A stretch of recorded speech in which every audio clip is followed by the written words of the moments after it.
What is up, everybody? We are back in the house, and it's been a while. It's been a minute. As we've been looking back on the days, it's been just over a month, actually, since we've done a live stream. So reintroduce ourselves to each other. Yeah, please allow me to reintroduce myself. My name is,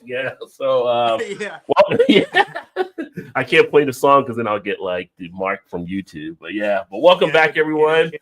As we get back onto a little bit of the live streams and just a lot of stuff that was happening. Of course, Todd is in the house as well. And as you see on his nameplate, Shannon will be joining us too. Everybody?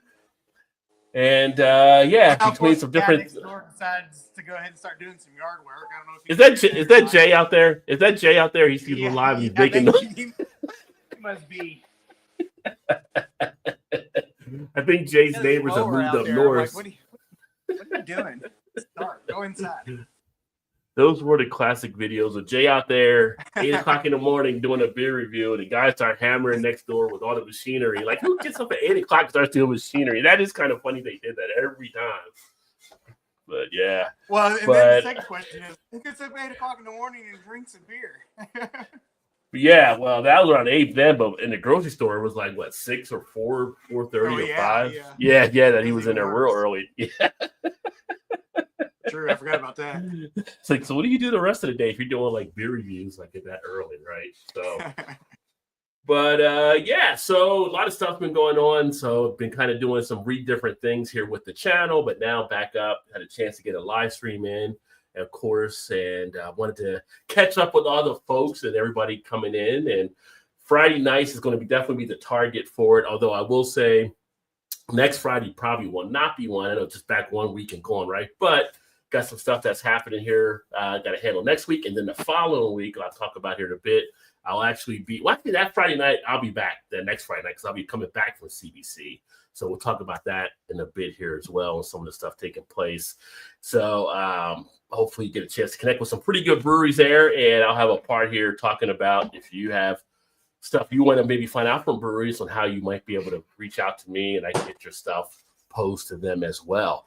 But hopefully everybody's having a good Friday, a great Good Friday, open to walk into the weekend. I don't know.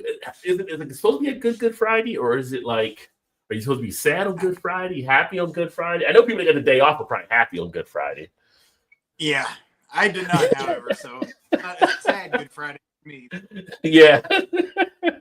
It didn't rain this Good Friday. Usually on Good Fridays, I remember it raining almost like every time it seemed, but no rain today. Yeah, although we're supposed to get rain tomorrow for the weekend, so we'll see how that actually plays out. I think it got moved back. Well, it did for us anyway. Ours got moved back to like Sunday night. For the rain coming through? Yeah. Okay. But I assume you guys would be later too, I would assume. But yeah, because we usually get it after you or that same time, but they had some stuff in for Saturday. Unless you're getting one from from Michigan, just coming down and staying north of us, maybe dropping down. I don't know. That could be the case as well. But hell, you know how the Ohio Valley is. You make the change from one day to the next. You might wake up tomorrow and say, "Oh, it's a blizzard coming. You better get your snow boots on." Well, when you're, as you know from over the years, when you're a weather person, it's not like you got to be right. I don't know, 90% of the time. You still keep your job regardless. Everything can be partly sunny, partly cloudy. I never said 100%. Never said 100%. Right.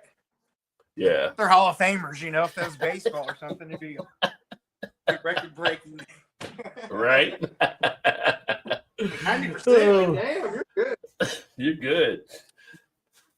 What is up, Dave in the house? Beer in front. Cheers, my friend. Happy Good Friday night to you as well. Although I don't know if everybody probably doesn't celebrate Good Friday, right? So I don't know if it's good to say Happy Good Friday or, I don't know who doesn't celebrate good. I mean, it's not like you have to celebrate and put anything out. I mean, it's just a day on the calendar for a lot of people. But you could just say Happy Festivus. Maybe some people, do they put stuff out? Did they go to a mass or anything tonight? I can't remember. It's been so long since I went to Catholic school. I can't remember what we did on Good Friday. I don't know. I have no idea. Yeah.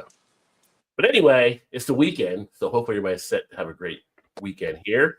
What's up, KO? Cheers, my friend. Appreciate that. Yeah, glad to be back. Yeah, definitely hang out for a bit until everyone comes home, and then we're out to eat. We'll have a great dinner after. We might be on when you get back as well. So we'll see how the That's night. right. Never know. You never know. I mean, it's been known that these can go for a good amount of time. I'm just saying. Right. But there's been times and episodes where it definitely went a little bit longer. Especially we don't have to work the next day. So you never know. Right. Even better. Just got moved out of my place. I know you're undertaking to go through the move, sunny in the Northwest. Yeah, very nice. Yeah. So that's a big thing, having to do the move. And then, of course, it was tax season, which glad to get that stuff over as always. Taxes are never fun. Necessary evil, I guess you could say. And then now things are coming out better on the other side of the mountain, so to speak. JT in the house. What is up, JT? Happy Friday, my friend. I almost said happy Thursday. Man, I still stuck in my head with the whole movie night thing. Yeah, just take a minute to get over that. It was Thursdays for how long? Forever and ever and ever? Yeah, flipping the switch there. So, but I do have a great beer to start out with here. I was like, do I start low? Do I start high? Which way do I want to play it out? Like sometimes when I go out to eat at a restaurant, one that we actually have here, Amber Asia in Covington, Kentucky, Chinese restaurant, they have 150 different beers between bottles and taps that they have there. And always a great selection, great craft type stuff. It's always like, maybe start with the higher ABV and work your way back down, right? So you don't want to build up and have that last one hammer you at the end of the night. So right tonight, that's one way to look at it. Yeah. So like I used to get that Evil Twin Molotov cocktail to start all the time. I think it was like 16% or whatever back in the day. So I haven't had that for ages. But tonight, Vanessa's not here yet, but I'm actually going to break out the Dragon's Milk Triple Mash to start out for those of you out there. And if you haven't seen this yet, took me a while to finally come across this one, but finally got it. 18% ABV. Dragon's Milk, again, pretty much I'll try anything they come out with from New Holland because they are that solid of a brewery. If you've not had New Holland beers, definitely recommend giving them a go for sure. And I'm going to pop the top on this one here and taking a look on the bottle. Triple Mash Bourbon Barrel Aged Stout. So yeah, let's get this baby into the glass.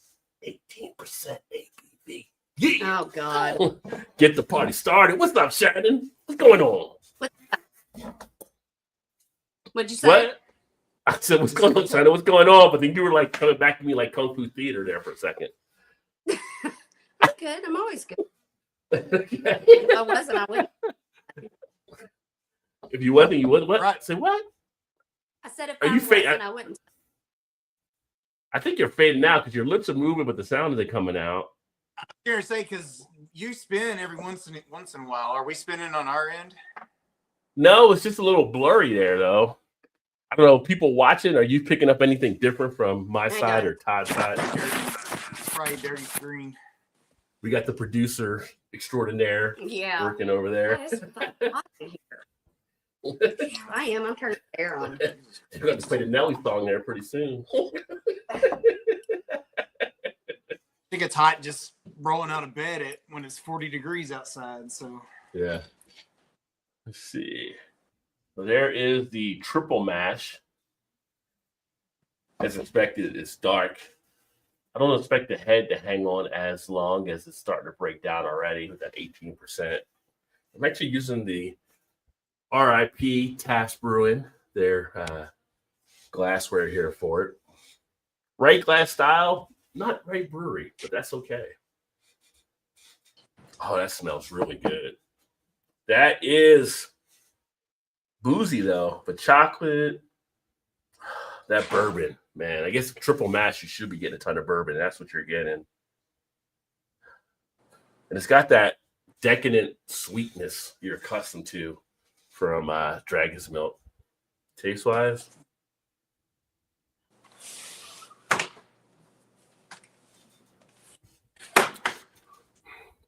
Oh. Woo! That one comes through. That one comes through with some bite. That's definitely a dragon in play for sure. I like the chocolate vibe on it. I like the caramel side of it. It's got a nice duration. Sign back in. But that baby's got some heat for sure. But yeah, 18% ABV, that'll get you going. We'll find out. Oh, we will find out. We will find out. I almost opened one, not that one, but one of their newest ones, or at least I think it's the new one. But that I picked up, but I haven't tried it yet. It's their Mad Cat coffee, Dragon's Milk. I actually saw that earlier yesterday. But I think it's their coffee one they did before, but maybe Madcap is a new one they're doing it with. Maybe. Let me take a look. Let me look back on my past history on the Untapped machine.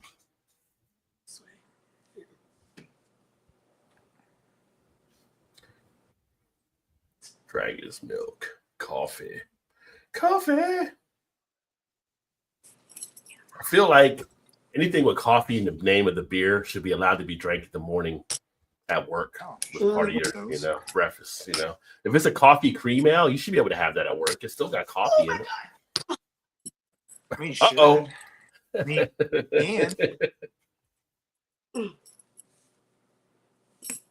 Say hi. Let's see here.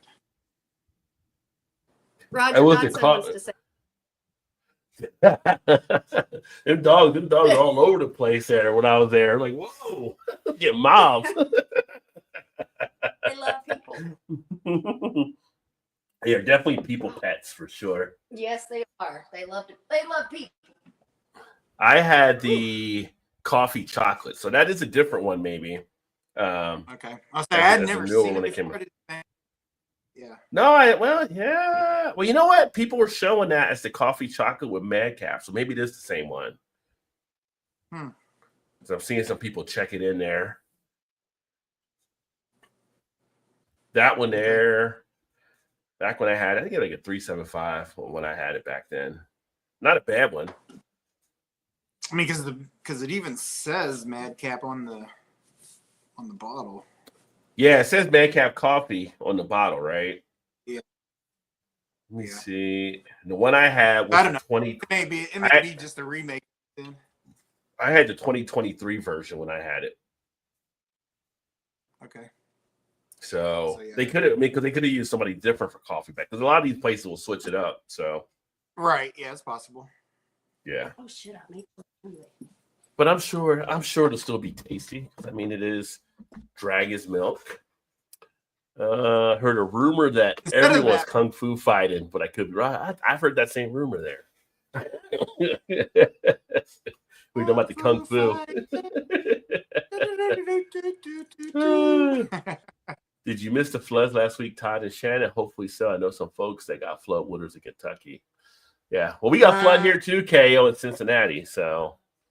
Yeah, where we live, not so much, but yeah, I mean, we're 9 miles from the river, and it flooded pretty much on both sides of the banks up to the roads, right there by the water. So I mean, it came up a pretty good way. They canceled Thunder over Louisville, which is like a huge firework festival firework event that kicks off kicks off Kentucky Derby. Yeah, get your words out, Shannon. Jesus. You only drink a Bud Light. Come on, Shannon. God. And that's her first one. That was just barely had a drink. So God. Must have been a hell of a work day. Hell of a work day. She didn't even work. I'm trying to help you out, Shannon. I'm trying to help you out. Is what it is. Sometimes it's just who I am. It is what it is. There are those situations when you were a kid and you'd be with your parents somewhere and they'd be trying to tell someone a story and you'd be like, that's not what happened. This is what, and they're like, shut up. Yeah. They're like, shut up. Like, yeah. But you said so-and-so. That's not. It's like, let me help you out, Shannon. Let me tell the story. Yeah. God. And Vanessa said, Vanessa just got here. I'm actually drinking this Vanessa right now. Dragon's Milk Triple Mash, 18% ABV. Not sure if you've seen it there yet. So instead of the dragon's milk we just talked about, I decided to go with the Waldo's. Oh, the Lagunitas. Nice. Those are ones you just got last week. Triple IPA, yeah. So I picked these up at the same time. This one in that dragon's milk one. Jesus, you guys are going hard early. This 11.4% ABV, so you know. It's Friday, like and it's Good Friday, Shannon. I might have to get some vodka out or something. Hell yeah, get it rolling. We're gonna make it a great Friday. Winston. We can all be out there like Limp Bizkit, rolling. Yeah, rolling. There you go. Winston's like, put some in my bowl. Let me get some. Yeah, no kidding. Hey, we might put some in this bowl to shut him up. But that's a cute doggy. She said cute doggy earlier, by the way, too. Yes, the dragon's milk is always solid.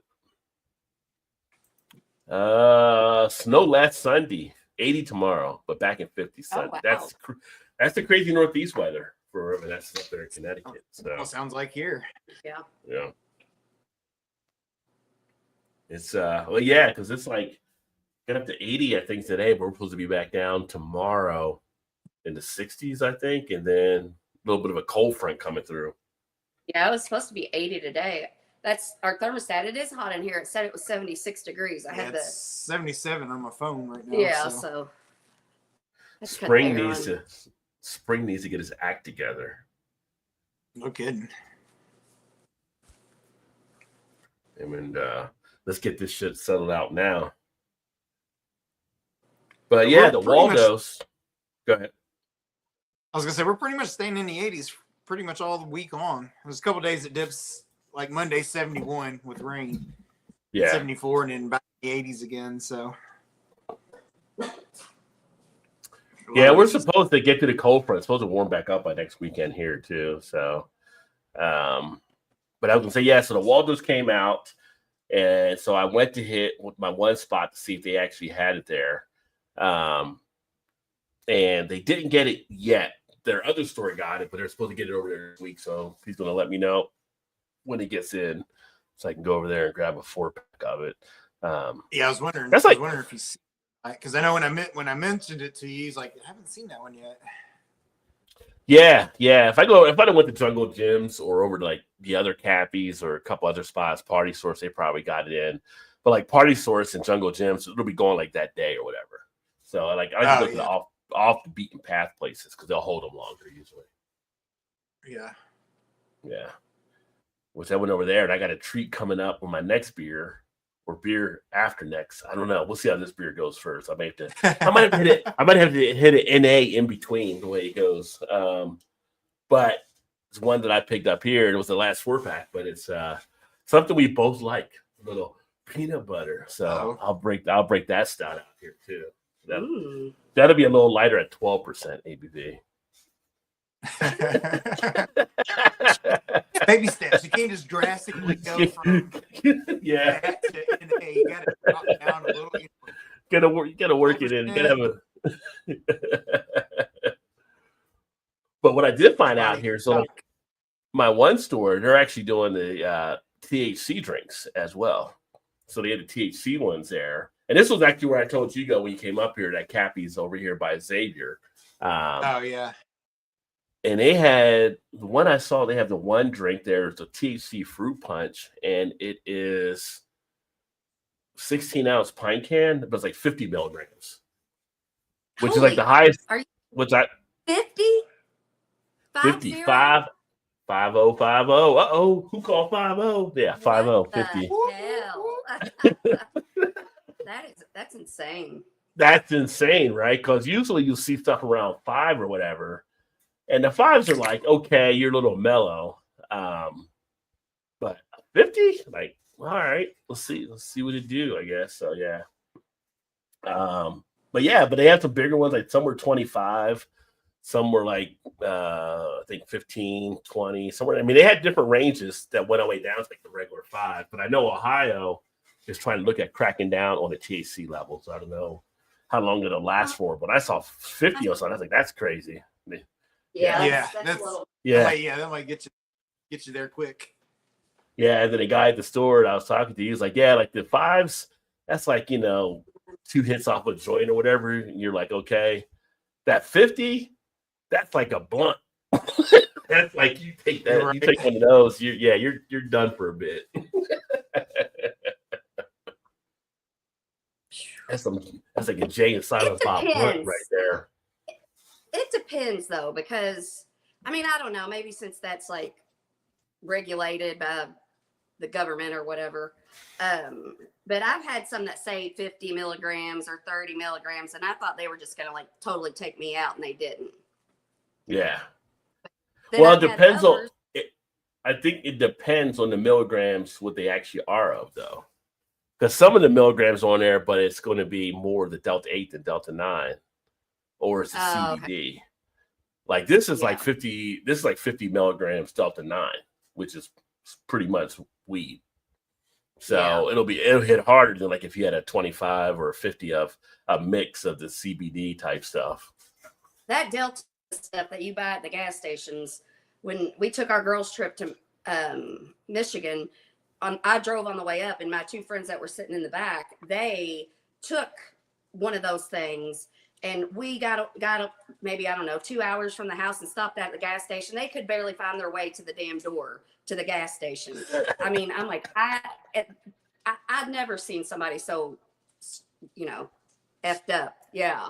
And I was like, I will never take one of those, and I haven't. Yeah. Like, well, what was the milligrams they took on it? I don't know. All I know, it was the Delta 8, Delta 9, whatever that crap is you buy at the gas stations. Yeah. I thought you said they had both. Both. Well, some of it. They might have. I don't know. Yeah, some have a combination of the 8 and the 9. Yeah, no thanks. Well, the ones in Canada, those were like at 8 and 9. Well, I mean, but they were lower. Yeah, lower doses. Was it 10 a piece or 10 for the package? I can't remember. For the whole bag. The whole thing. Yeah. How many were in the bag?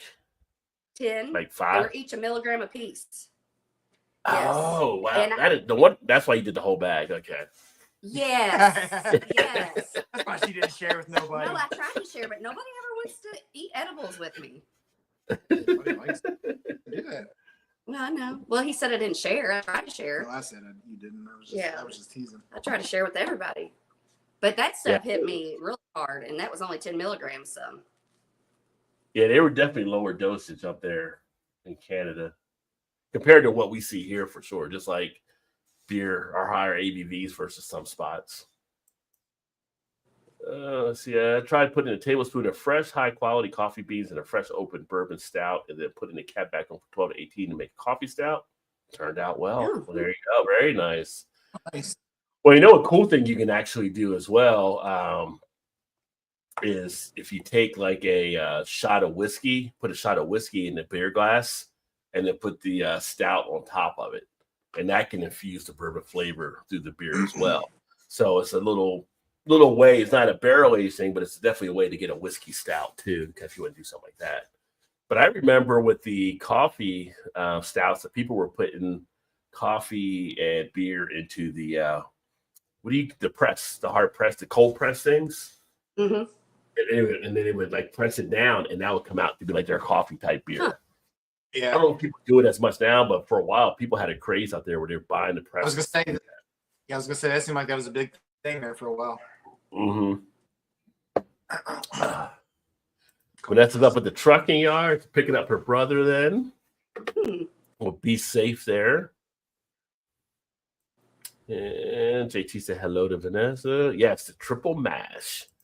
Not here yet. Yeah, it's getting around more parts of the country now. It took a while to be able to find it, but now I'm seeing it a little bit more commonly. So I know it'll get there. If you're getting Dragon's Milk, then it should show up at some point. Yeah, I haven't seen that one here yet. Yeah.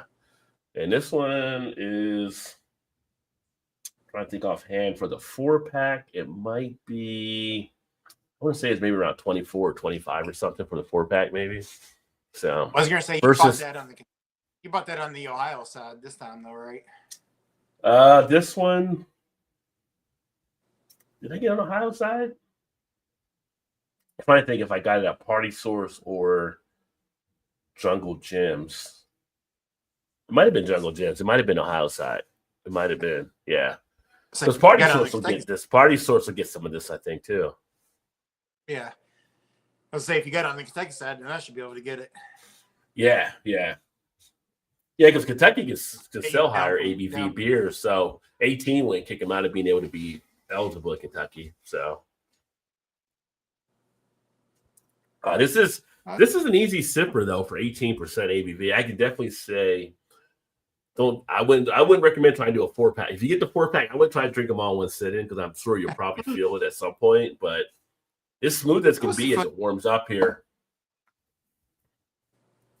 Another good cigar beer. Climate is changing in Chicago. Haven't had historical snowfall or freezing temps we had in past winters. Sea salt temps and more severe storms are the new norms. Well, all the patterns are kind of changing up. I mean, people that weren't getting tornadoes are now getting tornadoes, and then ones that aren't getting tornadoes, but they're getting droughts and they're getting wildfires in certain places. And it's just like every week is like something different happening. It seems weird wherever it's happening at. We had a bad tornado scare during that week of rain. Yeah. When it was. Well, it was not when we got the flooding. It was like the week before that, I think. Yeah. Yeah. We had to go down in our basement and hang out. Did the siren going off or anything? Was the siren going off or anything? Or we heard the siren go off. Yeah, we heard the siren go off before we even got an alert because we were watching the weather on the TV, and usually it'll say whenever there's a tornado warning. But yeah, we heard the sirens before they even did that, or our phones alerted or anything. Yeah. Mother Nature's Mother Nature. You can't predict it, and they're all so powerful. Nothing you can do about them. Not available at the spots I usually find Dragon's Milk. Well, you might want to ask them too if they're going to get it in as well. Like I said, because it's just starting to, matriculate. I remember a football coach saying that it's something before. People started like matriculate across the country right now. I don't think that was the actual word, but he made fun of it when a coach used it one time. Gonna matriculate up the field. Oh, but that's a hell of a JT. Half-gallon growlers are on my shelf. I have 1-gallon version too. Well, there you go. Yeah, the growler things are it's interesting. I posed that thing. So I've been doing these random thought things, which I guess people have seemed to enjoy and kind of respond to. Just random beer things that pop in my head. I know Todd, you responded on them as well. And I put them on YouTube and on Facebook, and then getting some of the responses and stuff back. But one of them, around the whole could growlers make a return, because as these tariff stuff are taking effect, and even some of the breweries, I read a story on one of the other breweries yesterday that they're seeing an effect take place, even though it's kind of been suspended on aluminum and steel. They're already starting to feel the pinch of it. People have growlers and breweries still fill them, and people be like, well, instead of me getting a 6-pack or something like that, or the 4-pack in the cans, it might cost a little bit, just fill up this 64-ounce growler for me, right? And now you can get the nice ones that are pressurized and all that kind of stuff. They can hold your beer for like months. So it'll be interesting to see if it makes some type of kind of return out there. I'd be surprised if it didn't, honestly. Yeah.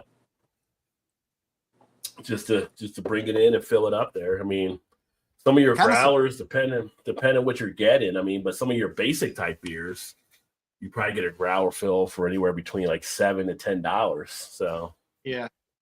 I'm kind of surprised it really just fell off like it did. Yeah, a lot of the breweries are, canning and stuff their own, in house or whatever. But still, seemed like it'd just be easier just to pour it if somebody wants one, just to pour it and be done with it. Yeah, I think the thing that happened too is it's the freshness factor, right? So if you got like your standard just screw off cap type growler, you got to drink it so fast that people don't want to drink that many beers, as people have been more health conscious, right? They don't want to drink that much in one sitting. That was gonna be my next. That was gonna be my next thing too. Is like you got to drink it, or if you open it, then you pretty much stuck with it within at least that day and a half ish. Yeah, might be okay and that for 2 days maybe. But now with the pressurized ones, where you put the CO2 on there, those ones will go like 2-3 months. So it'll be interesting to see people start buying those and start using those some more. So I cut back. Gut. So I was gonna say, are those just like pressurized, like little CO2 cartridges or something, or? Yeah, like CO2 cartridges, you just twist on to the growler and it's filled and it keeps it pressurized for you. I've seen those. I have never used one, but I've seen them. Yeah. Yeah, I've got like the only growlers I have now. I got rid of the glass ones when we moved to Baltimore because I wasn't really using them, but I do have a couple of the insulated ones. So, but those are good if you're like going out like picnic, barbecue, or something like that. You know, you want to take something long, you want to throw like some ice cubes in there, some margaritas or something like that, or type of thing too. Doesn't have to be beer. I mean, I've got a couple glass ones still from 450 North that were like, what are the howlers? Were they like the 32-ounce ones or whatever? Yeah. Instead? Is that Yeah. Yeah. Some places call them howlers and some have the crowlers with the canned version. So it's like, yeah. But I guess because of their slushies or whatever, they weren't serving them in a big 64-ounce one. Well, they may now. I'm not sure, but I've been up there forever, so. No. Actually, I think it's May 10th up here. They sent me a thing. It's funny. I'm on the mailing list, right? Because we do the Beer Fest stuff. So I'm on the mailing list for other things for people. And one of the guys from the Beer Fest reached out about volunteering for the Taco Fest. There's a Taco Fest we're going to have in May. And tacos and beer, which is funny because I remember last year one of the shows we were talking about Canada and up in Ontario, they were doing beer taco fest plays. I'm like, we don't have any of them. We should have that stuff, but here in Cincinnati, they will be having like a beer taco fest coming up next month. That's cool. So, yeah, I don't know if I'll volunteer or not because it might be in the middle of the moving type stuff, but yeah, it's like that's kind of cool. So right now it'll be down in the park, like by the stadiums, which was just flooded, but now hopefully nothing else happens and they'll be in good shape for it. But yeah.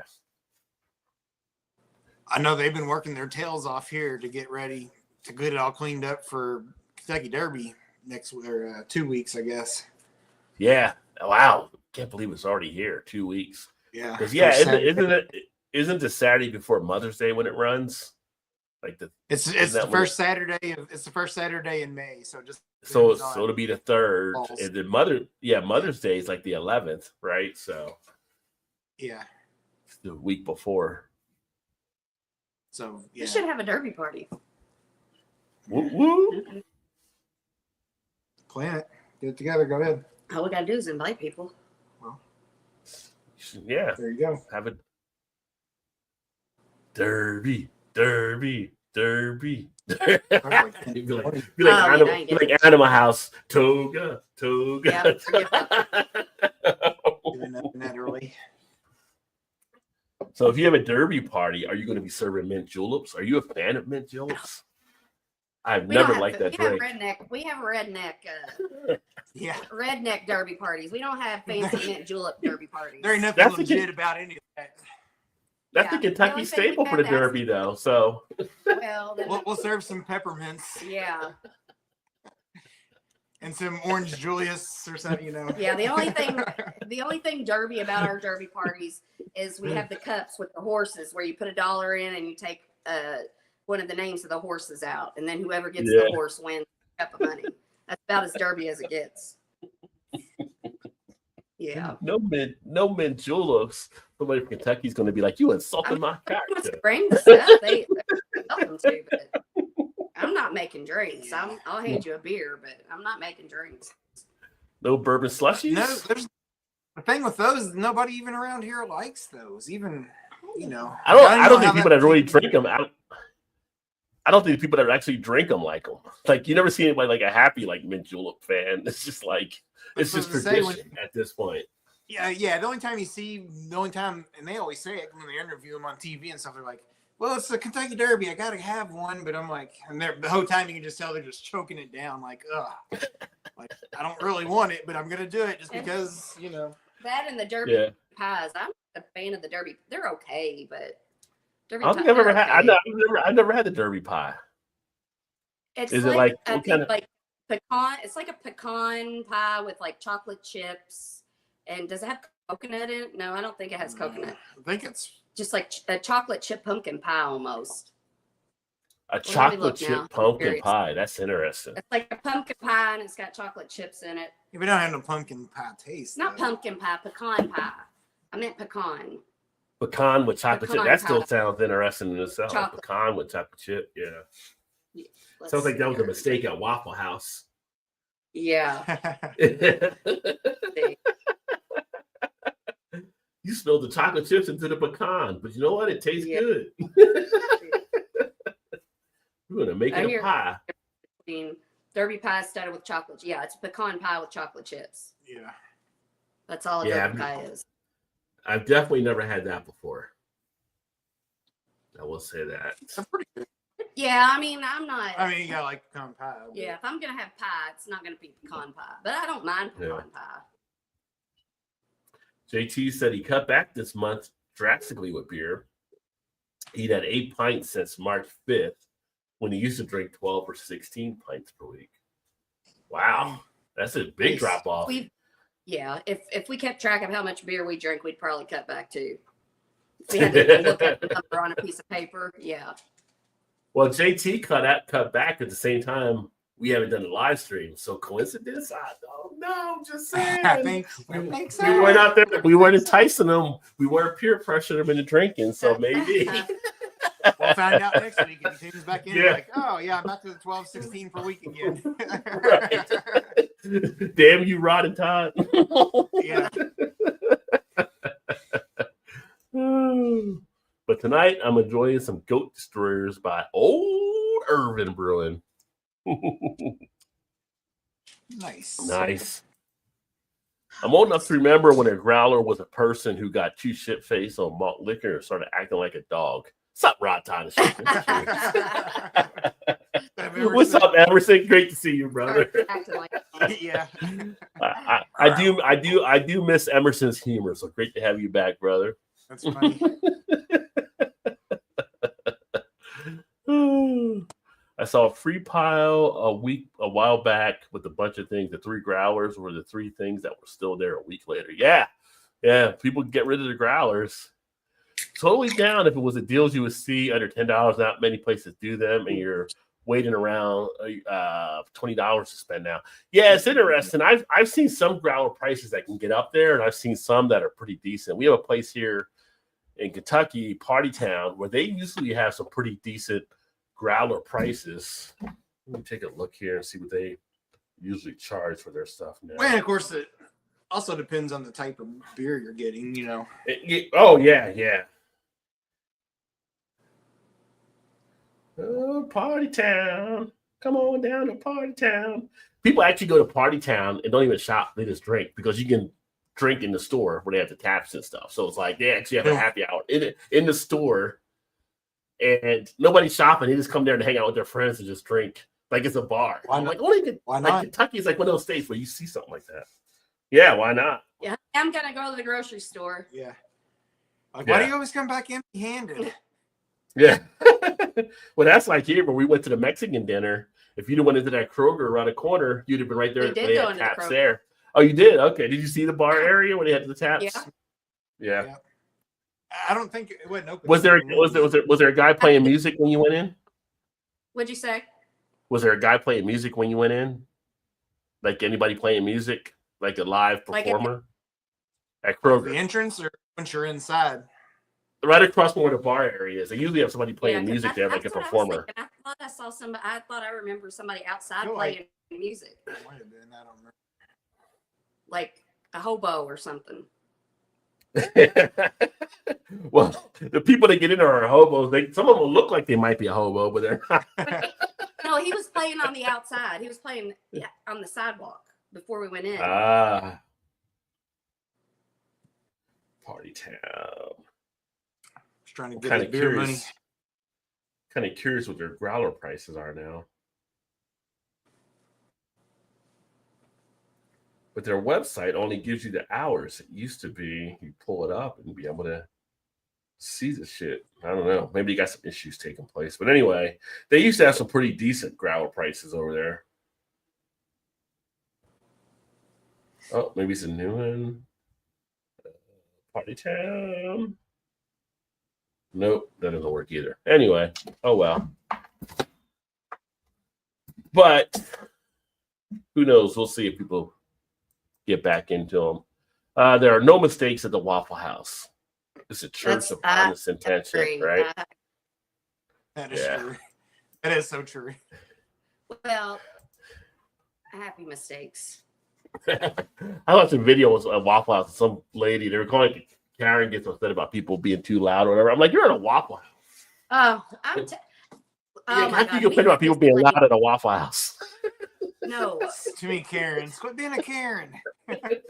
You remember that time when we were at, it was a Reds game or one of the, and it was me, you, Tony, Mandy, and I don't know if your mom was there or not, but me and Mandy were talking, and the lady in front of us like kept turning around, and then finally she told us we were being too loud, and it pissed Tony off. Tony's like, we're at a baseball game.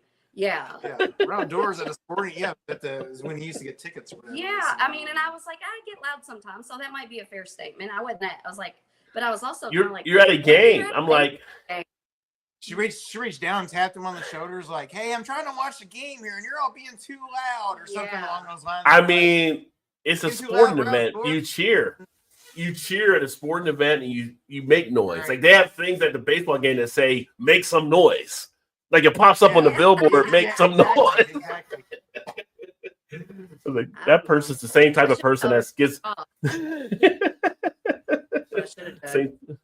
Yeah, it's like, what are you talking about, lady? What are you, like, you know, take your ass to the library if you want it quiet. Go to the library. I don't think you're too nice of a person. I don't think you can ever get to that level. I have a couple times in my life. I might be a little surprised, but I wouldn't be that shocked. Yeah. I'm surprised you haven't done it yet or before. But well, you always get on me because I give people the benefit of the doubt too much. Yeah. And so I don't get mad because, well, maybe they're having a bad day. We don't know what's going on in their life and all that stuff. But one day, somebody's going to get me at the wrong time and you'll see me on Dateline or something. And then I'm going to go, what are you doing? Maybe she's just having a bad day. Give her a break. And I'll say, well, I'm having a bad day too. That's what I'll say. I'm having a bad day too. Gonna flip that switch. That's right. But that's like you know, everybody like knows like when I work and all kind of stuff like that. Like I like to be in the office, and you know, I've got like a little bit of the gift of gab. You know, I like to talk and chat and everything. But it is like I have days come in there when I go silent. If people start freaking out, like they're asking the manager, like, is Rod okay? Because he's not saying it. Like, I'm kind of worried right now because you know, people start thinking I'm pissed at him because I'm not talking to him. Whatever. It's like, no, I don't got anything to say right now. You know? Yeah. You're like, what I do? Did I make you mad? What's going on?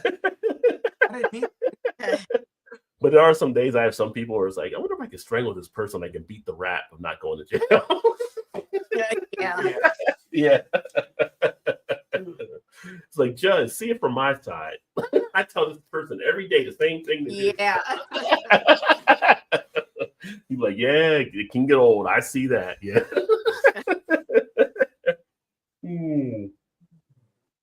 Wow, this is so smooth. So smooth. So trying to think what else is going on here. For those of you watching too, by the way, what are you drinking? If you are drinking, let us know right now, or not right now, but let us know whenever you can. I know JT, you share what you're drinking there, but drop a comment in there as well.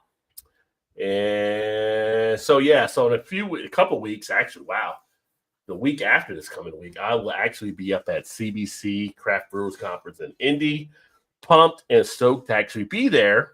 But one of the things I want to do, and I'll post this on the community tab as well, because sometimes we get questions from people around beer things, obviously, because it's a beer channel in the breweries.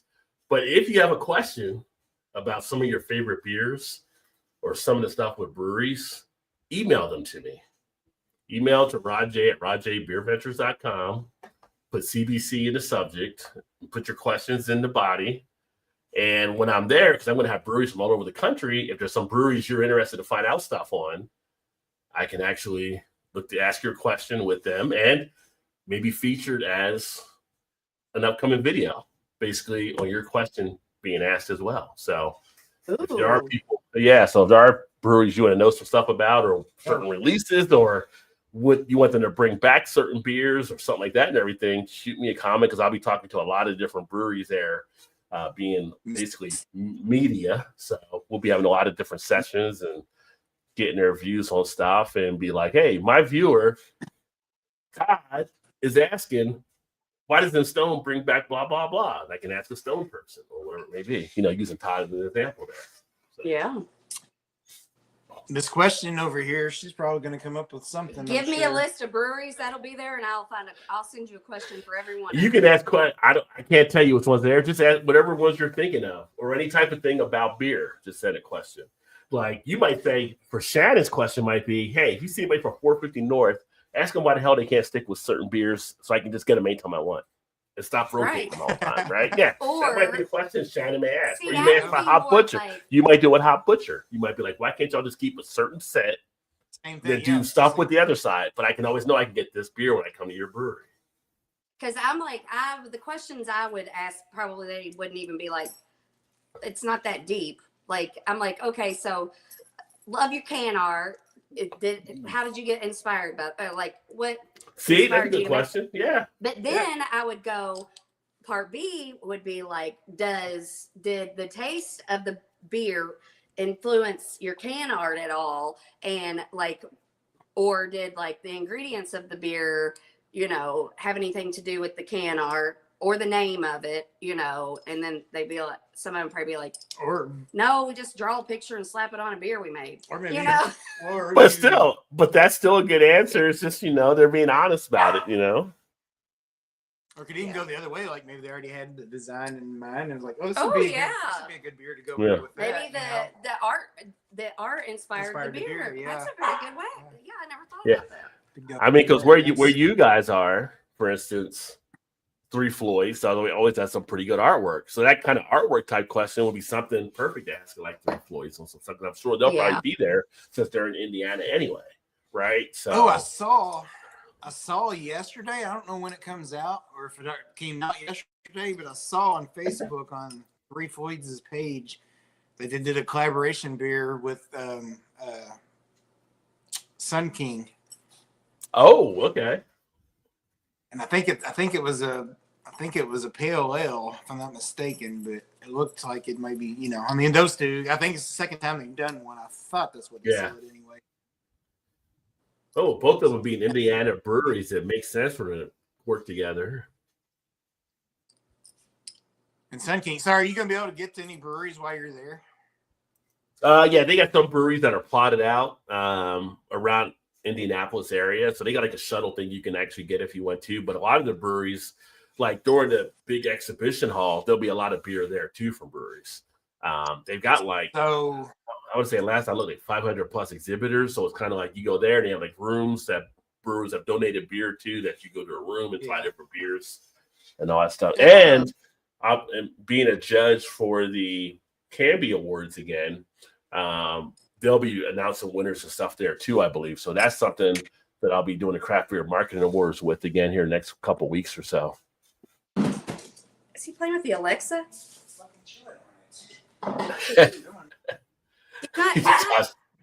Todd's chasing the dog. I'll have another beer and then I probably will go pay attention because he's getting naughty because he's not getting any attention. That's all the time, and when he doesn't get it, then I can't be there 24/7 for him. I'm not. I think that depends on where the Waffle House is located. Well, some Waffle Houses make mistakes. That could be the case there. Yeah. Which actually, in fast food, there's been mistakes made on some stuff that become like something that sells for them. Wouldn't be surprised if it was a mistake. You got 3 dogs. They're all active. They're all doing stuff. What I was What I was gonna say is, if you got a chance when you was up there, definitely check out Sun King's Brewery, because going to the actual brewery, they have way more stuff than you can get just that they distro in Minnesota.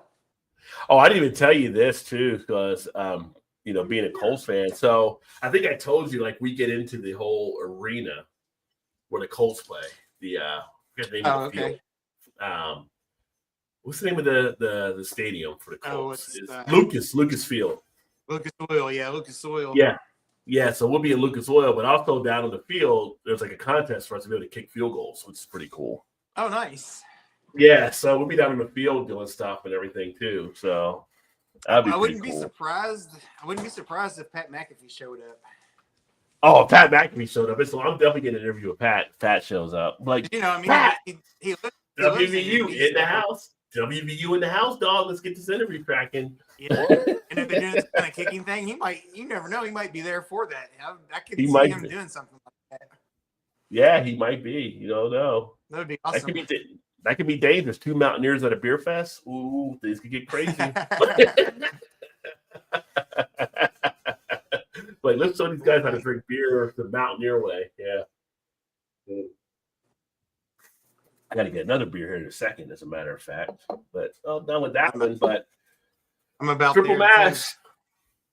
Definitely say give it a shot if you happen to see it out there. If you are that big stout type fan, yeah. New Holland's got another banger here. 18%. New Holland. Right there with Worldwide Stout from Dogfish at the 18 level. Yeah. I actually got that one at the brewery when we were up there. Triple Mash on tap? Yeah. Oh, that's pretty cool. Yeah. That'd be pretty smooth there too. So you've had it. That's the time I ever seen it. Yeah. And you they had like a little gift store or whatever where they were selling, beers to go or whatever. Yeah. I think they had them in bottles, but I'm going to say it was like $20-something a bottle is what I was thinking it was, but I could be wrong. That's been several years ago. Yeah, 20-something for the 4-pack, I know, but yeah. It may have been a 4-pack.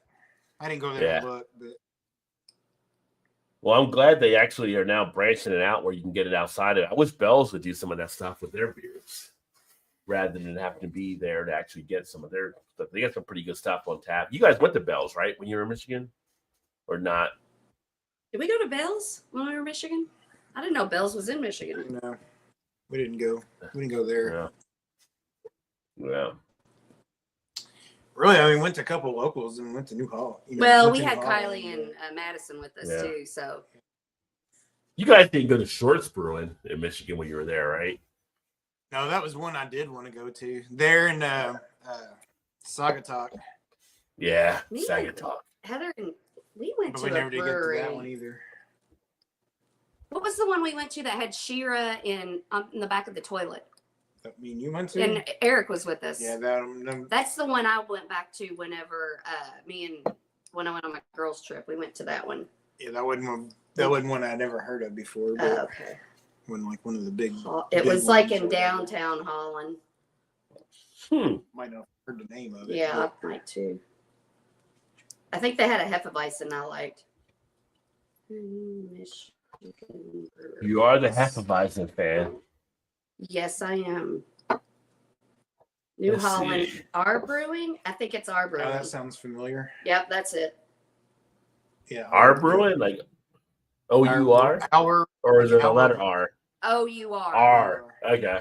And it has in the bathroom, it has in the ladies' room anyway, it has She-Ra, like a mural of She-Ra on her horse. No, the men's side in the wings and He-Man. Yeah, because I came back, I was like, yeah. I was trying to think She-Ra was from an easy He-Man, the current He-Man. Yeah. Mm-hmm. Trying to remember the character where she's from. I went back to that one when we went on a girls' trip. Have pictures of those on there. I know they should. I think I've got a picture somewhere in in my 5,000 photos on my phone. Oh, look, I don't think that was in the men's room, but it was one of the murals on the wall, though, I believe. He-Man and Skeletor. Yeah. They had a lot of those around the brewery, like in the in the tap room Yeah. or whatever. It was kind of cool. Oh yeah, and they give you free popcorn. I remember It was that. a pretty good little brewery though. Actually, we sat out back and. No, this is the one that. Did we set up back? No, the front of, they didn't have it back. It was like the front of an old building. See, look right there. No, I saw the picture of it, but Yeah. I thought you could go in the back and sit. Also, like in. Maybe, I don't know. I don't remember that, but it could be. Well, I don't know. We went to several breweries that day. It might have been a different one. I was just thinking that. What was that? Right there.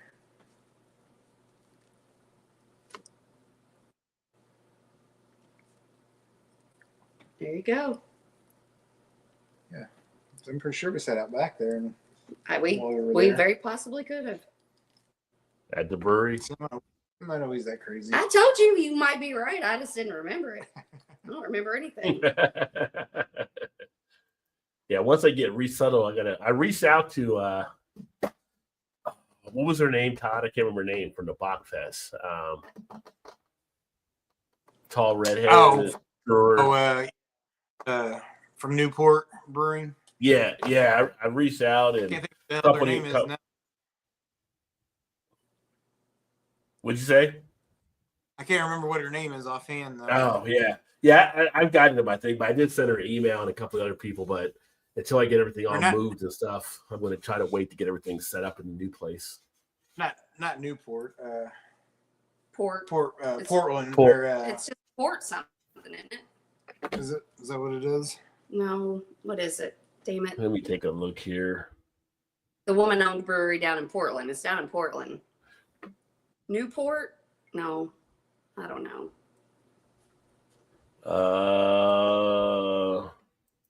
Hold on. Where'd I go? My mailbox here. There you go. It's at the top. Gmail's going kind of slow. Oh, shipping. Port. Yeah, shipping. Shipping port. Yeah. I don't know why. I just drew a blank. That place is. We went there one time, and I mean, luckily it was probably not that bad when it starts to get dark, but it's like right on that line of the bad part of town and the okay part of town. I mean, and you walk in there, and it just looks like an old. You wouldn't even know some place was in there. It looked like an old closed down building with like a steel door. And you walk in there, It's a cool place inside, but it's just like so dark. There's no windows. There's it's like you go in there and spend a couple hours and walk out and feel like a vampire. Amelia's her name. Amelia, yes. So I was going through here in the emails to try to see. But yeah, I hope to get her on at some point here. And I don't know, maybe she'll be up at the CBC as well. And then I reached out to Brian from Monic and a few of the other people. So, but I didn't realize that. One of the things I had here for one of the guys to reach out to was one of the coupon things at their place. So I should have gave it to you, Todd, before we left, because I'm like, I can't use it. I'm up here, but I didn't think about it. Some decent Bach beers. What was one of the coupon ticket things for their brewery? But he gave it to me for his information. I should have just put it in the phone and he gave it to you because you're right there. But it's a pretty good box that some of the breweries had that we got to enjoy. Yeah, that was fun. I don't know how the hell you even got your hands on a beer because it took forever to stand in line and until we went. Well, some of the lines are shorter. Some of the lines when you went down were shorter than And then as the time went on, at the end, you didn't have to wait. At the very end, we did go to those ones across from where we were selling disco, and it was pretty much just walk right up and get a beer. Yeah. And then we had a couple guys when they were breaking down. We were able to get a couple beers before their taps ran dry. So.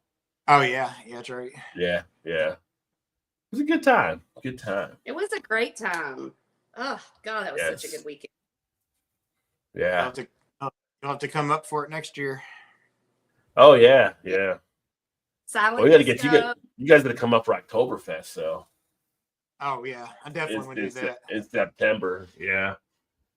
I wonder if that Airbnb will be available again, or if it'll still be off season in October. I would think so. Because that place we stayed at was super nice, but it was super cheap too. But we looked at it was off season because it was in February or March, Mm-hmm. so it was not that expensive. And So we were looking at it again, like during the summer, and the prices are like way higher. I think like yeah. I think our price is like $100 a night. And then during the summer, I was like, oh, we should go there and watch a game, catch a Reds game and stay or something. It was like $400 or something on a Saturday night. It was like, oh, whoa, what's going on here? And it's like, it must be off-season rates, I guess. Oh, I love that place. That place. So that was cool, though. Yeah, the bathroom. I mean, it would be the perfect single-person apartment loft. It was a loft, but or studio, not a loft. But it had this humongous bookcase, and it was a really big area. But it had this humongous bookcase that separated the bedroom from like the living room. And I'm like, God, if I was a single gal, this would just be perfect for me.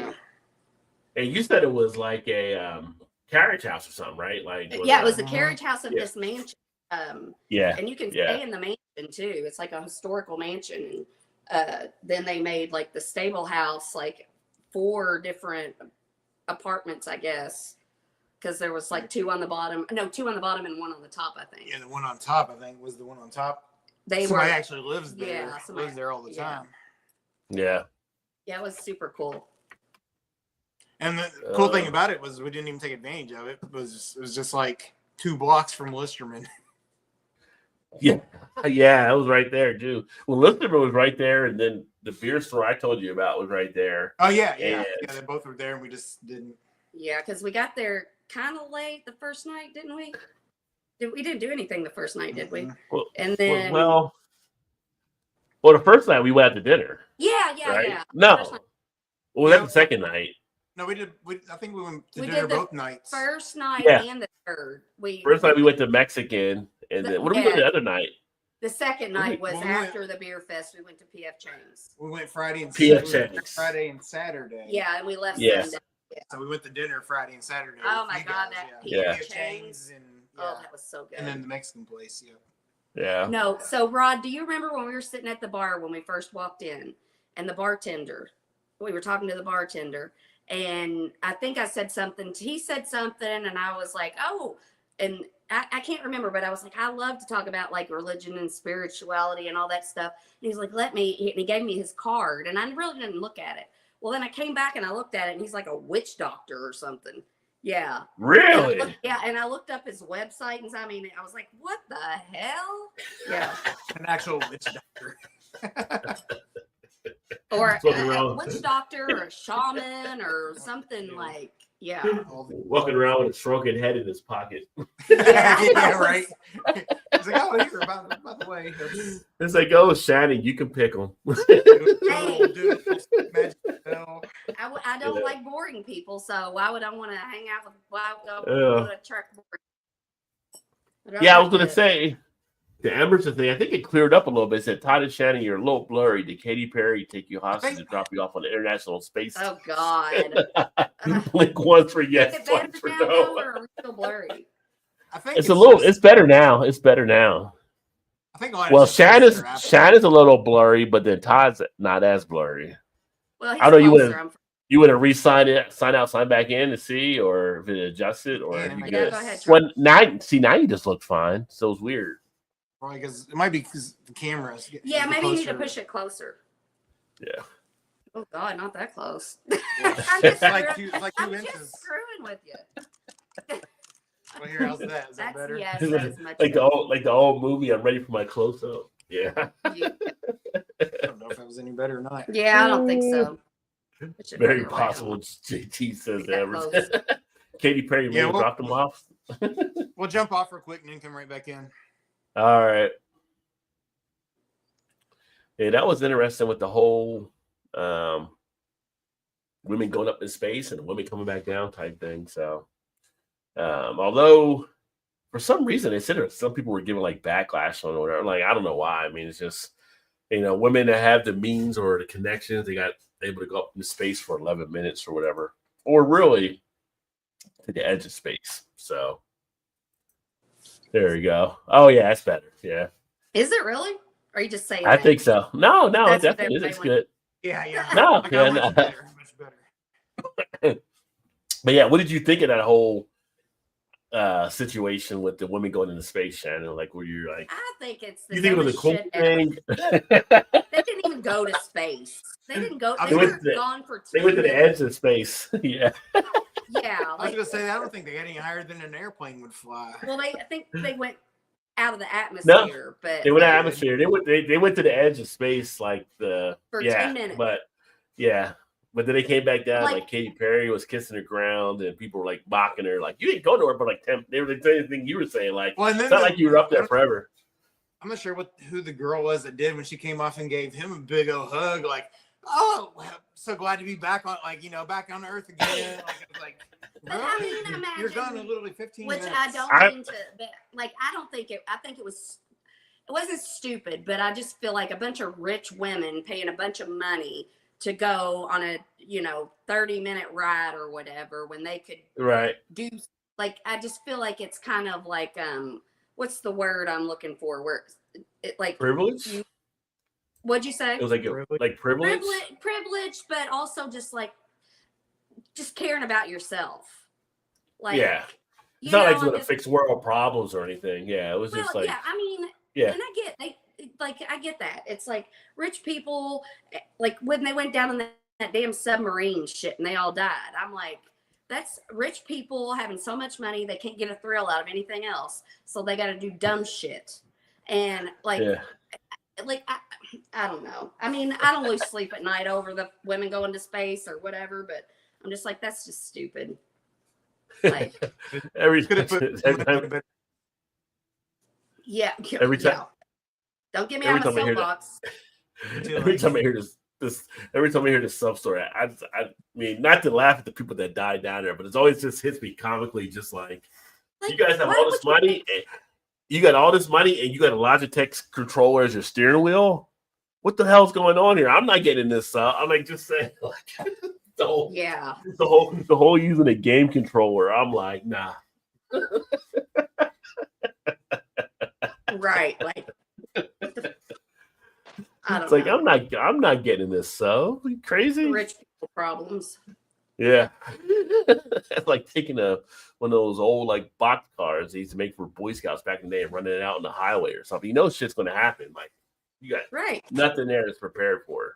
But see, that goes to my point where I'm like, sometimes you have too much money to where it's just like, if you can always have anything you want at any time, that's going to get you in trouble sooner or later, because you're going to start doing things that money, you got to risk shit, not money, because you got all the money, but you got to your morality, your whatever.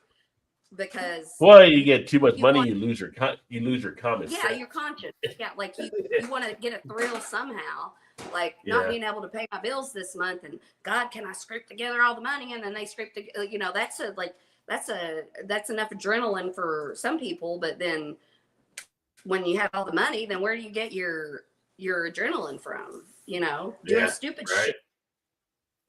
Right. That's the shit that people do. I don't know. So what beer did you get, Todd? You cracked it open? Oh, that's a good one. So this one, I've had a bunch. So this is the last one. I just thought, I'm going to grab that one and drink it up. It's the Scout Badge from Sun King Brewing, which we were just talking about. Sun King. It's a Girl Scout, like coconut. Yeah. Oh, that's like the Samoa things? Yeah. Samosa? Yeah. Chocolate caramel and coconut. Yeah. It's good. It's a good one. It is really a good one. This last one I had, I was like, I've had that one for a little while. I was like, what's the ABV on that one? It's not. I don't think it's that much. I think it's like 5.5, maybe. Would Joe like that one if it's got coconut? Maybe. You know how Joe is with coconut. I don't know if it's got coconut. If it's Samoa, the beer patrol will be like, "Give that to me." Yeah, coconut at the very. Oh no, it does have coconut, but I was looking for the ABV. Good old Joe. We gotta get Joe on a different work schedule. We can get him back on. Yeah, some of those make it super hard to find the ABV. I'll look it up on Untappd. And a lot of times, some don't even put it on the can. They don't put it on there. So it's like, well, and that's a lot of times though. Todd, I guess, knows that, and he'll go look and he can't find it. I'm like, let me see, and I'll find it like 75% of the time. But then it's like, oh, you're right, it's not on here. And I gotta eat crow. JT says, not to get too political. Go ahead. 6.8. 6.8. Oh, that's a good size for it. Yeah. Yes, I agree, JT. He's tired. He's fed up with rich people flaunting their wealth. Yeah. Well, and I don't even think that they're flaunting it. They're just so out of touch with reality. They think they're just living their lives. Well, they live in a bubble. It's like the guy that is the I don't even know what positions he actually in, because I'm like, none of these people ever seem suited for the positions they're actually in. But he was talking about Social Security, and he's like, "Oh yeah, if my mother, she gets Social Security, didn't get her check, she'd be like, oh, I'll probably get it next month or whatever." I'm like, dude, you're like a billionaire. I'm sure if your mom was strapped, you'd help her out. Yes. So they want that's out of touch for sure. Yeah. He's like, oh, she'd just be like, she'll get it next month. I'm like, well, yeah, if you're a billionaire, but if you're not a billionaire, and you're struggling or you're trying to make ends meet, and your kids might not be able to help you out as much, yeah, it's a big concern. So yeah, if you have so much money in your bank, or if your net worth or whatever whatever, if it's above a certain amount of money, and I'm not talking like ridiculous, I'm like, if your net worth is above $15 million, then you shouldn't get Social Security. It should go back into the pot and spread it out to us poor people. Yeah. I mean, if you make enough, there could be a thing where you grade out of needing Social Security because you made enough during your time, right? Like, so just like if you make a certain amount, you pay more taxes because you're at a certain level, right? So if you make more, why do you still need retirement from that little thing if you already made enough where you got all this money? I can see that. Right, yeah. Yeah. Yes. That's right. We're running Shannon 2028 for president. Oh, Jesus Christ. It would be chaos. Yes. That would be amazing. It'd be chaos. It'd be chaos, but it'd be like Survivor Series in the 90s. We'd all be looking forward to see what happens. Yeah. She'd be the president and I'd be the first man. Gentlemen. Or whatever. I mean, that's kind of how it already works, isn't it? Pretty much. Yeah. So it wouldn't be any different as usual. Shannon's husband. We would have our roles for sure. Yeah, it's Shannon's husband. Nobody knows his name. It's Shannon's. Shannon's husband. Of course, they'd be like, "Hey, there's the president and the first lady." Oh, I mean, the first man. Oh, whatever. So, It'd be like president and guy. Hello, Madam President. Yeah. Hello, guy. Here's my security guard. Like in Jamaica. Yeah. We need to make hoarding money something shameful and hideous to the club. I mean, if people make money, like people can do whatever they want with their money. So that never really bothers me along those lines. I'd rather them hoard people that are out of touch. Yeah. I'd rather them hoard it than do stupid shit with it. Like buy a submarine. Or get into a tin can and go to the bottom of the ocean. But it's their money to do that. Like they always said, money to afford easily separated or something. So yeah. I get that. But like we're all humans and we should think about other humans too. Not just our Emerson's got my back. Yes. Yes. Self-absorbed wet dream of privilege. P.S. Rod, don't feel bad about the sub implosion. That was hilarious. Darwin Awards are for a reason. Feels bad. I mean, yeah. See, I can't even say the words. I feel bad. The only one I think I feel bad for is probably the guy's son. Yeah. Because he made his kid go, and his kid really had no thing to really get out of it. I mean, he's just. I feel bad for that kid that had to be put in that position, but I feel bad for him, all of them, because they're stupid and they didn't know any better, maybe because they're the life. But I'm also kind of like, come on, let's just use our brains a little bit. And also, does anybody love you and tell you to be like, hey, dude, don't do that. That's stupid. Probably not. And then if they didn't, then maybe they were like, hey, submarine guy, I'm gonna pay you $10 million to make sure this thing don't come back up. Yeah. There's a lot of behind the scenes shit. Yeah, exactly. Said if you have $100 million in your bank account, you're set for life. Prove me wrong. And if you don't, and if you're not, then you're just stupid too. And Darwin again. survival Yeah. of the fittest. Right. And you were already ahead of the game. So Yeah. One billionaire takes himself out of the gene pool. Bravo, right? There you go. I'm not giving that to you though. The reason people goose on the space trip because the outside had no heat wear from a re-entry burns, and the door opened from the inside and closed again until someone ran up with a tool. Well, I remember Katy Perry like kissing the ground, and people were mocking her like, "Why is she kissing the ground?" She was like in the air for like 10 minutes. It was like, yeah, not like you actually went to the space station and but you were also, like you weren't. It's not like you were like the astronaut stuck up there for 5 months and you couldn't come home. Like if they came home and kissed the ground, that would make sense. Yeah. For a year.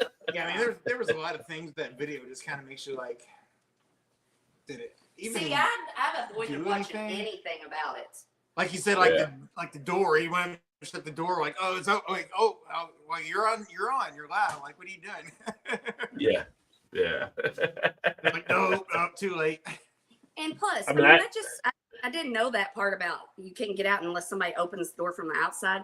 I'm like, how stupid is that? Like getting into something that you can't get out of unless you got to depend on somebody else to get you out. No, thank you.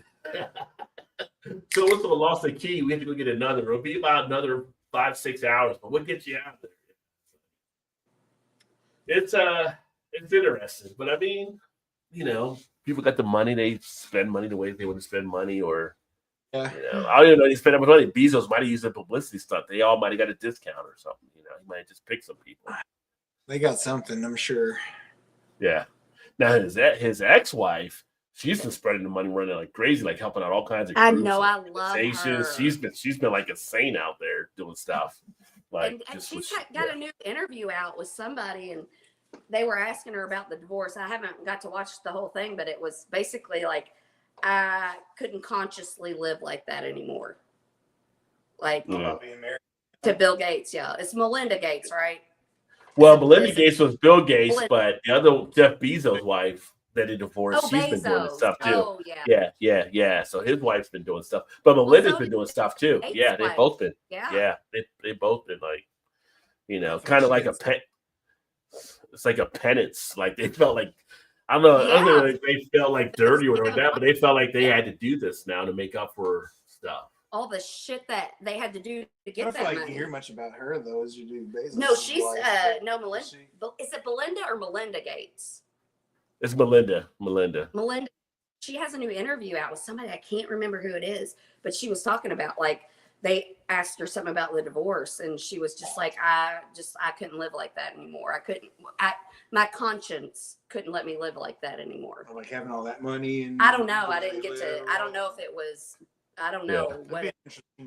Yeah, I need to watch it. Yeah. What was it on? I don't know. I saw it on TikTok. I'm sure I could just Google it and it'll pop up. 48 hours or 60 minutes or something. Yeah. Well, I'm going to go grab another beer here. Probably on YouTube. Yeah, but that's what I'm like. Well, and you know, like the whole thing coming back to all the money. A man that has all that money has power. Like women all want, not all women, but like some foolish women would be like, oh, I want to be with him because he's got all this money and give me all these things.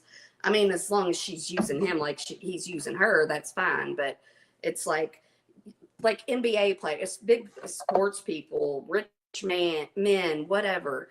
It's just like, as a woman, I'm like, I would never like be delusional enough to be with a man like that and get married to him unless I had a plan from the beginning. It's like, he's going to screw around on me and I'm not going to get a prenup and I'm going to take his money.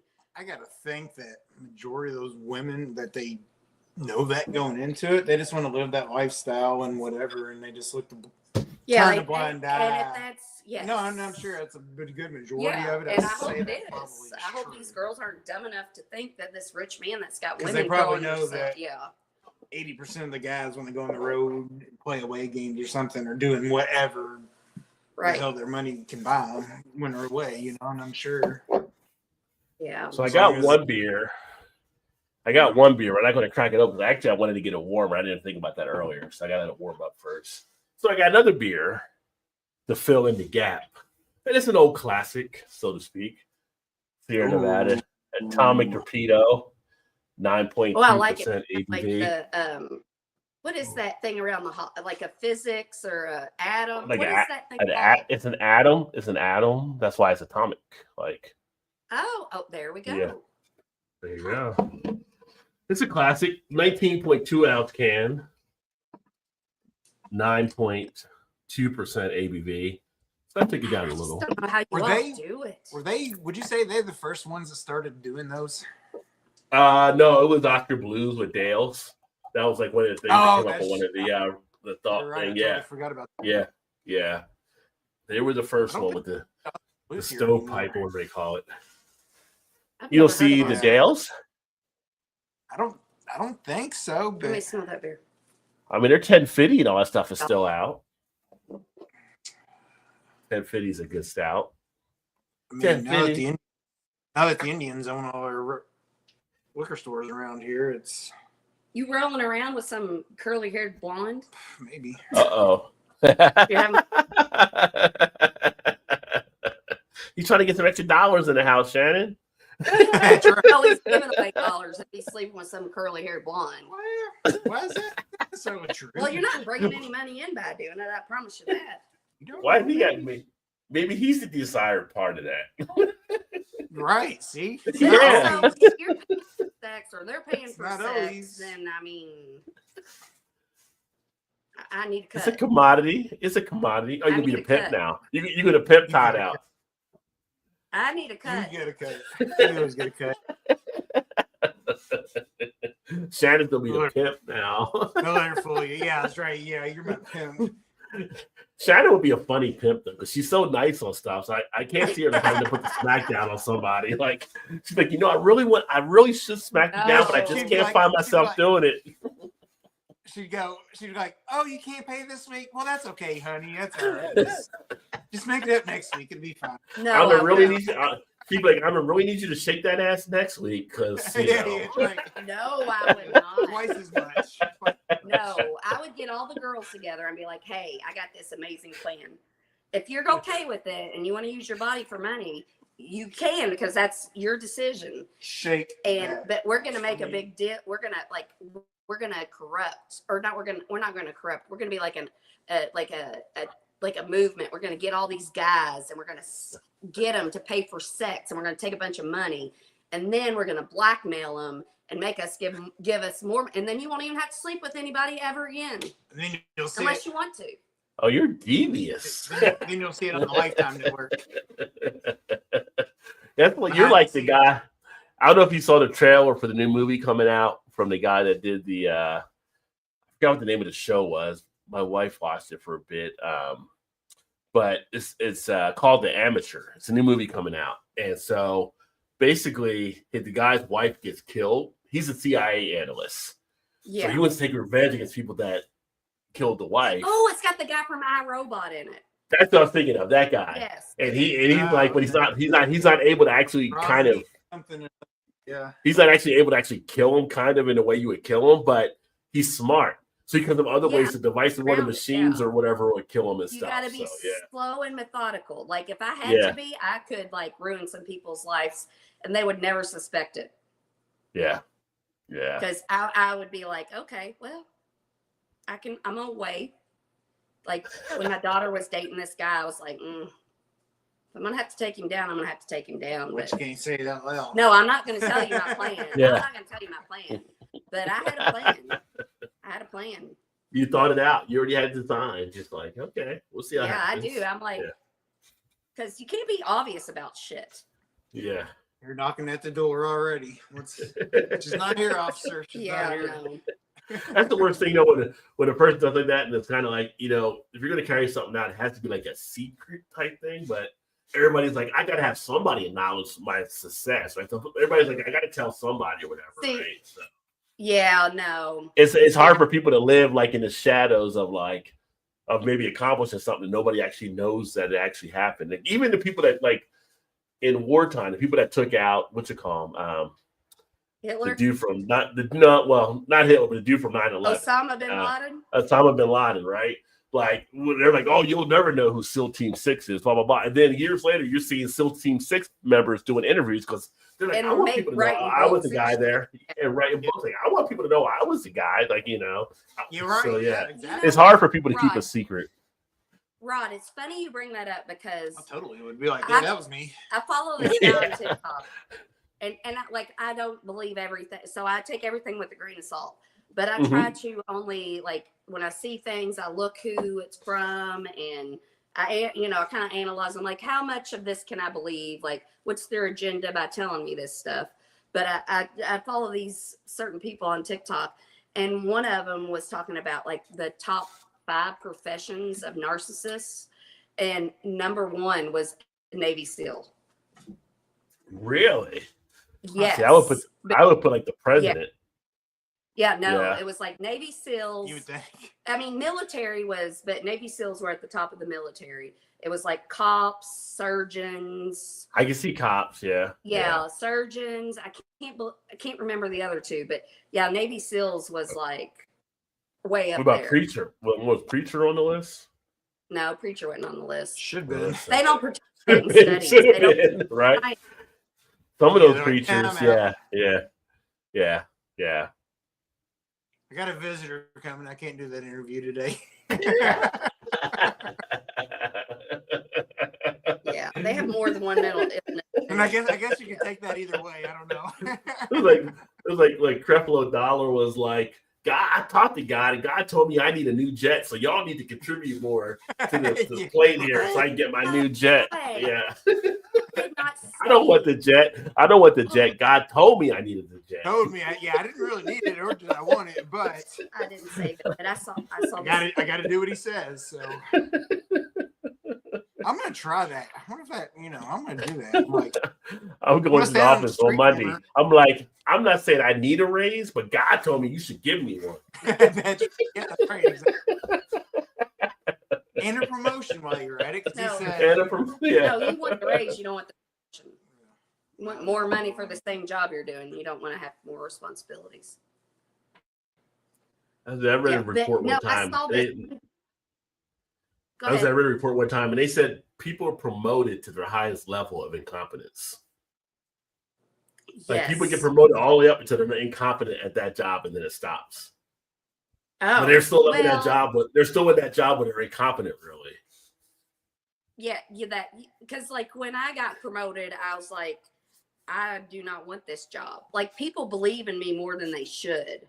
They're like, oh, she'd be good at this. And I'm like, it's happened to me so many times in my life, and I'm just like, people like they believe they're like, oh my God, you'd be so good at this or that and this and that, and I'm like, I don't really think I will be, but. Over the years, I've learned, like, I don't want to do that. But, like, when I got promoted, I was like, I was in there. Here we go. Oh, and then, so I did it for, like, 6 months. And then I was like, I'm out. I want out of this job. I want to go back to my prior position. And they finally, like, him hauled around forever. And finally, I was like, I need to go back or I'm going to quit. And so they finally put me back in another spot. Then they called me back in to ask me if I'd take it again. And I'm like, absolutely not. Somebody else wanted that. Nobody else wanted it. They're like, maybe we can shine again. Maybe we give her a few more dollars and see if she'll take it. No. I'm like, no. Did not like. I was so miserable. I hated it. There's a point where extra money can't buy your extra satisfaction, right? You reach a level where it's like, no, I'm good. When you're like a Hazel. Oh my God, I was getting ready to say, Rod, be quiet. I was going to talk to my dogs. Hazel. Our daughter's home for the weekend, and she's got her cat here, so now they're all going crazy over the cat. Oh no, Rod. So that was because they've been trying to get me to do it for a long time, and I was like, I'll do it. And then the boss at the time, she only gave me like $1.50 more. And at first I was like, well, that's bullshit. On, what? But then, what? No. But then, Rod, I was like, okay, well, I don't think I'm going to like it. So I'm going to take that $1.50. And then because I don't want to be in this job and get used to making a lot more money and then stay in it because I hate it because they're paying me a lot more money. I was like, but at the end of the year, if I'm loving it and I really want to do it, then I'm going to go and be like, hey, I need a lot more money, because money can trap you. So, oh, and yeah, now, yeah, yeah. So I'm like, I don't want to be trapped in a job I hate because of the yeah. money. And so I Well, was like, years ago, I'm good with $1.50. And then yeah, I got to go right back to where I was. And and then I still basically got to keep what I had. yeah, yeah. There was a report I read years ago, and it talked about the happiness around what you make as an earning type thing. And they did a report, and they basically, I guess, going through their study or like that and everything, they found like 100, and it's funny because it's a rounded out number, so I don't know how accurate it fully is 100%, but like 100,000 was like that number that they said that's where you kind of target, right? Because they're like, if you get under 100,000, you're always fighting to get to that level, and then when you get over 100,000, you're fighting to stay at the level you're at because you don't want to fall back to being lower, but you also, the lifestyle changes and it becomes a rat race, right? Like you're trying to, so it's like, it was just interesting because it brought up the question of how many people chase money, and is money worth chasing like that? Like to find your happiness. They find a lot of people are happy that don't hit those levels. They have more around them in their own personal richness than they do in the financial richness. So things will always disappoint you. People will too, but not as much as things. But I watched a documentary on Netflix, if you're interested in the subject, and it's called Happiness. Mm-hmm. The documentary is called Happiness, and that's one of the studies they did found the same thing. It was just like after you make a certain amount of money, and it was like you can pay your bills, go to the grocery store, put gas in your once all of your needs are met without stress, and you got a little extra. That is basically like the baseline more you have, it's a happy, it'll make you happier for a small amount of time, but over the year it goes back down. It's not that big of a deal. Yeah. Right. Yeah, but it is. I need to watch that again. I was going to say, I was wondering if that's what it was. I haven't seen it. We need to watch. You need to watch that with me because it's like Happy Gilmore, find your happy place. Is that Hazel? Yeah. Everson said most of SEAL Team 6 dead within 6 months, given Huey helicopter from Vietnam, fighting one of the hottest places in Afghanistan, now considered a suicide mission. Correction, it was a Chinook 31 day. Well, I don't know if Vanessa was still in the chat, but I know talking with her in the past, like those helicopters have some bad records on some of their stuff. Like, and I talked to other friends that I used to like work out with that were former military, and they would talk about how like they would go in the Chinooks and stuff that people were like afraid to go up in them. Like soldiers would have fear of them because they have such a bad history of crashes and stuff. So but it's even funny because even talking about like that with the SEAL team is kind of like when it all happened, and people were saying, "Oh, you'll never know who blah blah blah," and then all of a sudden you start seeing reports come out of like different people from the team saying they did this or did that, or get interviews and stuff like that, or the books or stuff. So it's like nobody. It's hard to keep a secret. It's very hard to keep a secret. That's like back in the day, my old job. Like I was the vault guy. Like anybody can come to me with anything. I was the guy in the vault. Nothing left the vault. You made a deposit. Nothing was ever withdrawn. Nothing was ever shared. So at the same point, it's kind of like you were the vault guy. People knew you were the vault guy, and if people want to tell you, like, why are you like? I don't want to be the vault guy. I just am the vault guy. Yeah, then you get talking, people start telling things like, I don't need to know this, nor do I want to know this. Why are you telling me this? Rod, I am the stranger vault girl. Like random people just come up and tell me the craziest shit. And I'm like, which would be safer because I don't know who they are. Or, right. Yeah, we'll be at a brewery. And just be talking to some rando person or whatever, and then they walk away, or on their way home, she'll be like, "Oh my God, Todd, you gotta hear this." I'm like, why would a stranger tell a stranger that information of anything? Like, you probably will never see them again, but maybe they just feel better just getting it off their chest. Like, I guess. I think I got like an energy of a safe person, and a stranger just can. And I mean, I'm safe with your secret, but I really don't want to be traumatized by your secrets either. Traumatized, nor do you probably. I mean, I don't care. Well, it's like some people tell you some stuff, and it's just like, dude, like, did I wear the collar this morning? Like when I got up and got dressed, do you see the white collar on Do you see a confessional somewhere around here that you feel like you want to tell me? But I do like now? that. But I do like. I like the trust factor. I like the trust factor. People believe in me, but it's just like, yeah. See, I don't really like. I look at it as like, yeah, I don't really want to hear it. It's really not you. What you're doing in your life, you're a stranger, is not going to affect me that much. That's your But business. I am also kind of like, I feel like the people that come and tell me this shit have wanted to get it off of their chest and they couldn't.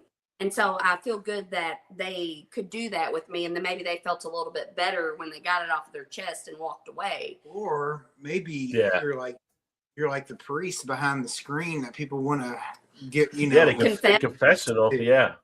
Well, the thing is too, I mean, when people tell you that, it's kind of like it's like a trust factor too. So people see you as being that person they can trust you with. No, you should put out the Lucy stand and charge them like $10 of confession. Right. You're right. Yeah, that's right. The psychiatric thing. We're up from a nickel to $10. Go ahead. No, I just had this thought when we were having this conversation. I was thinking, what's the craziest something that somebody's confessed to me or and confided in me? And I knew this person. We were having a party at our house, and I knew him. But he was a friend of a friend for the party, and we'd met him a couple of times, and he told me in the same night, because I was thinking of 2 other people before him with their confessions, and that was like, oh my God, no, that one popped in my head. He was sexually abused. No, he slept with his stepsister. He slept with his stepsister, and he used to be a meth addict. I'm the next Jerry Springer. And that goes I mean, next show Shannon. Right, yeah. Same guy, both confessions, same night. Yeah. No, it was here. Oh, okay. You know who I'm talking about? Yeah. Yeah. Was this like just a casual conversation, or like were you at a party or something, or Do is I this really like? No, we were at our house having a party. Just kind of just having a party. Yeah, we just together. We just had people over. Yeah, we had drinking. people Over having a few drinks, all kinds of stuff like that, and like somehow in the conversation, you're like, you're like past the pretzels, and they're like, oh, here you go. By the way, I was a meth addict and slept with my steps. Like, how's that get worked into the conversation? And I slept with my stepsister. Yeah, how does that just gently slide in the conversation? Oh, these pretzels are really good. And by the way, I slept with my what? And I was like, what? I mean, and what do you say to that? These pretzels are making me thirsty, and I slept with my stepsister. Yeah. That reminds me about. Oh, wait, huh? What? I mean, and the stepsister thing didn't surprise me that much, but the meth thing really surprised me. Yeah. Stepsister thing did. Well, I mean, the Brady Bunch. It's the whole thing with porn, sleeping with your stepsister, and it's just disgusting. I mean, we're on the border of Kentucky, so it's it could be on the family there. I just don't like. Well, at least he said step, because Joe Dirt, he was just saying sister. So. Yeah, that's true. Yeah. God, what would I would have? Once again, we get Joe Dirt mentioned in the live stream. There you go. The streak continues. No, and then one time like I was 3 years running. We were at. There you go. Hey, unadapted. What's happening, my friend? Yeah, so you guys just make people comfortable and put their guards on, all warm and fun. Yeah, I mean, we're communicative people, so I think that definitely. Stepsister and being a meth addict. Yeah, I don't know about warm and fuzzy, but maybe. Warm and fuzzy. It could be. I mean, they might have felt warm and fuzzy. People are telling Shannon the story, and I think of Will Ferrell being in what's the movie when they went back to school, Old School, and he's in the beginning when he's with the therapist, and I thought we were in the circle. I thought we were.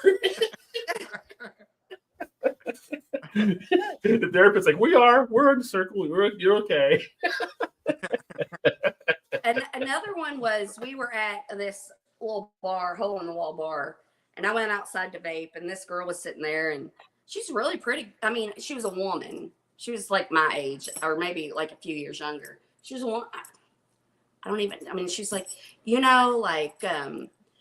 and my husband, she's like, He lets me sleep with other men. He lets me sleep with other men, and he's okay with it. And I sleep with this guy, and he's like 20 something years old. And she's like, I really like sleeping with him. And I think I might like him. And like, I'm like, I remember that. I'm like, what the fuck? Why? I'm just trying to have. This is like you're like on a cigarette vape type break here or whatever. Yes. She's like just dropping it off. Like, hey, lady, let me tell you something. It happens to me all the time. And then I can't remember the one when we were at Fade Oto's that time, and that woman just like, she followed, and we went inside getting a drink, walking out to the patio. I went and stood by the fire. She followed me out to the fire. No, she followed. Oh, I know, but I mean, she was waiting for you to go back out so she could follow you. And I can't remember. I mean, it was something about like January 6th and Trump, and I'm like, really, you think that you should tell me that? I'm like, this lady is fucking cuckoo. She was cuckoo. Yeah. Yeah. But it's never a dull moment. Never a dull I moment. get people to come talk to me on stuff too. It's kind of weird. It's just like, I have no idea why you're even talking to me and stuff like that. And Shanice, a lot of people come up to her sometimes and just say like, just the weirdest type thing, you know, it just happens. Maybe it's an R. It might be an R around us that kind of just says, you know. Yeah. Yeah, I mean, hey, we're open for talk, you know. Our energy, yes, because like I believe in an aura, but I'm like I can't see people's aura, but I feel like I can definitely feel their aura. Like the other day, Todd came in. Well, I don't use it on him that much, even though I feel it because I've been feeling it forever with him. But like he kind I bet you have, yeah. I have, but that's what he said. She said, whatever. No, but I was like, he was sitting on the couch and he was being grumpy, and I was like, what's wrong with you? And he's like, nothing. I was like, your energy is off. Yeah. And he shut up after that. He was like, he didn't say anything after that. But I never used that on him. Like I never put that into words with him. I guess because I don't know. But now I'm like, I'm going to start being like, your energy's off, dude. Like, what's going on? Yeah. I wouldn't say nothing before that either. So. Yeah. Well, the interesting thing is like what is, and this is for you guys or people in the chat as well, like what is the funniest thing that you find humorous that people ever just thought you may be from their perception, right? Like back when the days when I used to have to wear a suit all the time, I would walk into a place, people would think I'm a preacher. Like, oh, if you knew my past, you would not think I was a preacher. Like, have you ever had that, like, when people think you might be something where it's like funny to you to think that people would think that of you or so? Oh, yeah. Huh. I mean, I think, like, unless I'm drunk, people think this used to happen to me a lot, like with girls. Like I know when I went to nursing school, especially, you know, I'm quite, believe it or not, like when you need to like pay attention and be like, there's certain situations where you can be happy and free and who you are. And then there's situations where you need to like pay attention and concentrate and be serious. And so like when I was in nursing school, I became friends with these other girls, and they were like, we thought you were like a snob. Yeah. And I'm like, oh, because you're being because I'm just quite focused in like you're just doing you're doing just doing your stuff you need to do, right? Yeah. And I'm like, I feel like I should be more of a snob. I'm not snobby enough. Yeah. You know? But ever since so I wear X body spray keeps people away. Asshole life. What about you, Todd? Yeah. No, not California, your energy. we're having a moment here. We're talking about the energy. It is what it is. I forgot what the actual original question was. We're not limited to a certain territorial property. Like we can be anywhere. We don't just have to all be in California. The question, Todd, was basically you find anything humorous? Like people thought when they first meet you that you were a certain way, the perception was different than you totally would never got. Like it's like because I thought something was funny. They see me you you thought it was funny what they thought about you. Like people thinking I was a preacher, I found pretty funny to myself. Yeah, because I'm like, if they knew anything about me, they would know I would not be a preacher. Security guard. People thought Todd was a security guard. Only in Jamaica. Well, that was to say that was just one random weekend. Well, but I mean, I guess I don't know, but I don't know. I have to think about that. Like it's just one of those things that pops out, like it's just funny when because I would get that sometimes when I would put a suit on. Like I'm like, I'm not a preacher, but now if they have a preacher discount, I will take the discount. I mean, you're right, absolutely. Yeah. Yeah. I'll be there like Bernie Mac was in Friday. Okay. I'm gonna go grab a beer and grab her some more beers. I think on my way down. And see, like ever since I used to hang out at a rowdy bar, and everyone thought I was either a cop or a crew chief. No idea why. I'm in North Carolina, by the way, right? Like they thought you were kind of like that. NASCAR, like we run the NASCAR pits. Yeah, I left the NASCAR part out because I didn't mention it, but yeah, NASCAR. Like Rick, wide range though. You remember watching Talladega Nights with Ricky Bobby, Will Ferrell? Listen, Rod, we've had this conversation. I remember watching the movie. What do you remember? You remember Michael Clark Duncan, the black guy? He was a crew chief in the movie. Yeah, he ran the pit crew from the Green Mile. Good movie. It was a very good movie. Yeah, with the little mouse. Yeah. And Billy Bob Thornton was in it too, wasn't he? No, Tom Hanks was in it. Billy Bob Thornton was Sling Blade. You get a mix of Sling Blade. See, like my mind, like how the hell did I get from that to that? I mean, maybe period wise, kind of close, but yeah, different movies for sure. Reverend Hops. The mouse. There was a mouse in Sling Blade too, right? Where he carried around in his pocket all the time. Are you talking? I don't remember. Are you talking about Mice and Men? Maybe. That's the one I'm talking about. Yes. That's what Vincent D'Onofrio. Vincent D'Onofrio was in Mice and Men. Vincent D'Onofrio and John. Can't remember his last name. He played Cyrus in Con Air. John Malkovich. They were Mice and Men. John Malkovich and Billy Bob Thornton mixed up. I mean, wait a minute. How do you get John Malkovich and Billy Bob Thornton mixed up? Totally different people. Totally different. Yeah. I have no rationale for my thoughts. I just know their thoughts. You just go with it. Yeah, and I'm like, what the fuck? And like, that makes no sense. I thought about getting ordained, Emerson, for like a church of like something with beer, and I could be the Reverend Hops. Hey. If you're going to get ordained, you have to get ordained through the Universal Church of Life. That's what I'm ordained through. And it's free on the internet. It's free on the internet. I mean, you got to pay for your certificate. You got to pay for something, certificate or something. Yeah. But I don't think, no, you can. So you legally could marry people. I have legally married. So I would get that, and I would get that, and I would marry people legally, like in a brewery. Yes. Because if I was like the Reverend Hops, I could get ordained. That's a good idea. Actually, I could get a little side hustle, and I get with all the breweries and be like, if you want people that would do a marriage here, I can come in and actually marry them. Get your own brewery, and you need to get a drive-through, and you need to be like, I'll give you beer, and I can marry you at the same time. Shit. Okay. All right. Yeah, you got to make it special.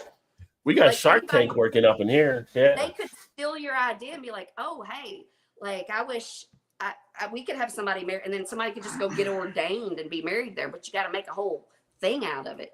Get the drive-through, the married through the drive-through. See, I'll dress up as Black Elvis. I'll do all this shit, and I got good beer too. Why you gotta be Black Elvis though? Why you gotta get racist? Because you're Black, Rod. I am black. I could do a little hunk of burning love. I could do that. You're right. Yes. You're right. I mean, that would make it even more funny and special and unique. Yeah, I give them their own pair of blue suede shoes. I'd be like, I got married by a black Elvis in Cincinnati, Ohio. Who can say that? Nobody until you make it happen, Rod. There you go. Oh, Shadi, you kill me. I love you. Paul's in the house. Paul, you changed the name. I didn't realize that. Remley's Ales and Lagers, Home Brews, and Craft Beer. Look at that. That professional sounded right there. What's up, Paul? Paul's changed his name? Yeah, that's what you just said. Yeah. Why? Who the hell I don't know, but Remley? that's Paul's last name. Oh, I did not know that. You didn't know his last name? Really? I bet you don't know mine either. I think he probably does. Ask him. Paul, type it in the comment if you know Shannon's last name. Which is the last name of Todd too, by the way. So yeah. Well, yeah. I mean, I would hope he would have figured that out, but some women don't take the last name of the husband nowadays. I wasn't going to. I shouldn't have, but you know. He had bad credit. He had bad credit. He had bad. I didn't know what his credit score was. I don't know if I could take it or not. Oh yeah, that's the reason why she did take it. Yes.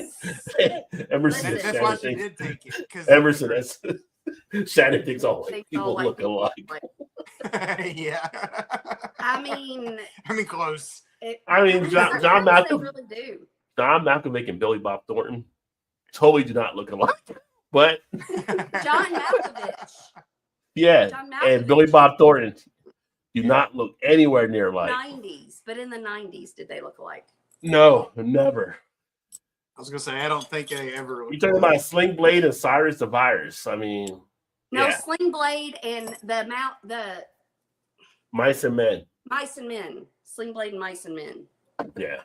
Now you could say Billy Bob kind of dressed like what John Malkovich might have been wearing back in the day, because like the period type thing. But yeah, as far as looking, I kind of think it's because back in those days, those two were always like they weren't. Always I like that unadapted. See, unadapted Bootsy Collins instead of Collins. Those few more Cincinnati. Oh man, Dragon's Milk is coming out tonight, y'all. Bootsy Collins. Did you just ask who's Bootsy Collins? Oh my God, Rod! You know I don't know anything about people. Who's Bootsy Collins? Excuse us for a second.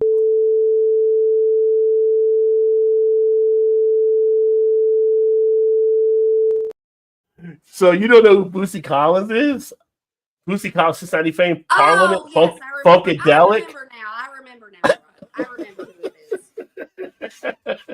I do. God, I'm so stupid. Don't fall for it. Bootsy, baby. Totally remember now. Tell everybody who that is. Bootsy Collins is the guy that looks just like Elvis. Bootsy Collins played bass for Parliament Funkadelic. He's from Cincinnati. You don't know who Bootsy Collins really is? Jesus Christ, Rod! I don't know who he is. Is it a he or is it a she? Have you ever heard of him before? He's in a band. Yes. He was in Parliament. He was in Parliament Funkadelic. He's a bass player. I don't really pay attention to who's playing what. They're from old group though. Yeah. Well, you know, glad I got shamed tonight.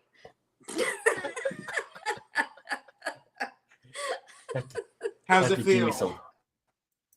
I have to give you some homework on Bootsy there. No, but now get ordained. I'm going to start going to church again. Right? That's the best thing about being ordained. You don't have to go to church. You can be. No, I can literally with my ordained minister license or whatever it is they gave to me. I can provide counseling. I can be like, I'm a minister. I can do counseling. I'm like, I could really trick some people, but I'm like, why would I want to do that? You may like that. I'm not sure. Is it bourbon aged? It smells like cigarette smoke. Taste it though, doesn't? But doesn't it smell like cigarette smoke? Not really. It smells like an ashtray. Cigarette smoke. It's smoky though, right? I'm getting smoke. It's not bad. It is barrel aged. I mean, it's Dragon's Milk. You might be getting the oakiness. I love Holland. Bootsy who? Bootsy Collins. Oh my God. He's 73 years old. I know, that's what I said there. Oh, there were no group. He looks like a lot of fun though.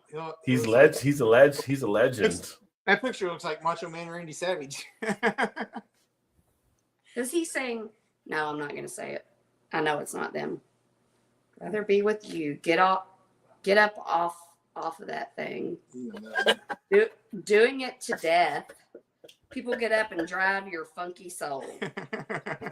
Okay. I'm gonna look into him. I love learning about new things. You like some Bootsy. You never heard Parliament? Never heard Parliament Funkadelic, Flashlight, or listen, I'm just gonna keep disappointing. One Nation Under a Groove. Todd Aspect better at it. You should be getting her into that stuff. Stop while you know how it was. Rod, you don't pay no attention to anything I say. I'm the music person and like I don't think life would be worth living without music and dogs. You could say the same thing I've told her for 15 years, and then she'd go, "Really, Rod? Oh, I didn't know that. I'm like, really? I've been trying to tell you this for 15 years." I'm like, oh well, come from somebody else. Wasn't that like with Peaky Blinders? I'm like saying you should watch it, and you've been like trying to tell her for all this time to watch it. And well, we did. You should really watch it. Yeah, we started watching it, but I'm about halfway through it. Yeah, Todd's been on a Dexter roll. He's been watching the hell out of some Dexter. Really? Well, I'm about to watch Daredevil because now all the shows are done, and I can binge watch this weekend. Because I like to watch them all. Huh? You're not watching I've never watched it. I should watch it. She watched it. Probably could. Like, I don't think you probably can't relate to it. She watches it though, doesn't she? Yeah, she does. Yeah. Yeah, because final season. Yeah. Like as a woman, it's just like we're waiting for him to come out, and then we're gonna jump in. Yeah, because I'm rewatching the whole series, and I'm almost to the end. Or whenever. And the Emerson thing, I might get ordained Emerson just for a tax break on stuff. I'm at the end of the 3rd season. Host tours up to cave while Reese messaged Paul was here. By Paul's new name. You've heard Bootsy Collins play. You've probably seen him on TV once or twice. You just don't know. Yeah, because you get stuff from Cincinnati, so he's done a lot of Cincinnati commercials and stuff too. But like I take in so much information. Like I meet Shannon's on a timeout. Go sit on the couch and listen to. I want to know if it's good. I'm sure it is good. I'm sure it's good. Well, that's the name of the song. Really bad for not to enjoy it. That's the name of the song he wants you to go listen to. I want to know if it's good to you. That's my Funkadelic where Bootsy's a part of it. But I am also aware that you might be like, Shannon, like get out of the screen so other people can talk. Go listen to some music. No, I don't. You don't got to go listen to it now. No, I'm gonna go listen to it. Shannon is on a timeout. Go sit on the couch and listen. I want to know. She's gonna come back and give us the book report of it. But see, what I'm worried about is I'm gonna hear that song. I'm gonna love it, and then I'm gonna want to hear more of his. And then you're gonna keep going on, and then I'll never come back. Yeah. And this could tell everybody bye just in case. No, I'll be back. So Shannon's off on the boots. No, but I hope it's not so old that it doesn't have lyrics that I can read because I need to read the lyrics. I'm sure you'll be good. I'm sure. Okay. Ordained minister in the Church of the Dude. Oh, there you go. Church of the Dude. Is that like from the Big Lebowski? Certificate and everything. Nice, yeah. Yeah, I could be ordained and get a tax break on beer or something because it's a church of beer. She's got a certificate and everything for being ordained or whatever. So I don't know. Shit, we should have been claiming that all along. Right? Yeah. I'd be a good preacher too. So I just tell people as it is, and at the end of church we'd have a beer, have a few laughs. Yeah. Here's communion, a 6-pack of. All my saints would be named after hops. Instead of the over here we have Saint Citra. Instead of the wafer cracker, we're gonna have a pretzel and beer cheese. Right. Right. I like that church. I'm gonna go. I'm gonna sign up right now. Yeah.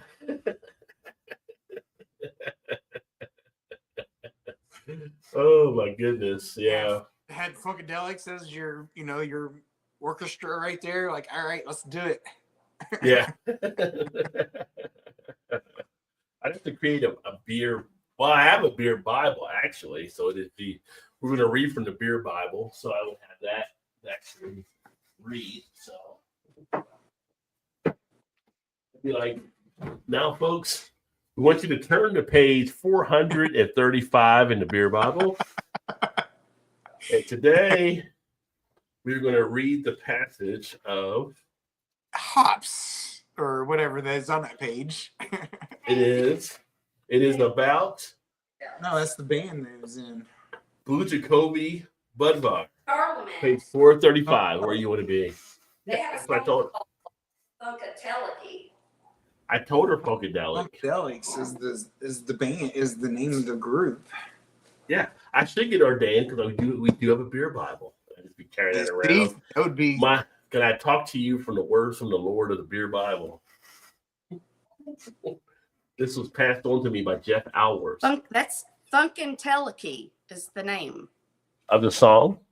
I can't find Funkadelics from Parliament. Funkadelic Parliament. Go listen to One Nation Under a Groove. Parliament Funkadelic Essentials. Maybe it's the name of the album. Listen to One Nation Under a Groove. right there. Okay, I'm gonna go listen to that one.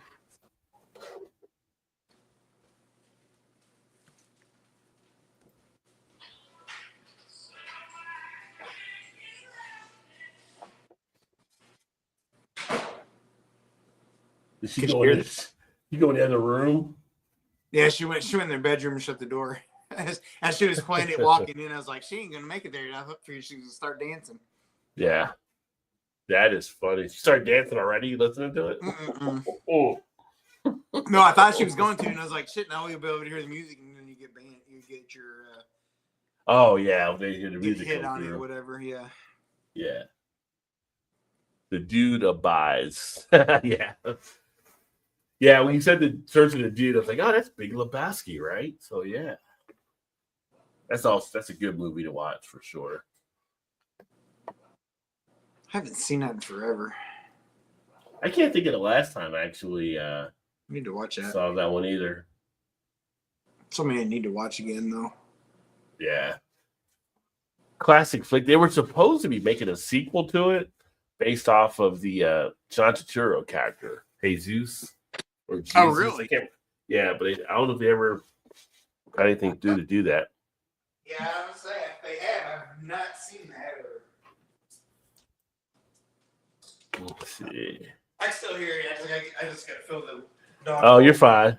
Water bowl up. So Emerson said, watch Inherent Vice before one battle after another, both Paul Thomas Anderson films based on Thomas Pynchon novels. Inherent Vice.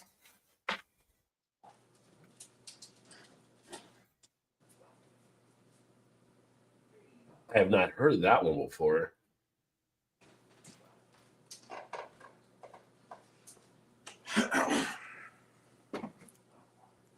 Ouch. 2014, Inherent Vice. Oh, is that Joaquin Phoenix in that one? Yeah, it is. Huh. I've never seen it, nor have probably ever heard I've of it. never heard of it. I was gonna say I don't think I've ever heard of it. Says in the California beach community, private detective Larry Doc Sportello tends to work his cases through a smoky haze of marijuana. That's definitely looking at it through different eyes. Never heard of that one.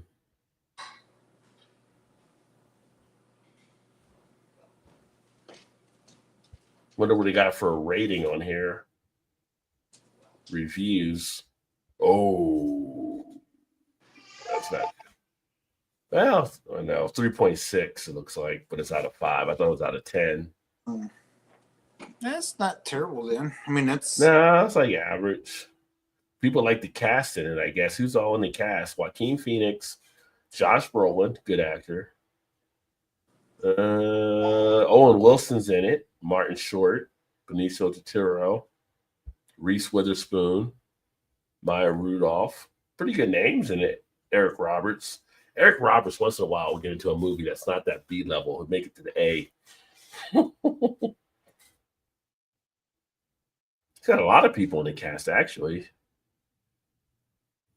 Interesting. I feel like that's one of those Saturday movies when you're like flipping through and you're like, oh, that looks interesting, and you put it on.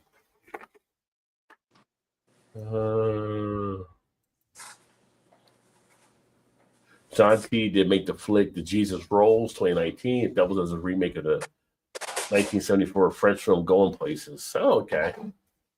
You know what I was watching earlier was a clip from Lock, Stock, and Two Barrels, which is one of the movies I love from the UK side.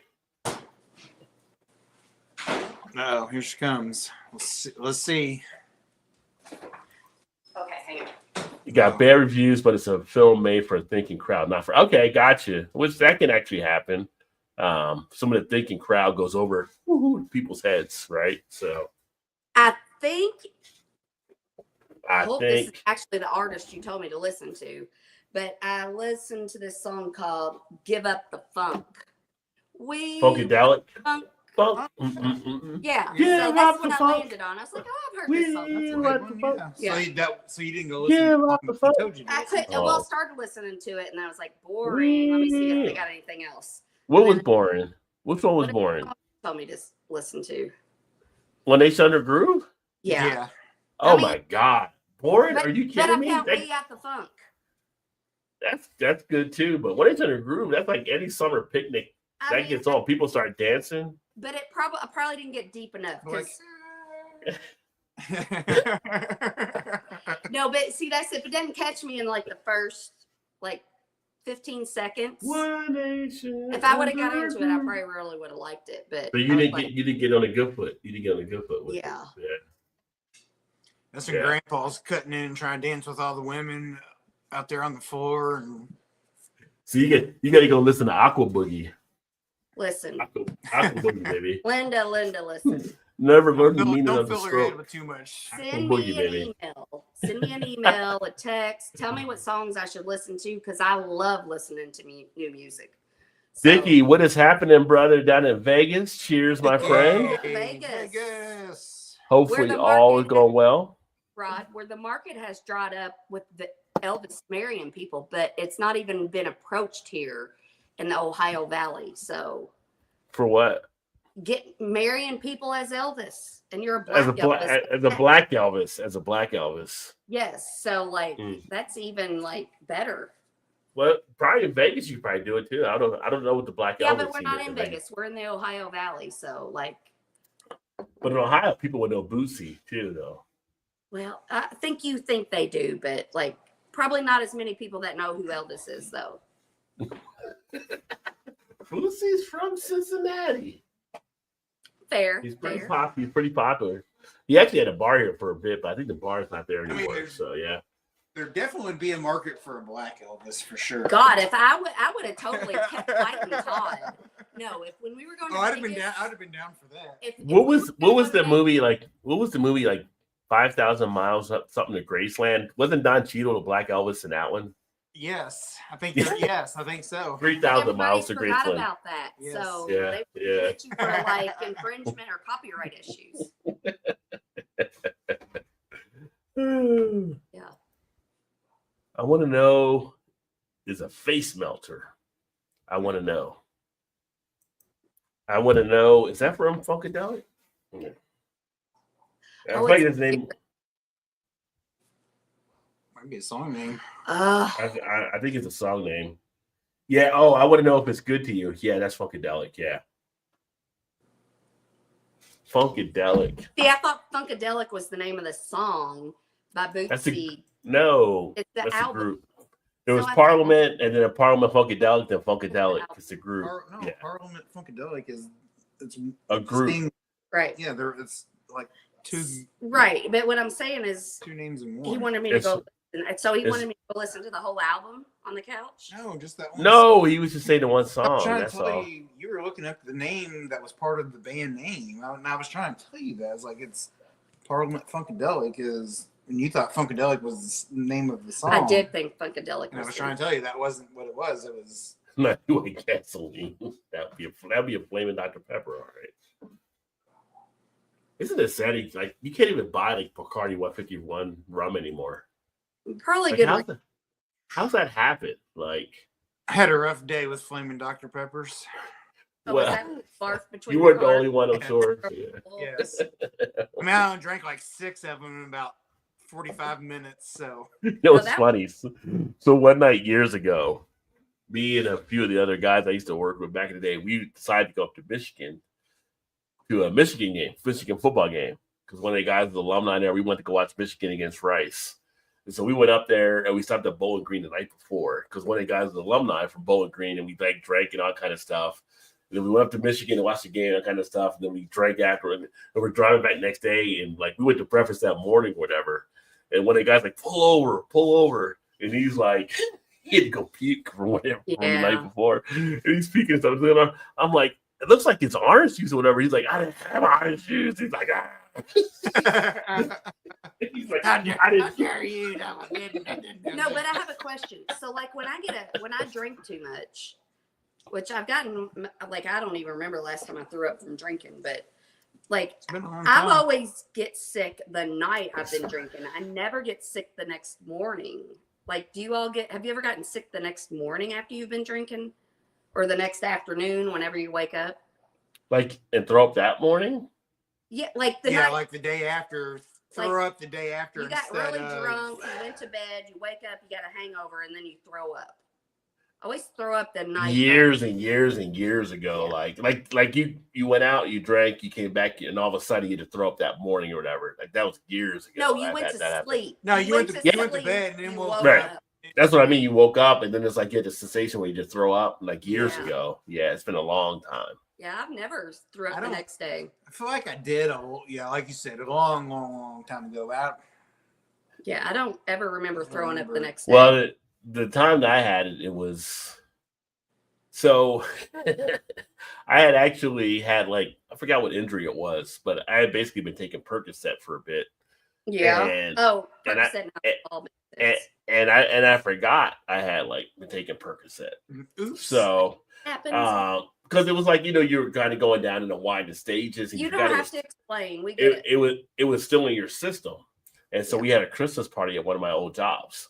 And so we're doing a Christmas party, and I'm like, this is like probably like I'm trying to think what year because it was when one of my old companies. So it would have been like 2003 or 4 or 5, somewhere around there. Right? So I'm slamming like iced teas, Long Island iced teas. So that's how I was back in the day. I would drink some Long Island iced teas. Slamming them? Oh yeah, I mean I'm knocking them back. I'm a big guy. I can handle it, right? I'm used to it. Right? So apparently you couldn't until you can't. Yeah. and so my boss she was like, "Are you okay?" Or so she seen me drink before, and I was like, "Yeah, I think I'm fine." Like she's like, I think I'm getting a little kind of loopy a little bit because she's seen me drinking iced teas, and iced teas never hit me the way they were kind of hit me there. Yeah. And so I ended up basically getting hammered. I crashed at one of the guys' houses there that night because I couldn't drive or everything. So I just crashed at his house, whatever. That morning I had to get up and I was throwing up that morning. But it was just like, that's the last time that actually happened to me. But and alcohol. Yeah. But it was funny because you know what happens? Like you have those type of things when it does happen. And it's like, you don't recall everything, but you get things that come back later on in bits and pieces as people tell you about stuff. And they're like, you don't remember when the police were there? And like, so-and-so was talking to the police, like trying to get a ticket or whatever. I'm like, no. But then in my memory, it's like, I start to remember like being in the back seat and hearing like flashing lights, right? Like it all starts to come back in different But do pieces. you think like sometimes though, your mind might make shit up? I don't know if it makes it up. I think it just recalls stuff that you forgot, but you kind of had compartmentalized somewhere else in the mind. And I'm kind of like, if I forgot it, don't remind me because I forgot it for a reason. Yeah, but it's kind of like, I don't remember that. But then when someone mentioned it, you start thinking back and you're like, I do remember sitting in the car and I remember like police lights at one. Because my friend tried to make a turn on the street. He couldn't make it and the police saw because we were leaving the bar. So they were kind of watching people do stuff. But Yeah, so it's kind of funny in that regard. Like that was the last time I've had something where it's kind of like I went to sleep, but then I woke up like I had to go to the bathroom and throw up. Yeah, I don't like that. Yeah, but that was really triggered because I forgot I was doing the Percocet. So I mean, it is you like if you're like taking it for what you're supposed to be taking it for, it's just kind of like take my medicine, and then you go drink, and then you just like, oh, I want a beer. You don't realize it's in your system, and then you're screwed. I was gonna say, yeah, anybody take that like they're supposed to though? There are very responsible people in the world that do. I mean, I'm sure there probably are. No, there's some people that know the risk, and they like, well, let's see if we can do it anyway. Elevate it, yes. More is more. Because come on, I came during I'm a Gen Xer, so we grew up during the times where in the 80s where Valiums was an outlaw for parents on stuff. So you see some shit and you'd be like, someone gives you Vicodin, somebody give you some Vicodin, and you're like, I wonder if I can do Vicodin and then drink this as well. Let's see what happens when I put them together. I'm Gen X. Gen X is the last generation of experimenters, in my opinion. Yeah. Well, I say we're that. All Gen Xers, right? So, yeah. I mean, I did that with Ambien a lot, and like I got some good stories from it. And you want to forget some shit? Take an Ambien. Take an Ambien and drink on it. I've got some good stories of it. I don't remember. I'm not sure that you do, but I have a lot of good good they're stories. Funny. They're funny when you tell me the stories. They're funny, right? Yeah. Well, it's funny being, I don't know, maybe it's just me, but maybe it's a Gen X type thing, but it's kind of like, I go to get like the prescriptions at the pharmacy, and they have these like bins where you can turn in your old drugs. And I look at it, and I'm like, why would you do that? Like maybe like I have stuff like, I'm a person that I get through like pain stuff pretty easily, right? So if I have an extra Vicodin or extra Percocet, or I'll leave it around just in case for something else. Right. Get a bad headache or you need it. Yeah, but I'm like, people turn their drugs in. Why would you do that? I mean, yeah, if you have a headache, or sometimes just like you want to enhance the environment too. So yes, yeah, no, I get that. Yes, but it's just like because like if you like, why would you give that up? Because like, say you sprain your ankle or something, and it's like, and you're in a lot of pain, and it'll be better like in a couple of days. So like, why would you keep it and be like, when I get or toothache's the worst? Why wouldn't I keep it and have it on hand just in case you? Yeah, I mean, there's I don't want to call them Debbie Downers. Like straight and narrow people, maybe straight and narrow people. Well, people definitely get like addicted. Oh yes. Oh yeah. I mean, people. They're not keeping from whenever, like they want them now. Right. Well, see, that's a good thing. I've never had that addictive personality, so it's kind of like me either. But that's the thing. Like with if you get through something, you have an injury, and they give you a bottle of pain pills. You're not an addictive personality if there's any left at the end of the refill. I mean, I still got a whole bottle of pain pills when I had my 2 weeks. Yeah, I still got pain pills and stuff. Yeah, I never went through them all. Yeah. Yeah. Anytime he's ever had to get pain pills, I'm like, I still have them. When he got his vasectomy, and then what was the other last time when they gave you pain? Yeah. I was like, he's like, I'm like, just take them, just like for the like 2 days, just like. Because you feel good now because you're numb and the lidocaine and everything's in your system. I'm like, just take them, like 2 of them a day until you're on the 3rd day. And then your body should be able to be feeling better, because once you get in that really bad pain, then there ain't no catching up. With those, I don't think I took one though. I made you take a couple. Did I? Yeah. And I gave you Finnegan too, which knocked your ass out. Well, no, I do remember that. Yeah, because they gave him Finnegan, and it's the only time like I can't take naps very much anymore, but I might have been working 3rd shift when he got that. And we came home, I took him to the dentist, and I was like, here, I'm going to give you a Finnegan and a pain pill. And he laid down, one of the only times he ever took a nap with me. And I was just like, oh, it's so sweet to take a nap together, Like we never take naps together. It'd be nice if I remembered it, but I remembered it. You wouldn't care. I remembered it. It was something to me. I loved it. Yeah, wisdom teeth are, like you go in and like not get knocked out and just like count back from 100 to whatever. And it's like I never get past the first couple of numbers. I'm out or whatever. And just like I only had my top wisdom teeth.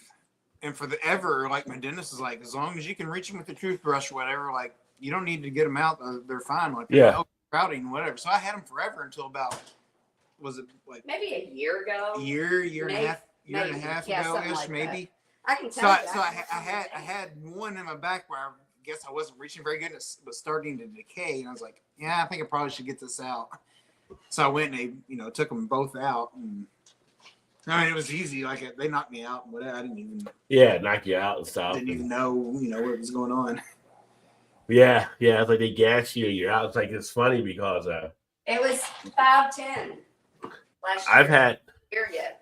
Oh, it's not even been a year yet. Yeah. So okay, so last May of last year. Yeah, May last year. Yeah, go ahead. Yeah, I've had them out at different points, and I remember one of them I went out.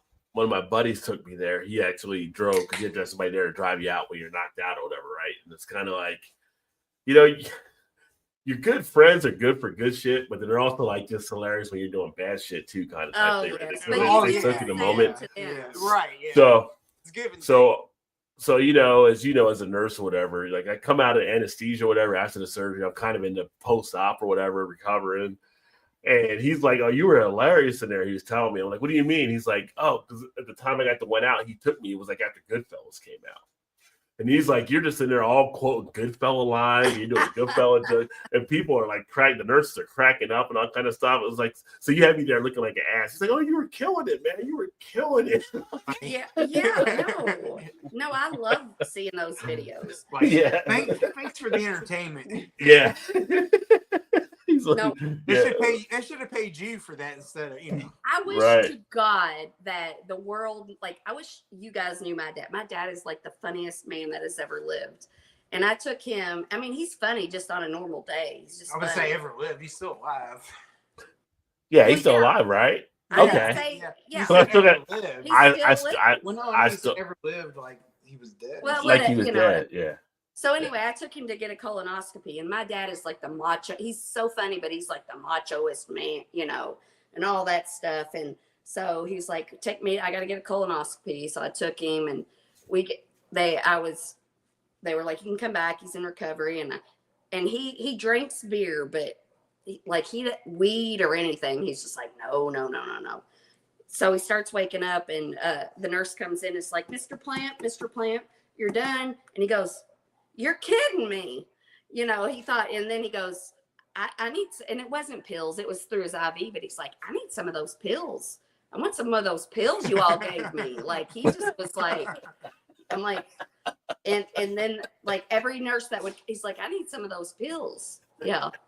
And I'm like, "Yeah, Dad, you do need some of those pills." He's freaking hilarious, dude. That's hilarious. Oh my God, he is. He's just like, he doesn't even try to be funny. But then if you laugh at something that he said when he wasn't even trying to be funny, he's like, "Oh my God, that made him laugh." So then he tries to be funny, and he's not funny, but he's trying. And so we laugh at him because he's trying to be funny and get more laughs, but he's not being funny. Basically, personality-wise, he's an older male version of her. But he's way funnier. With talking and the shit, some of the shit he says is just off as like, it's freaking hilarious a lot of times. I mean, it's funny. Yeah. I'm gonna crack open my third beer here. So, well, that makes sense. L. Smith, Freeway Stout, Peanut Butter Cup.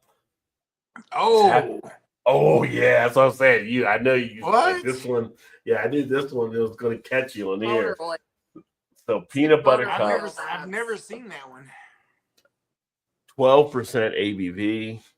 Imperial Stout with cacao nibs, roasted peanuts, sea salt, and coffee. So Rod, add up the two beers you've had. What is the ABV combined? Why? The one was a 12. Okay. I mean, no, sorry. The 112 ounce was 18%. 18%. But the other was a 19.2 ounce can at 9.2%. So 18 plus 9 is basically 21. Well, the one is basically a 1.5. Well, one's like the 1.5 beer. And these now, are this is a 16 ounce. This is a 16 ounce can at 12%. So what I'm asking is, how much % of alcohol have you consumed tonight between those two beers? So this one's 11.4, and this one is 12, I think. So you've had like 20. And this one is 6.7. I So add mean, those three together. But I don't it know is how good. you actually figure that out. It is good. It's just like that. It What is Good percent? Friday. Right. Yeah, 1, 2, 3, 4, 5, 6. I've had. But they're different sizes. Yeah, right. That's what I'm saying. Yeah. I've had a 12 ounce. I've had a Well, mine 19.2, and I've had a Yeah, 16. okay. I didn't think that question out. But he had the 19 point whatever. Yeah. So that's like 1.5 12-ounce cans. Right. Or actually a little more than 1.5. Give me some more. So we need to figure out how many ounces we drink and what is the ABV of the ounces we've drank. You need Vanessa in here to do the math for you. I know, right? Yeah. Where's Vanessa when you need her? I've had beers at Much like the swimming pool, that head went away real quick. so 6. I've had like 24% ABV, and how many ounces are these? 12. So I've had 12 times 6 is 36.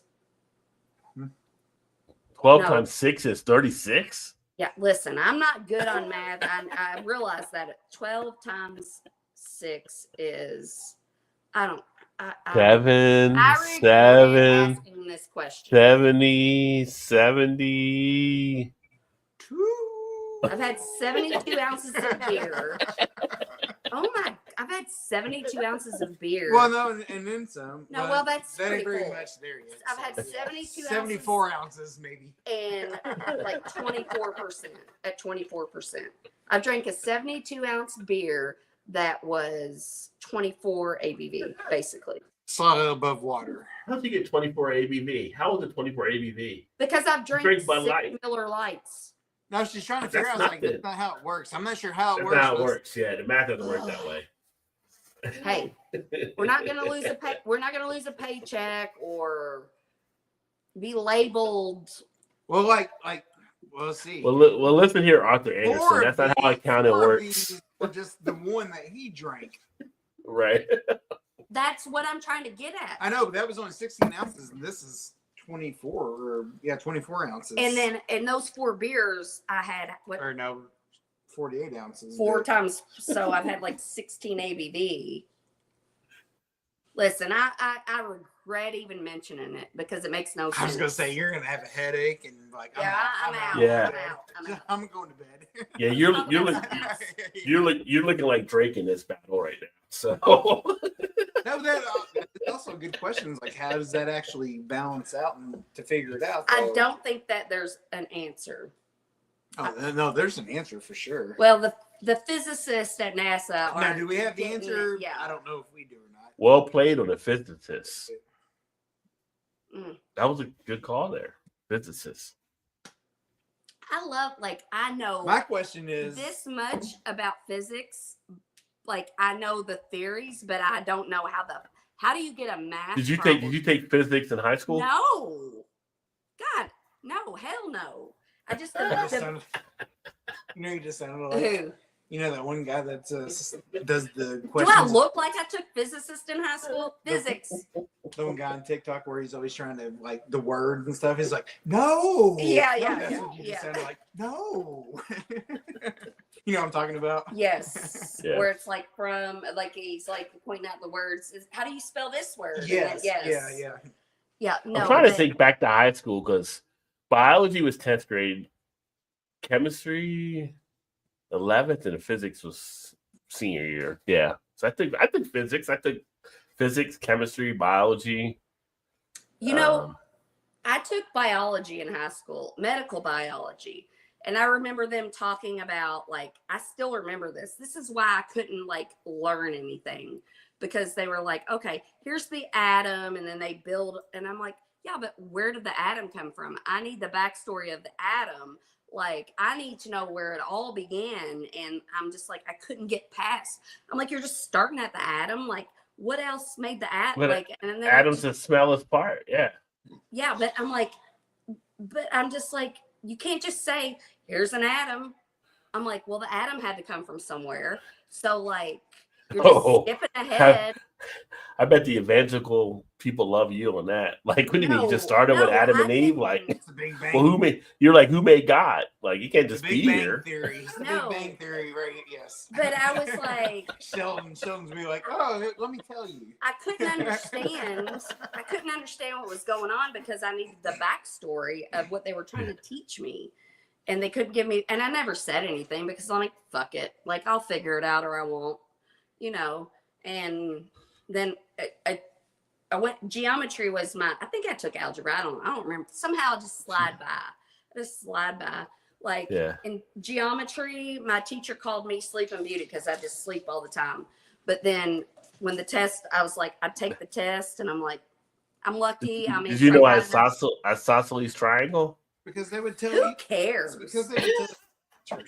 Who cares? What about Pythagorean theorem? You remember that? No. She doesn't even know what that even. She didn't even know that was a word. I've never even heard that before.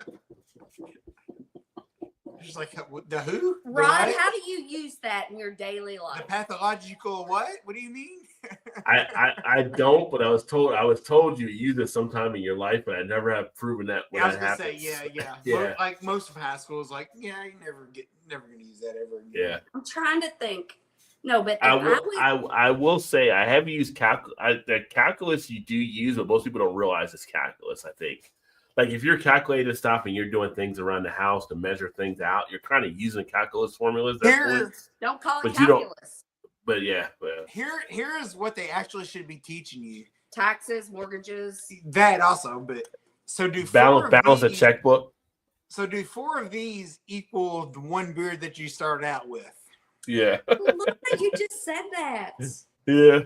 Because you got four beers at 4.2 or whatever, so there's 16. And then 16 ounces at 4.2. Well, no, 16% added up together. Does that amount to the same 16% beer? I feel like I made you think, or whatever that was. That I feel like I asked that question and you're thinking. I feel like there could be an app developed to do that calculation for you. But but it's a serious question. Do you know if that's actually legit? Like, how does that actually figure up? Is what I'm getting at.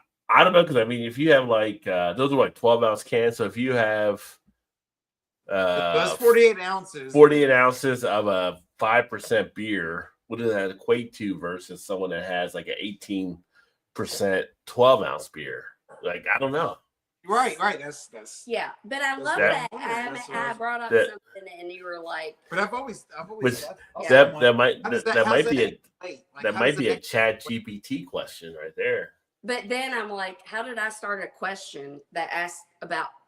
It's a question I regret asking because there's too many numbers involved. Yeah. Hate numbers. Hate numbers. But I'm like, numbers, great songs back in the day. I always wondered, like, how does that actually equal out, like, percentage-wise of... Yeah, so maybe we only have 3 beers, but they're 11% each. I think I have an equation. Is that 33%? Well, let me see. ABV? No, I think I have an equation. Because I've got ChatGPT on my cell phone. I'm going to type that in. Yeah, we should start listening to ChatGPT because that's what's going to lead us to knowledge. Well, I mean, it's probably a better answer than what we have. And not conformism. Not conformism. That's not ever going to, Might be a better answer than what we have. How many? Designing it. What's the ABV on the Bud Light? 4.2, as you said? I think it's 4.2. We'll go with that. I think it's what they are. Right. I mean, they don't say, but I'm pretty sure they're all like Miller Lite, Bud Light. So 6 Miller Lights, how many ounces? And what's the ABV on those ounces? Rod, do you pay $20 a month for your, because I got on that GP, whatever it's called, and I was like asking them to make these pictures for me. 4.2. Mm-hmm. Yeah. And then I was like, well, do this and do that. And then I was like, no, you only get 1 question a day unless you pay $20. Oh shit! Damn. Well, I don't pay for it. She does. She pays for it. Rod J ain't paying for shit. Not if I don't have to. Try stuff out. Let's see here. To figure out how 4 cans of 4.2% ABV beer compared to a 12-ounce beer of 18, we need to calculate total amount of pure alcohol in each option. Yeah. The formula, so the formula equals alcohol ounces equals volume ounces times ABV divided by 100. You don't even know. No, it's got a formula here. Where's Sheldon Cooper when we need him? They got a formula, but they don't have the answer. 4 12-ounce cans to ABV each can. Blah, blah, blah, blah. I'm trying to go through. Okay. So one 12-ounce beer at 18% ABV contains slightly more alcohol than 4 12-ounce beers at 4.2%, about 7% more alcohol by volume. Let me know if you want a visual chart or a way to include this in the video or a post. Hell yeah. Yeah, right, yeah. For the subscription, just no, I get on the free version. So it gives me a breakdown. So it's the government trying to get more information out of you, Rod. Look, it shows a chart. It shows a chart. No, I know, but it says, let me know if you want more. Nah. And so they're using you to develop their program. Look, it says the 12-ounce, 4.2% alcohol, 2.016 per ounce. The 112 at the 18, which was just the triple mash, is 2.16 alcohol. So it's higher. It says that single 12-ounce beer at 18% ABV packs just a little bit more alcohol than 4 regular light beers at 4.2. So drinkers should approach it with caution. Hey, and it says, want this turned into a YouTube short infographic or a slide in your video? Hell yeah. Let's do it. I mean, ChatGPT is the bomb. He's not paying nothing, though. I don't pay anything for it. They're using you for information, though. No, but they're not doing anything. I mean, you're being a peg in the wheel. That helps, though. A peg in the wheel?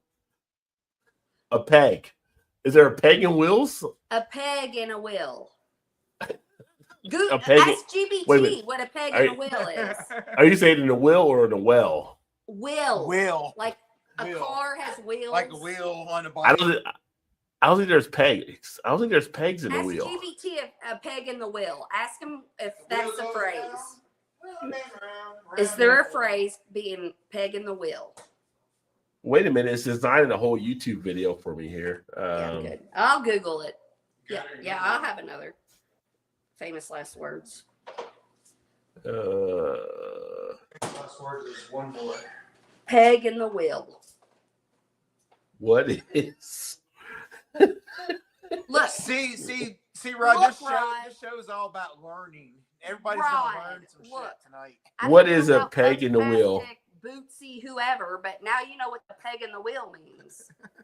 Peg in the wheel is someone who is hindering or disrupting a process or system, or who is causing a problem for the overall functioning of something. So that makes sense. Peg in the wheel means you're gonna go. You're gonna flip over because on a bike you throw the stick in your wheel and you're gonna go. You're a peg in the wheel because you're feeding GPT information that they can use and learn and not be a normal human thought. But your answer was good though, because I never actually knew, like, is 4 equal to the 1, whatever. No, I know. I love that. The one beer outweighs the 4 that she had. Yeah. That's what I was wondering. I was like, so you got 4 that 4.2, so that's 16 ounces plus or whatever. Does that equate to 1/16? Yeah. Now it says beer. Well, that one was 8%, so that's going to be more. But literal meaning: a peg in a wheel could refer to a small part that holds the wheel in place or affects its rotation, kind of like a spoke or stopper. In older machinery, pegs may have been used to control movement or even act as brakes by preventing the wheel from turning. No, I'm talking about metaphorically. Metaphorically. Now, idiomatic interpretations there: spoke in the wheel or cog in the machine, which I think you might have been thinking of a spoke, not a peg. Because a spoke in the wheel means something that disrupts progress or causes trouble. I think Rod just became the black. You're not letting me do it. A spoke in the wheel means something that disrupts progress or causes trouble. I think you meant spoke in the wheel, not a peg in the wheel. I'm sorry. No, I'm talking. no. Peg I'm and talking. Will. Oh, It's you're a using old school. metaphor. What's that old school Wikipedia? Nobody uses It's Wikipedia. Google. It's the iPhone Wikipedia. Oh, we got Nobody. an iPhone too, so I can. Right. Nobody It's uses Google. metaphorical. And this is Chat GPT. Everybody's moved to Chat GPT. Yeah, because that's what they want you to think it is. Because they're brainwashing you. You're falling for it. You're just falling for it. You're just falling for metaphorically. He's getting his money's worth. So what could a peg in a wheel mean? A small but crucial part of a bigger system, a disruption or stopper in motion, if interpreted more literally. And I think you're maybe interpreting it more literally. That's why you're doing peg in a wheel. You know what? I listen. I'm trying to teach. You're It's not possible. willing to learn, so we're gonna move on. Pretty good chance of it. Oh, it says one help using it in a line for a video or metaphor in beer terms. How does it relate to beer? I don't know. Because it's GPT and it Ranger. listens. Rod, you're just falling down. You're just falling for everything. They all listen. Siri listens. Alexa listens. They're all nosy. They're all nosy. GPT is taking our thinking abilities away from us. If you turn on your phone now, there'll be ads for GPT with whatever you go on to. No. Skynet has taken over. I'm telling you, Rod, they're doing it easy and slow, so you don't realize they're doing it to you. Easy and slow. You don't feel it when it's easy and slow. No, they ain't doing it slow. You feel it. You totally feel it. Listen.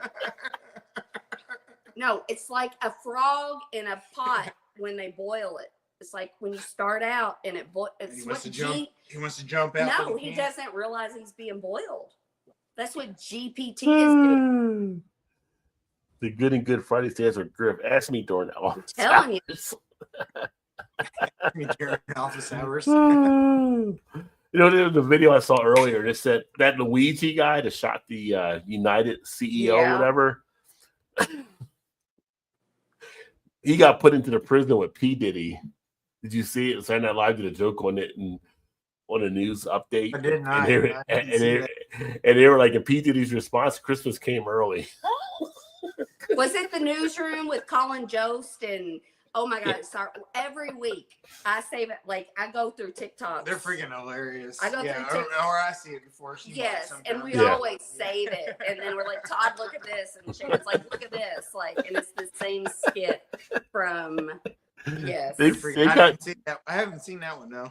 Him and Michael Chi have gotten pretty good there on the news. Yes, Michael Chi. Oh my God. Yeah. And then at the end of the year when they have to write jokes for each other and they're so wrong. Yeah. They have to read. Yes, I love it. Well, the one he got Colin pretty good last year because Scarlett was there. Johansson? And he was the jokes he used about Scarlett on there. She was there and she was like what?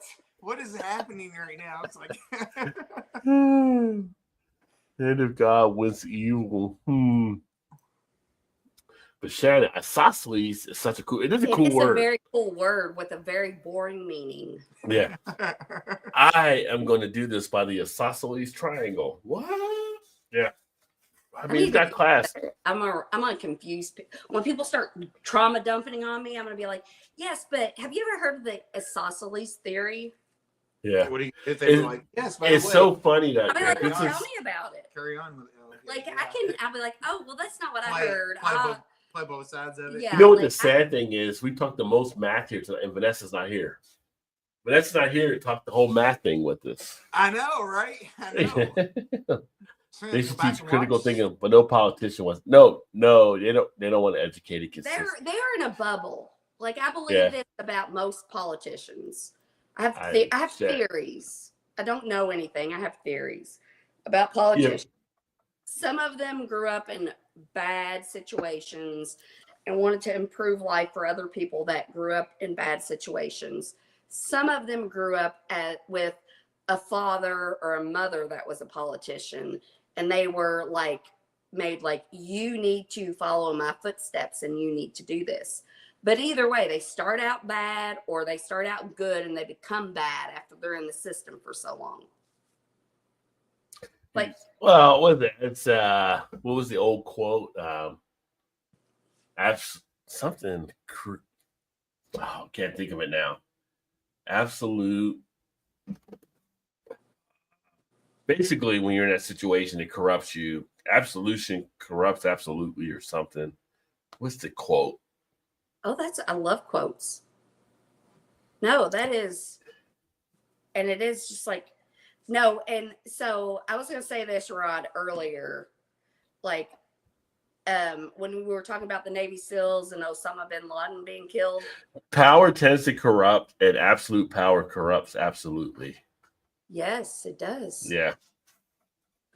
But I also kind of think that's how we've got, not in the situation now, but before it was like, even us, when it was like Donald Trump, he's he's not a politician. And then, I mean, he was smart. He used that to his advantage or whatever. But now I'm just like, now we're just being dumb. But anyway, that's not what I was going to go at. I was going to go at. Anywho. But anyway. What I was going to go at is when we were talking about the Navy SEALs. And remember when that happened and when Osama bin Laden got killed and Barack Obama came out and I remember this fucking, it probably wasn't even TikTok then, but he came out and he was very like elegant in the way he used his words. And he was like, we have, basically stopped we've accomplished our mission. And then I think, was it Saddam Hussein, somebody, and he came out and he's like, we killed him dead. That was Baghdadi somebody. I can't remember the guy's name. Yes, but it showed the two of them reporting kind of the same situation. And I was like, are you fucking kidding me? Obama was like Russell Simmons on Def Jam back in the day. We killed Osama bin Laden. God bless. Good night. Yeah. I just really don't. It was succinct and right to the point. Yeah. No, here's what this is what we're doing. I just don't think in my little bubble. Well, a human being drinking it does matter for the ABV. Yeah, you're a human bubble. Yeah. Setting the human being is in. That's true. How much have you had to eat? Ask GPT that. Say this person had a burger and they weigh this much, and I mean, you could do that. You could do that, but just on looking at the comparison between the beers, the 112 ounce is more than the 4 that you drank there on the. And that's all I was asking. That's right. All I was asking. And if we do, like he's had more alcohol, you've all had more alcohol by volume. But you guys are bigger guys than me, and I've had almost as much, but not quite as much.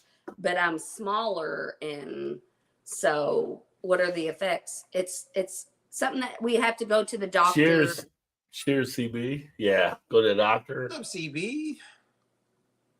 The boss. He calls you the boss. Look at that. That's nice. The boss. I'm not the boss. You are the boss. I don't have any interest in me and CB had some good conversations about some of this shit happening for sure. So appreciate you, CB. Yeah. He's always, because he's older and he's just like, CB's seen a lot of shit in his life. So it's kind of like I like getting the knowledge from CB and kind of conversations we're having just about shit, because CB just reflecting on stuff. You're doing good. Yeah.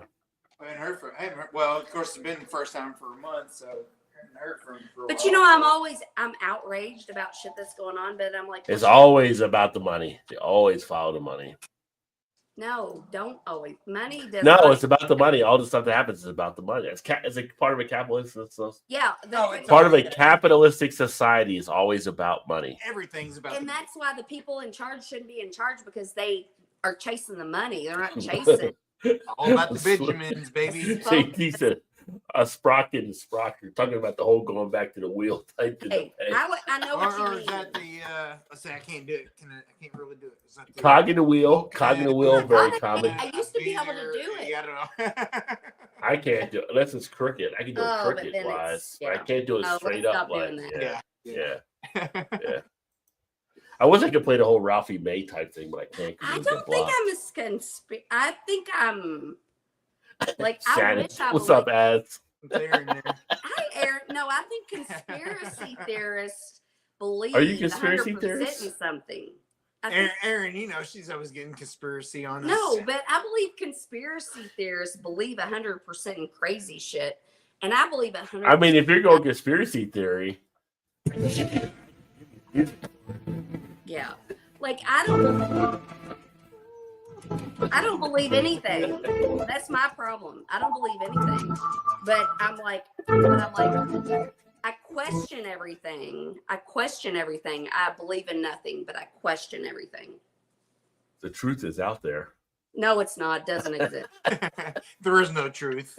There is no truth. There isn't. The CB. There's no truth.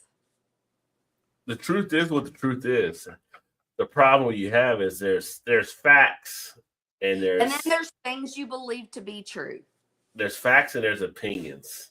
No, there's facts. No. There's facts and opinions, and people have trouble deciding between the two in some situations.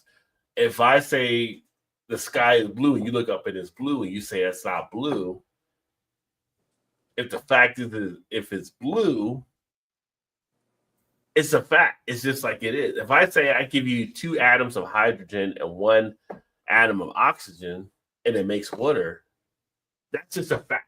No, that's true. That's not something. That's not something. That's not something you can. 2 hydrogen atoms and 1 oxygen make water. That's H2O. True. That is a fact. But people confuse that with other stuff. But looking at the sky, have you ever wondered this, Rod? I think that's what he's saying. Oh, okay. But I've always been like with colors. I'm like, is my blue your red? Like my favorite color is blue. He might look at it and it might be about blue. He might love the same color that I see, but he calls it red instead of blue.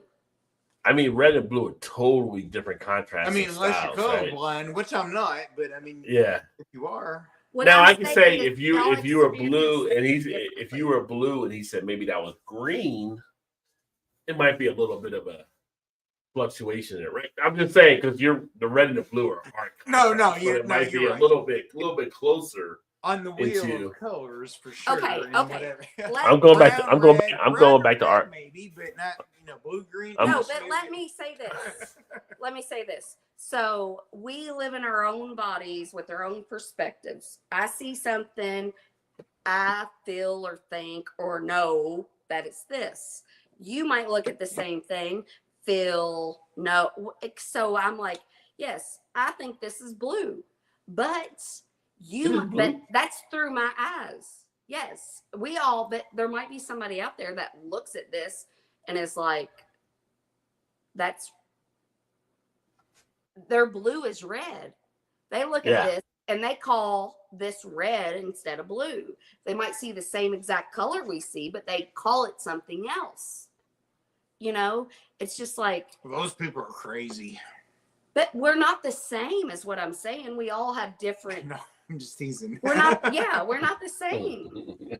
Somebody calls that one red, then Let me just say, when you said that about looking through the eyes, for some reason, Peter Gabriel and Your Eyes popped in my mind. Like Your Eyes. Yes. The song started playing. The song started playing in my head when you said that. But yeah, no, I mean, it's a matter how you look at, the color. Maybe might hit them a little different. Not their favorite color because they think they call it red instead of blue, and maybe they call blue red, and we're like, we don't like red, but they're like, if we look through their eyes, their red would be our blue. Right, but there's some things that are facts, and there's a lot of stuff that's opinion, right? And we're in the world now. We're in the world nowadays where opinions have started to outweigh facts. Because people don't do the research. They're very quick to jump on the stuff as an opinion. That is very rather than it being a fact, and they'll do the research to actually. They just go with what somebody follow up and see what other stuff might back it up. They think facts are things they agree with. Yeah, and it's kind of like you got, I don't know, Todd, I don't know, both of you may have seen on my Facebook thing. It was a funny thing. Like they asked a person about the Obamacare Act earlier. And the person was like hating on the Obamacare Act. And then they asked them about the affordable same thing, different thing. And they're all for the affordable care. And they're like, the Affordable Care Act is the Obamacare. Like, it's just, the presentation of it. It's just that, yeah. I didn't see that one, but I've seen other things. Yeah, so it's just the way things get presented nowadays kind of just clouds the judgment for a lot of people. So, Rod, I have a question. Like potato. I have a question for you and Todd. Like, would you rather? I priorly asked this question. Would you rather believe 100% in something, or like? I don't believe anything's 100% true. Like, I'm the most skeptical person, believe it or not. Like, I don't, like, 100%, it doesn't exist in my mind. But would you rather believe 100% in something or everything? 100% in everything or 0%? And you know what I'm saying? No. What? 100%, 100% everything or 0% and nothing? Or 0% and nothing. I was going to say, yes, because I asked that. Yeah, 100% everything or 0% nothing. I would say 0% nothing because I would want to prove it to be actually truthful. But it's hard to live. You can't go 100% in everything because everything's not legitimate. That's always been my answer also. Yeah. She's usually 100%. I'm 0% in anything. I do my own research. I do my own research. So yeah. I can't believe in one thing. I believe in 100%. The only thing I think are facts. I believe Michael Keaton was a great Batman. That was a joke. That was a joke, Shannon. It could be 100%. Well, I mean, Shannon's like, I never seen Batman. I don't know. It doesn't affect me if you believe 100% in that. So I'm glad you have that. If that's Wait, you never seen him as Batman? No, Shannon probably hasn't. No, I haven't. No, she actually saw that one. I don't remember word by word the script like everybody else does, but I remember his creepy voice, and it's like, I'm Batman. I'm like, oh, you could have done better. He was actually pretty good in The Flash when they brought him back as Batman. I love Michael Keaton. Where did he go? Where's he been? He's still doing stuff. Although Mr. Mom was a great movie. Mr. Mom was a good movie with him in that one. Oh, Mr. Mom was good, yeah. Yeah. And Duplicity, is that what it was called? Yes. Multiplicity. Multiplicity, yes. No, that's the one I was thinking of, the last movie I seen him in. I really liked. There's like 9 of him doing different things. Yeah. I didn't know what was the rule? What was the rule? No one sleeps with the wife. No one sleeps with the wife. Yeah. Yeah, because one of his copies slept with the wife, and he wasn't supposed to. Yeah. Like maybe she see, poor woman, whatever. Poor woman. She was energized by it, but apparently the copy was like, I need to watch that one again. It's a good movie. We need to watch Multiplicity. Yes. I forgot about that until just that. Now. Well, Bachelor Party was classic too. That he was in back in the day. No, that was like That totally was very young. That and Hard Bodies were the 2 movies I watched when I was so young, and I was like, oh. Hard Bodies. There's a classic you don't hear Hard about much. Bodies. That's when he's watching like this. I can't watch. I'm not really. Oh shit. No, I watched it by myself because we had the basement, and we had HBO, and I'd go watch Hard Bodies, and I would watch First and 10. Oh, I remember that show, First and 10. Yeah. And Bachelor Party, yes. Bachelor Party. Batteries. Yeah. Tom Hanks was Bachelor Party. Yeah. Bachelor Party. That was. But Porky's was back then too. The redhead was Tawny Kitaen. Wasn't she in Tawny Bachelor Party? Kitaen. I don't know, but she was in the White Snake video, and ever since then, I'm not sure if she was or not. That's a good question. I don't know. Because I think I liked her from the White Snake video, and then she showed up. That song is always holding a special spot. And it's not just going to agree with what I just said. That song has always held a special place close to the heart. Excuse me. Is this the love? Is it? I don't know, but I'm watching the video. Yes. I love. Like, I need to get my car washed, by the way. God, it's so old. It's probably not going to pop up. My car's very dirty. I need to get it washed, right? She's the best. Roll around in your white dress on my hood. She's the best buffer earlier ever. You're right. Yes. No, it's the Bachelor Party. Well, here's a question for you. Here's a question for Todd or anybody watching too. better video. Whitesnake, Is This the Love, or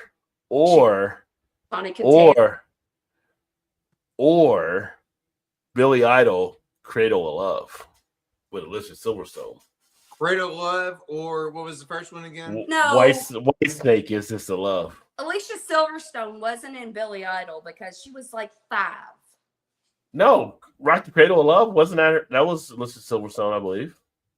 I think you're thinking about Aerosmith. No. I don't think that was her. Yeah, she had to be 5 when Billy Idol had a video. Maybe. Let me see. Crazy. You're thinking of Crazy by Aerosmith with her. No. I'm definitely thinking of Rock the Cradle of Love, but maybe it wasn't her. The wrong person. Who was the girl? Rod, a spooky memory that I've held in the back of my hand. It wasn't her. It was Betsy. It was Betsy Lynn George. But Rock the Cradle of Love video, or Is This the Love video? No, but Tawny Katan was in The Bachelor Party. Oh, okay. Okay. A secret memory I had back in my head that I revived. Get it? No, probably not. I'm gonna say, Is This the Love or Rock the Cradle of Love? Which video was better? Love. Is This the Love? I think. Oh, is this the love that? Yes. With Tawny Katane on the car versus the Rock the Cradle of Love with Billy Idol's video. Was that the one that she was in though?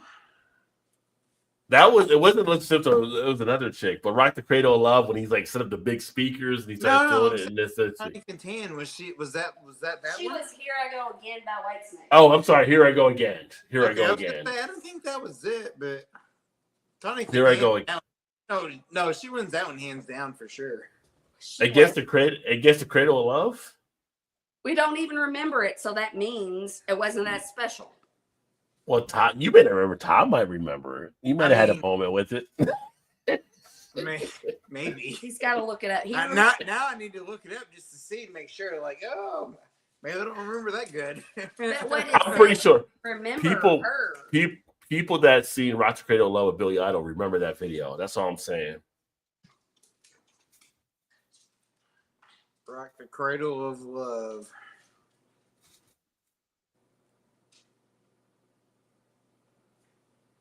I think that. No, I know, but you got to turn your volume down. Oh, though. well.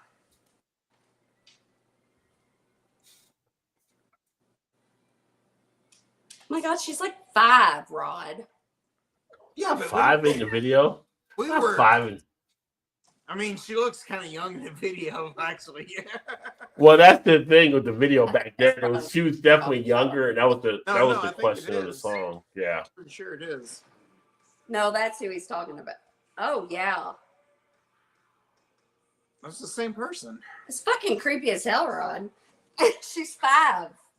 She's not 5. What is she saying? I mean, she's probably 21, but she looks pretty hot though in that video, honestly. But I'm still going with the other. I'm still going. Okay. Tawny Katan. Yeah. No, well, the question was on that video, it was the naughtiness of the video. That's why with the Cradle of Love, because she was on that border. I mean, she is good looking though. I will give you that. Right. I mean, it's. Well, what about Rock the Cradle of Love or? By Motley Crue. Cherry Pie. Cherry Pie. Yeah, Cherry Pie. Is that not even close? Cherry Pie. Yeah, wins that one. Is it Motley Crue? Yeah, it is. Is it really? No, it's Warrant. Warrant is Cherry Pie. Yes, Warrant. Yeah. Yeah, that's a good one. What I'd say, Rod, is I wouldn't kick either one of them out for eating crackers in the bed. Yes. Well, Cradle of Love might have been better off against like Britney Spears. Oops, I did it again. Yeah. They were at that border age, right? Like, yes, very true, very true. Yeah, I think that was the one. Oops, I did it again, which was like the whole Catholic girl outfit. Oh no, that was with Britney Spears. Yeah. That was. I'm pretty sure that was the schoolgirl outfit, whatever. Yeah,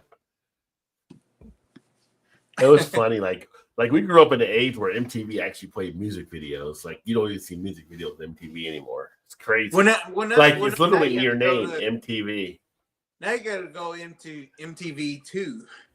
Right. Like the It's second like, channel. Like, wait a minute. That's not what this channel was about. It was all about videos and stuff. And then it became like shows and hey, game Vanessa's shows back. and Cheers. You would not believe it, but we had a whole math conversation where you were not here tonight, Vanessa. I know, right? Like, she should have totally been here. And CB says, cheers to Vanessa. Yeah. We talked isosceles, Pythagorean. The math conversation. Oh. Yeah. Yeah, CB, like JD Vance lived in a single wide in Middletown where their family funeral home. Now he has 12 million. Everything's corrupt. Yeah, the whole thing about JD Vance being from Appalachia. I went to school in West Virginia. I know people in Appalachia. Like, JD Vance is not really Appalachia. He sells it like he is, but he's not. You could tell. Well, he probably had a lot of trauma, and some rich man came in. It's like, oh, you look easy to brainwash. What? Brainwash you. You could tell he's not. You could tell he's not Appalachia. He's not even close to it. Not even. He's not very educated, though. Like, I feel like he's not very smart. Neither is Cheeto Man, but we still, he's still our leader. So, I gotta say, I laughed like crazy when he fumbled the Ohio State trophy at the White House. Like, dude, like seriously, like broke it in half. Yeah, it's like, what are you doing? They're like, what? Anyway, me and Liz are heading downtown tomorrow to shake a fist. I'm so embarrassed that I feel the need to protest in the streets at my age in 2025. I was expecting flying cars, not fashion redux. Oh my God, JT. Yeah, we were expecting to be the Jetsons. Oh my God, I fucking love JT so much. Cars. We were expecting the Jetsons at this point, but yeah, here we are. You know what's funny? It's funny. It's funny that you say my boy Elroy. Yeah. I remember, like, as a kid, my dad was like, yeah, by the time you get your driver's license, he said, he's like, you be driving flying cars. I'm like, okay, maybe, I guess. No. Yeah. That's probably when I was like 8 years old or whatever. But 8 years later, you'd be driving flying cars. Like, but you know what? The way we see some of the people drive on the road, I don't know if I want them in the air. I know, right? Exactly. It's like, you can't control it on the ground. I don't want you in the air at all. Yeah, but then you got different places. You don't have to be on the same. You can go there's more space in the air than on the road. Yeah, but they'll still mess it up. They'll still do bad. Like, how the fuck did they even get in here? Yeah. No. But it's hard that comes into play too. Yeah. JT, I think JT can agree with me. Like, it's hard to be so passionate about shit, but it's also like, Shannon, like, you are still just living here. You're not like affected. You're upset about it. But the fuck are you doing about it? Nothing. Yeah. Like, I'm not out protesting. I'm not out like, yeah. And I'm just like, and that makes me sad because I'm like, it really upset it. Like, yeah, we're not the size of Chicago either. So I know, but I could get in my car that I bought and go to places and do that shit, but I choose not to. You could. But... Yeah. Yeah, but I choose not to because I'm weak. Yeah. We all start knowing nothing. The only imaginary concept of God is something that allegedly knows everything. Yeah. Yeah. That's a whole different discussion about the whole thing around God. Yeah, it's easy. Yeah. It's easier to live life when you believe somebody else is in control. Yeah. Who's in control of this? And I'm like, what the fuck? He's in control. There's a lot of stuff that happened. I'd be like, I got questions for him on. Multi-dimensional equal. See, Vanessa, now you took it to a whole new level. Yeah, you're out, Vanessa. You're out. We did not get it. That's like a word from Star Trek. I can't even pronounce that word. You can't come back in spitting that shit like that. No, like, you know what that reminded me of? When she just put that word up, that I was like, what the hell is that word? I always remember when I was going back, I'm like, I'm going to use the word isosceles in a conversation, and it made me remember I need to use the word isosceles. But do you remember how to use it? I'm just gonna throw it into a conversation and see if somebody acts like they're smart and they know what it is. Like, this beer is better than the isosceles that I saw the other day. Yeah. I'll be like, no, I went to the mechanic the other day and they said that my isosceles filter, my isosceles filter, I'm going to find a guy that looks like a mechanic. And then I'm going to be like, hey, like, do you work on cars? And I'd be like, I know a little bit about, I'll be like, well, what's the isosceles? No, I went to the mechanic and he says my isosceles filter was out. And I'm like, you know how to fix that? Rotation. Yeah. Yeah. So be like, yes, I do. I know how to fix that and then I'm right like, away. you're a stupid asshole because I made that shit up. I prefer the British match. I mean, outside of the metric system, everything else should still be the same, right? I don't know why we can't just go metric and just be like the rest of the world. Just make it easy. Yeah. Because it's not going to be easy at our age, though, Rod. Because we're Americans, we got to do it our own way. Yeah, we got to be special. Because our way is better. The short answer is because America. It's right. Yeah. America, yes. Not America. Yeah. America.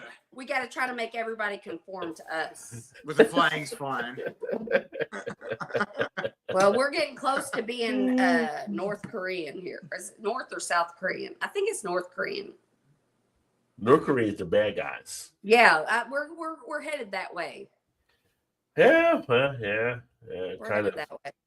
cut ourselves off from Still some of the other thinking. parts of the world. Yeah. Canada's not that far away, so. Dude, say the fucking word. We will put this house up for sale. we gotta get our daughter a passport. Like, I already am thinking that. We know folks. We know folks in Canada. So I know, but then I'm also like, why should they have to take care of us? We're going to Niagara and be dealers, casino dealers, like Shane and Sue Ann, like, you know. I mean, I could probably be a nurse in Canada. So. Well, you probably could. Yeah. I'll go deal some blackjack or whatever. Like, Vanessa, I have not figured out the hypercube of the monkeys still. So I'm just saying. Flip in the. That's above my level, my pay grade. I know, right? Yeah. How many pay grades is that below me or above me? Yeah. Like, I don't even know. Like, I'm not even sure. That's why Vanessa's in charge of Armageddon never hits. Yeah. Just go to Vanessa's house. We're all going to her house. Yeah. No. Yeah. Have you all watched Paradise on Hulu? Oh my God. Not to get all fully political, but the whole thing with RFK Jr. out there talking about the whole autism type thing, and it's just like, dude, you're like a former heroin addict, like trying to attack other people. Well, saying they couldn't contribute health-wise. That way, and so he just lived in a bubble and believe. Yeah. But yes, Paradise. No, his family's actually they're saying stuff against him. Like, it's just like, that whole thing about going on against the autistic people, that was just sad. That's just like saying, Rod, like, I do have this thing in my head. I'm like, what if autism, ADD, ADHD aren't diseases? They're just us being different than what society is supposed to be. And you meet. Well, here's my take on autism. I think on the one aspect, I do think there may be something. I think there may be something tied to. They're different. This is the one area where I'm kind of like, oh, very nice. Go big, Lake grow Superior home. Porter. And thinking about what RFK Jr. is saying, I've said for a number of years, I think there might be something tied to with the food that people are consuming, with more of the processed type stuff, right? But at the same point, for him to attack autistic people who have, and I'm glad a lot of the people in the community for the autistic people have come out like, no, I hold a job, I do this, I have a kid, it's just like, that was just a stupid thing for him to actually stay up there. And just, I know he's going through it. Here's the thing with me. Like, it's like, how do I say it? Like, I don't want to attack him. I don't want to attack him having a neurological disorder. But I'm like, dude, you're like a former heroin addict up there shaking like crazy, like you're looking for your next fix. Attacking other people. Attacking autism that people contribute more than what you can contribute. Like, Yes. It's a bad look. Exactly. Hey, Rod, some people just shouldn't have a microphone. Yeah. And so no, it's because that's like I feel like I'm like have ADD a little bit, but I'm like, is it ADD or is it just like something?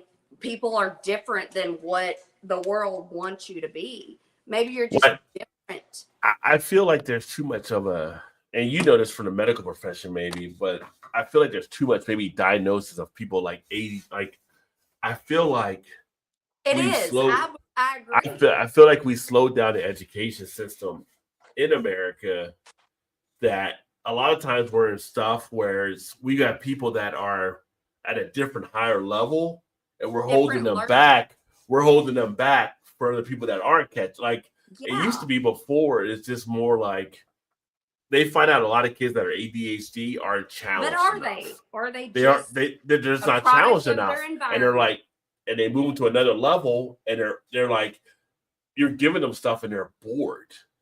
They move them from 4th grade to 5th grade or 6th grade, and they're like more accessible, and they actually are more. It's like, well, the school system is broken. Well, no, it is, because not everybody learns the same way and needs the same things. You're not here yet, or beyond this, so we're just giving you this designation, so you're ADHD.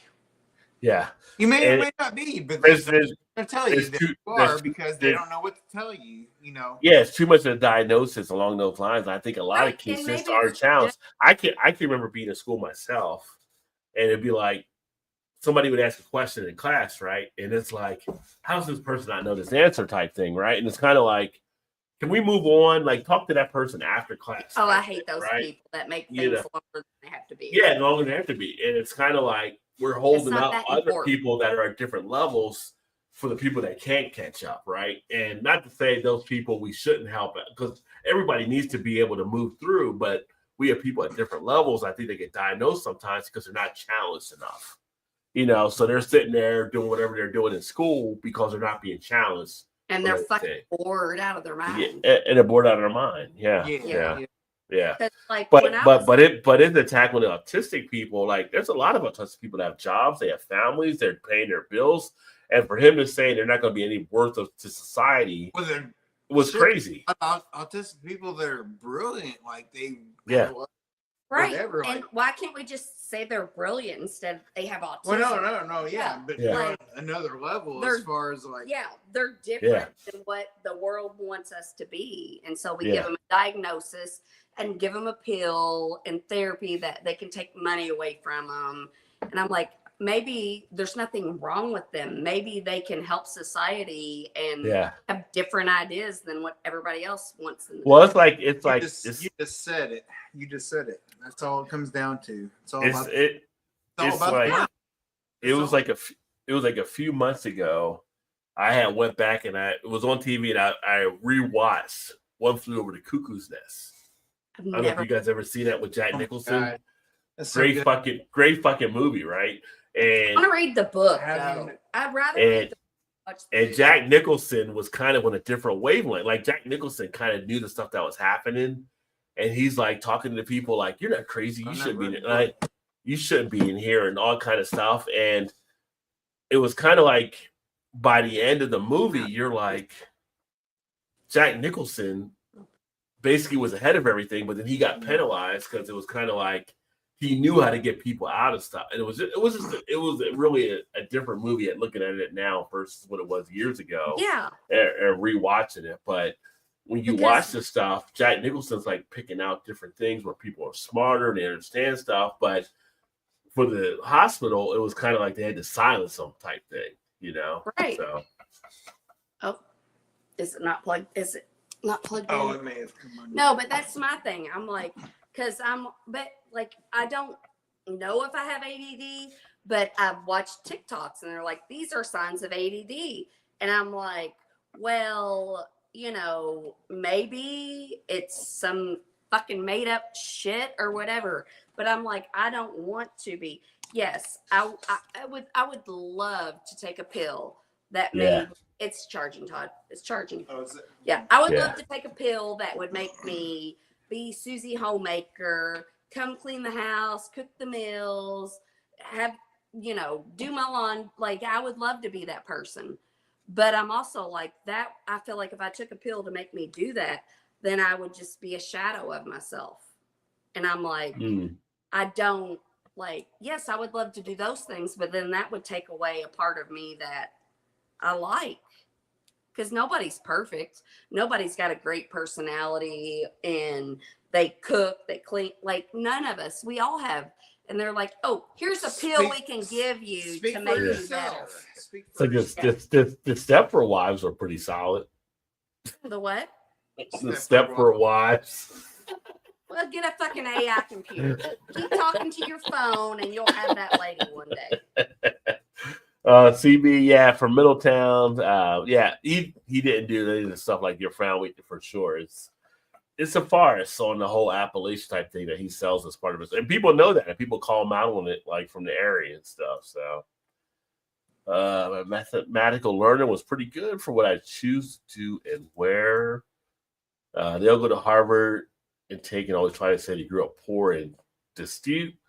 They have they don't have a concept of what poor is. A lot of them, they're like, there's a difference between poor and like, struggling or just making it type thing like that. People say they're like, yeah, there's definitely a difference. Okay, hang on. But Shannon, you're woke, which just means you know what's really happening, right? Like the whole idea with woke never made sense to me. When like, you call somebody woke, though, it triggers people. But the thing is, so I have my would you woke automatically? But the thing is, anger. Would you rather be woke or just be like stupid and ignorant and sleep? It makes no sense. It's kind of like the red pill. It's the red pill and the blue pill. Do you want to go back to sleep and be ignorant to stuff, or do you want to be alive and be able to make change? But if you're ignorant, you don't know you're ignorant. Well, it gets pointed out if you're ignorant. Yeah. I mean, I'm ignorant. Yeah. I'm ignorant in so many things, but I am like. But the whole woke thing never makes sense. No, because I love the fucking woke thing. Yeah. I think I know what it means, but other people take it in a different way as like I'm your enemy, but you're not. No. Well, it's like somebody label on it. Think that somebody says you're woke, like it's an insult, like, oh, sorry, I'm empathetic. I'm empathetic and understand other people may see things differently, so that's a bad thing. No. Okay. Yeah.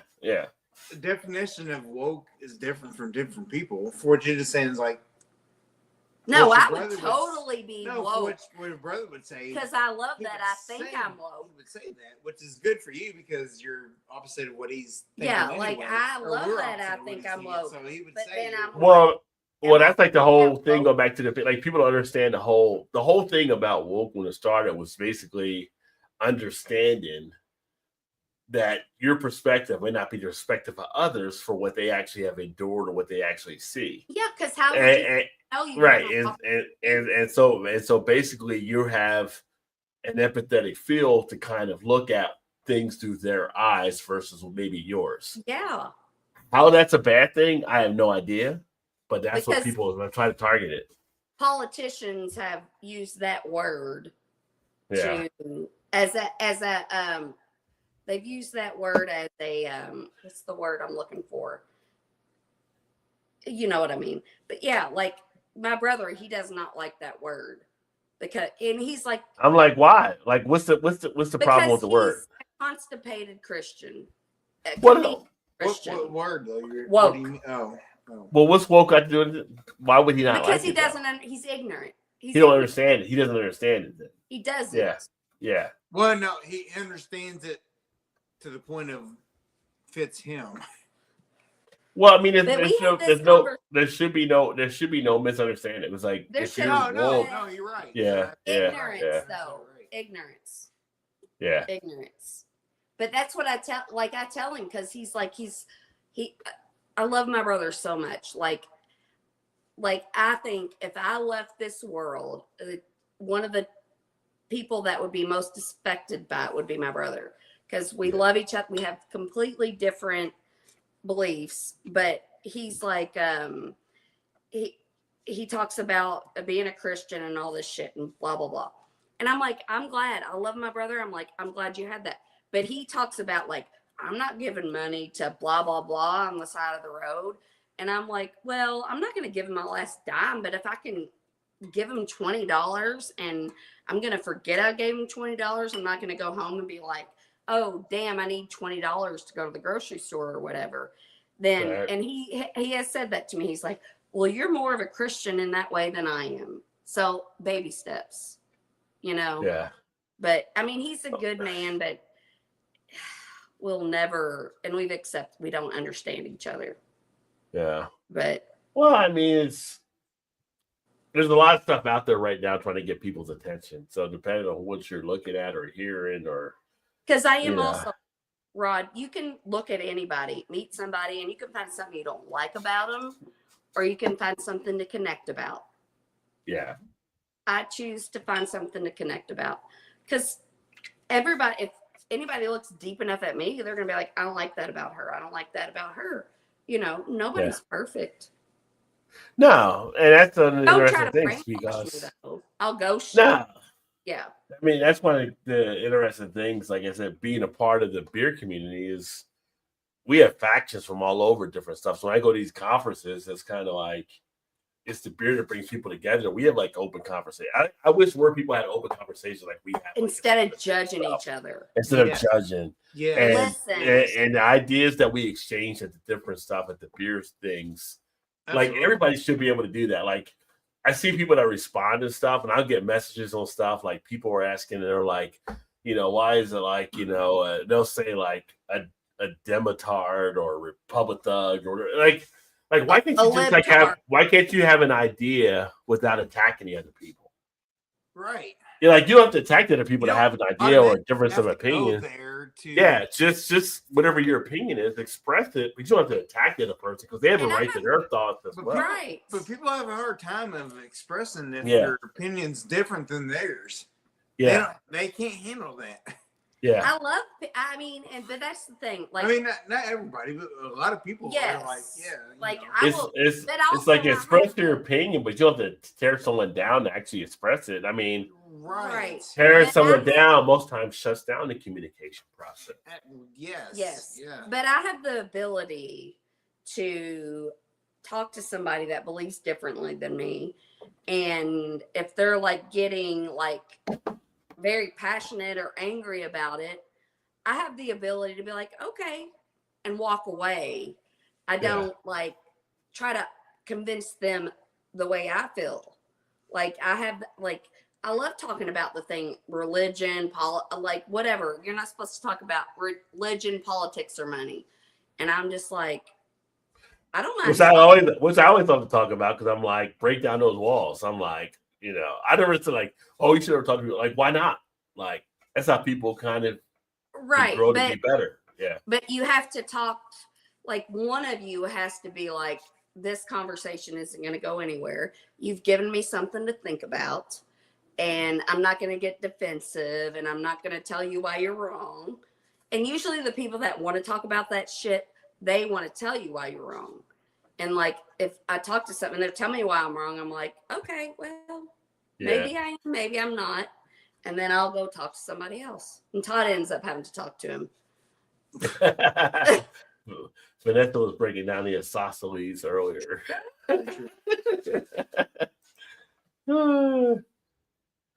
Equal out of triangles for the leather tripod stools. Nice. New Golf of America. Not America, Golf of America. America. That is fitting. That is so fitting. And Daisy says, don't move, fight. You know. Hey, my compass with the Naval Academy Library. Angela Milo's book was removed. You're right, Vanessa. Like they removed Angela Milo's book. It's been kind of crazy. Like they took Jackie Robinson down on stuff, and that I think they put Jackie Robinson stuff back, but people brought up about how they removed like Maya Angelou and what the fuck? Like, she's like the most peaceful person ever. Right? No shit. I'm like, yeah. So it's kind of like interesting on some of the stuff that's taking place, but yeah. We can beat this bullshit. There are many more of us than them. Yeah. That's the thing. Yeah. Like people need to go back and read like Fahrenheit 451 or some of the great literature that kind of talks about some of this type of stuff, because that's kind of what we're facing right now in different areas. I have not watched Paradise yet. Vanessa said, "Oh my god, it is so." Vanessa, good. you gotta watch it. You gotta Rod, watch it. have you all watched Paradise on Hulu? I have not watched Paradise. No, listen. So I kept. I don't usually watch Hulu as much. She may have watched it, but I haven't watched it. No, I was thinking you said she was watching it, but I'm not sure. We started watching it when we were in Cincinnati for the beer thing, and I kept seeing it advertised on whatever, and I'm like, you know what? I'm not whatever. And then when we were in Cincinnati, I was like, in our Airbnb, I was like, I keep seeing this like show. Yeah. I'm like, Yeah. I'll scroll through, and finally I'm like, I'm tired of doom scrolling. Let's just pick something. We picked Paradise. There was like 3 episodes out. It is, and I was like, it is about damn time. What's it about? It's about, okay. Did you ever watch This Is Us? Sterling K. Mm-mm. So Well, yeah. Anyway, so what it's about is but the world is ending. Okay. Not ending. It's ending. And there's this really rich woman, and she goes to like Idaho or out there in the West, and she builds this big old city under the mountains. And they have like everybody get to where and they have like 30,000 people that were like that had passes into it. And then they get down there, and so they have their own little government down there. But the billionaire, she's kind of in charge. But the Secret Service guy, the president that said, I forgot that part. He's the brains behind the whole thing. Yeah. And so he comes in, and they go down there, and his wife is missing. I mean, it's so good, and it makes you think so much. Yeah, it's really good. It's the best show. Like, I have like a few shows like. That's probably one of the best ones in the last. It's my top 3. 4 or 5 years, easy for sure. Because I'm thinking the only other show that made me feel that way was The Leftovers. Yeah. On HBO. Oh, I've heard that was pretty good. Yeah. Oh no, Oh, that's right. You've never seen that either. I never watched The Leftovers. No. The Leftovers will make you feel shit you never knew you could feel. Yeah, that one's crazy. That one's actually, it does actually. Like, yeah. Oh shit. I've never had a show make me feel the way that Paradise does, other than The Leftovers. Yeah. So I'm gonna go grab another beer here or run a restroom real quick, but entertain the crowd, if you will. So I just popped that one open, so you know. Yeah, talk about that beer that you got there. I'll be right back. Little nightcap. But don't you like The Leftovers? It was just like, I don't even remember why we started watching it, but I have never, like, a show's never made me feel so much as The Leftovers has. Was that an HBO show? Yes. I think that's why before I watched this, like, HBO always has, like, a good show or whatever, but Leftovers was so good. I know. Right till the end, just like, just done like, I want more. I want more. Right, but they knew when to go out. No, for sure. Yes, no. But yes. That was and even show. Like the music, like I'm getting fucking chills. Like the music, the theme song they played. And you know who I remember loved that show as much as us? Is Derek. Derek, he might be the only person. I forgot about that. He might be the only person. I think Heather might have watched it some, but Derek loved that show like we did. I totally forgot about that. Yes. Yeah, because I was just like, it was so like deep to me. And like out of the blue, we were talking to Derek, and he was like, oh my God, I love that show so much. So if anybody wants a show to watch, you can get HBO shows. Watch The Leftovers. Yeah, Leftovers are I think Paradise is so good. No, it is. But it's one season in too. Yes. But yeah. Yeah. And was The Leftovers like 3-ish? I don't know, but 4 maybe? But it was also kind of like Lost, where you thought you were going to go somewhere and it never like made any sense. But I feel like The Leftovers was more confusing than Lost, but It wrapped up in a way I was gonna say, I feel like it came to an end. That's what I'm saying. Like it wrapped up in a way where you weren't like, what the fuck? Not like Gloucester's like, there's another We season. should What's going really on? rewatch that. What, Lost? No. Leftovers? Yes. Yeah. No, definitely watch that one for sure. I feel like Leftovers is I think it's more relevant now than it was when we watched it. Like with the cults and the women, the people that were wearing the white and smoking the cigarettes. Could be. I think it's probably more relevant. Kind of like What are you talking about? The Leftovers. Oh, okay. Yeah. Wow. Comments are coming in. Let me hit some of these comments here. Everybody knows that the whole group of bottom feeders from Vance to RKC to Muskie are totally full of shit. I think they're just ignorant. People are finding out what he just killed Head Start. They're not our best people. Food testing has ended as of today. Yeah. So it's the Department of Education. Which I'm going to give me some A1 sauce because I heard they're teaching the K through 1 kids about that. So, yeah. Okay. A1. Stock up on it. The A1. Not AI, but A1. Crappy said about disabled is next level. What the fuck? Yeah, it's mind-blowing on some of the stuff there. But again, all this stuff was out there before the election, all this kind of stuff to worry about. And it's like, if you weren't paying attention, you fucked around, and now you fucked around, and now you're finding out. That's just how it's coming out. And all that. It kind of makes you wonder, like, what the fuck was the Americans thinking that put that fucking charge? Maybe I'm old. But like back in school, we learned about tariffs, and we learned about who had to pay tariffs when tariffs happened, and we learned there was a war. There was a war started over tariffs, and there was a thing called the Boston Tea Party over tariffs. Right. But that's when I learned school back in the day. The American Revolution. Right. So I'm like, I don't know if they still teach that in schools or not nowadays. I don't have any kids. No, not at all. Not at all. So I'm like, but maybe because I'm the old guy, I just kind of realized, we learned about this stuff back in the day. So yeah, I just learned about I remember it in school, but I started watching this 12-part documentary because I always am like fascinated with the World War II and all that. So I always watch documentaries on that. And then one day I was like, hey, Shana, maybe you should try to find a documentary about America. And so I started watching The Story of Us, which is a 12-part documentary series on Amazon. I thought The Story of Us was a show on NBC. That's why I was like, I never watched it. Whatever, I don't know. I was gonna say, no, you're right about that, but right? Is it the same thing? Okay. Which stars the same guy that plays in Paradise? But anyway, so no, I was watching the documentary, the 12-part series, and it started from when we developed America, and all the English people came over and they died because they starved.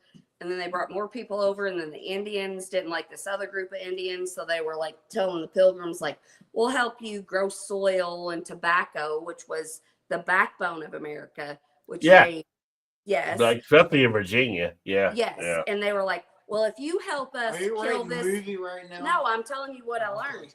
And then this group just second. No, this group of Indians came to the Pilgrims, and they're like, we'll help you survive here if you help us kill these other Indians, Native Americans. I can't keep forgetting. I forget.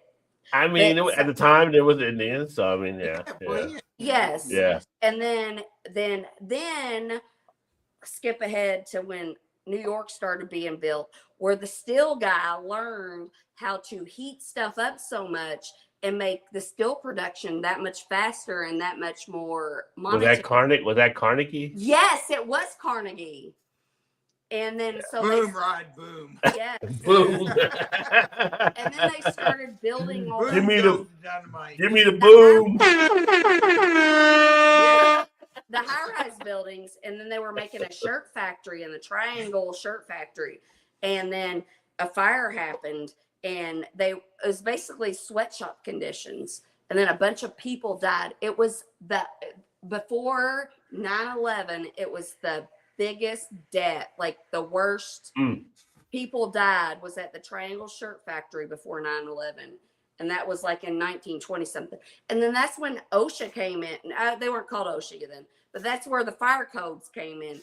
And like you have this many exits. And so anyway, I'm sorry, I'm on a rant. I know, but it's so fascinating. And thank you for tuning into the History Channel tonight. Scroll through if you want to see the animals screwing this channel up. So. But isn't that crazy? Somebody like me has that shit. No, I know. JT says they think they can force that country of 350 million back to 1850. I'm not going back to 1850. I tell you that because it wasn't good for people with this complexion back in 1850. I'm just saying. Don't even get me started on that. Oh God, don't do that shit. Very true, Rod. Very true. Happened every year I was in school, first grade. The doctors declared I was mentally retarded. Really? That's crazy, Vanessa. To be honest, like 1850s, 1950s, not so much either. No, I mean, it's not that long ago. You know what I'm saying? No. That's fucking crazy. 1850s was the law. 1950s wasn't, but they were still treated the same way. Basically, that's what I just said. I was like 1950s, not. I'm agreeing with you. Okay, it was like it's not that long ago. Indeed, Vanessa, you have definitely made your mark for sure. Still fucking stupid though. Like Jesus, man. I mean, it's ignorance that is, at whatever level it is. It is. It totally is. But it is ignorance, but also kind of like, don't you want to like learn and expand your mind instead of ignorance? most people should, but some people like the ignorance. Again, it's the whole red and the blue pill. Some people want the red pill where they can go back and not have to think about anything and just be a cog in the machine, So, Rod, if you had a pill, and the shit still happens today, even. Rod, if you had a pill, well, this is a dumb question for you, but would you rather go back or forward? Like, I don't want to go anywhere because I think it's all fucking doomed. And I would love to go forward. I wish I had a time machine to go into the future and see how people are going to look back at today's times just to see. Today, I'd definitely go forward. I don't want to go back. I don't want to go back. I don't want to go anywhere. I want to stay right here. I don't go back. But for me, I have a part of me that's definitely a part that enjoys historical perspectives on things. So at the same point, with all the shit that's taking place, there's a part of me that's kind of like, let's see how this plays out. I'm intrigued by it just to see some of the shit that's happening because I'm like, common sense wise, like you should have known this shit was coming. But then there's a part of me that's kind of like, well, let's see how people react to it as well. So I'm kind of like, forward and backwards are the same thing right now. The way the world is going, I think forward and backwards are the same thing. I think we're gonna go when we go forward. If we go forward 100 years, it's gonna basically be. Well, whenever the pendulum swings, it swings to the extreme. It never stops like in the middle. It always, if things are too conservative, they swing to be a little bit more too much to the left. And they swing too much to the left, and people start pulling it back to the right. So it's kind of like it never stops like where it needs to stop. It's always like an overreaction on whatever side. Right. I think like the next, for me, not to get all political and stuff as you're talking about, but I think the next election cycle, you'll see a huge shift to the left. And God, I hope. I thought that was going to happen this last election, but no. I think you'll see it now, but I think at a point later on, you'll see a shift back to the right too, because it'll be too far to. It's just that's the way America works. No, that's the way America works. Very optimistic. America as a country is pretty much a little bit to the right of, like I would say, the center. So America as a country is pretty much, if this is the center between left and right, we're kind of like right over here, a little bit to the right. If we get another election, Rod, I mean, we'll get an election because of the Constitution. Now, who runs in that election will be an interesting thing to see what happens. I mean, Yeah, because I think the people will revolt if it was. That's just the way the Constitution stuff is. Now it'll be interesting to see how things play out, but yeah, it's all interesting. It's interesting from a historical perspective. That's what I said. If I had a time machine, I would go to the future just to see what people write about this time that we're actually living in right now. I think it'd be an intriguing write-up that'll be done over the last, going from 2000 to 2032 or whatever would be an interesting time to write about. Right. Like, I was so optimistic about this election. Like, I was excited, and like I was out there on the porch watching the Kamala, like all these women banding together. But this last election was, in my opinion, it was doomed. It was set up for Trump to win. I think the Democrats shot themselves in the foot because of the way they rolled out Kamala. Yeah, it was like crisis man. It was like Joe Biden would have had to step down a year ago to give it a proper vetting for the Democratic side. People felt like Kamala was just basically benefiting from being the vice president. So there was going to be an issue with it, is what I'm saying. So yes, it was kind of I didn't worry about that. It's kind of like she was picked rather than chosen. So that was going to be an issue. So the Democrats screwed themselves in that regard. But it'll be interesting because it's like, you guys are on Facebook with me too, and you see these different pieces I share sometimes. It's like people that regret I'm like, why do you regret your vote now? Like, you knew all this stuff was out there. Like, I don't feel bad for people that like say they voted and then now this stuff's happening to them. I'm like, no, I blame them. I don't feel bad for them. I blame them. All this stuff was all out there if you do your research, but people don't do the research, as we talked about earlier. It's just like so much stuff that comes to them is opinion and it's fact, and it's just like it is what it is. So I like to sit back and I watch from like the audience area or whatever, or like if you're at a sporting event, I'm in the fan section. I'm just watching. I'm watching. And I'm chewing popcorn. Just watching. That's all I'm doing. Just chewing popcorn and watching. And I'm not surprised or shocked by anything because I'm just watching all that happens. It's fucking depressing. But I'm not going to be the deserve it. That's for sure. I saw an ad earlier today. I didn't share it on Facebook. I saw a thing on one of the other people they shared. One of the farms was like looking for workers because obviously we don't have migrants right now. Right? The $11 an hour for 6 to 7 days a week. Yes. Yeah, 11. It's like good luck finding Americans that want that job. Yeah, right. Yes. Yeah, $11 an hour for 6 to 7 days a week. Yes. Picking blueberries. Like, good luck blueberries. Yeah. 6 to 7 days a week. Like, okay. You know who shared that on Facebook was Robin. I'm at like $300 a week. No, for 75 hours a week. So I belong to this group on Facebook. I won't tell you what it's named, but then I have like my ex-boyfriend's mom from when I was like 15 years old. We have kind of the same beliefs, and she's very like but anyway, she posted that ad. And then she goes, go and look at the comments on that ad. And I didn't go look at the comments because I was already like, are you fucking kidding me? I didn't see that. I'm from also, so I didn't see that one. Well, when you're friends with like over 90 people, it kind of like doesn't always show you everybody. And that's true. Yeah, that's true. So I have a question for you and Rod. So every time I start like drinking or it's amazing edibles, so you gotta say edible, I always feel like there's somebody else here. And this whole time I keep seeing this over in the corner of my eye, and it looks like somebody's sitting in that seat with a hoodie on. Paintbrushes and stuff. Yeah, like if I look sideways, like out of my peripheral vision. What in your house?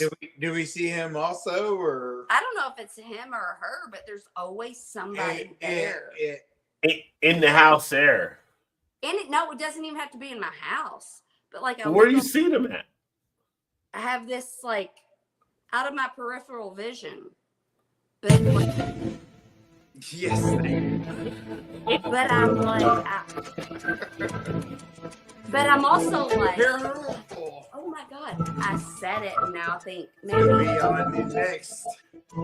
I'm the person that can see. I'm intrigued. Oh, dead people. But speaking of seeing dead people, have you seen the video about Haley Osment or whatever? The dude that played seeing dead people in the movie? No. Apparently he got pretty lit. He got pretty lit, little cocaine, Really? little sniffing like that and thinking it. And apparently started going into a tirade when the police arrested him and may have said a little Jewish epithet during the arrest and thing he's apologizing for now. But I'm like, dude, you were the kid that saw dead people. Georgie and Mandy.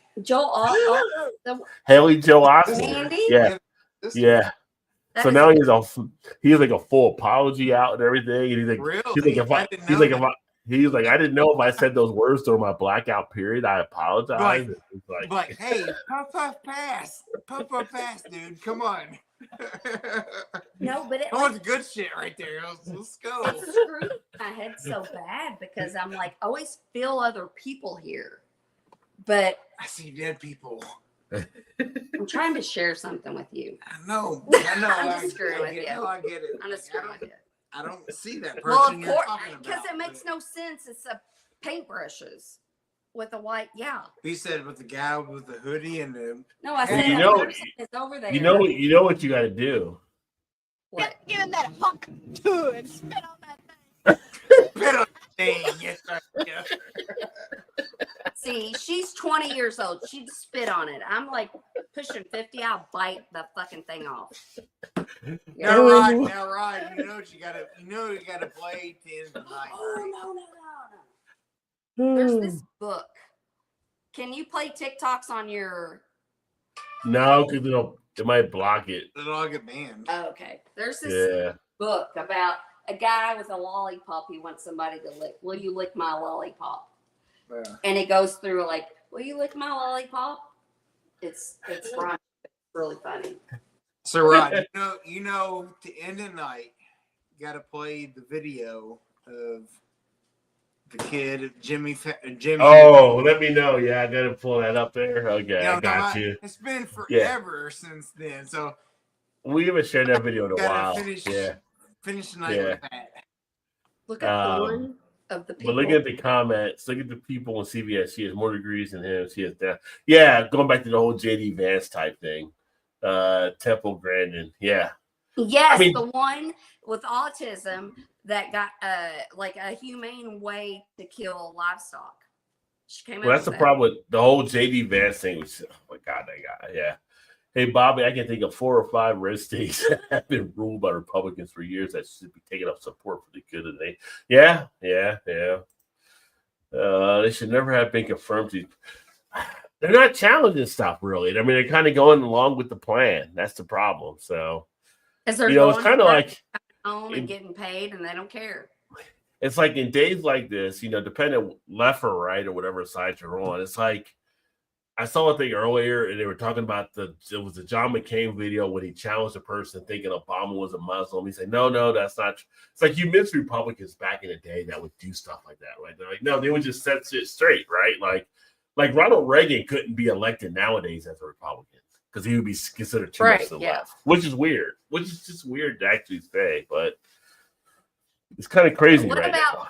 Booker with his filibuster? YouTube free with ads. JT said on one flew over the cuckoo nest. What about what? Booker with the filibuster. That was incredible to actually watch some of the stuff that he was actually kind of doing there. And letters from he went like 25 hours or so, I think. Yes, he broke the record. He broke the record from Strom. Broke the record from Strom Thurmond, who was, Strom Thurmond. That was, is that what it was? 25 hours?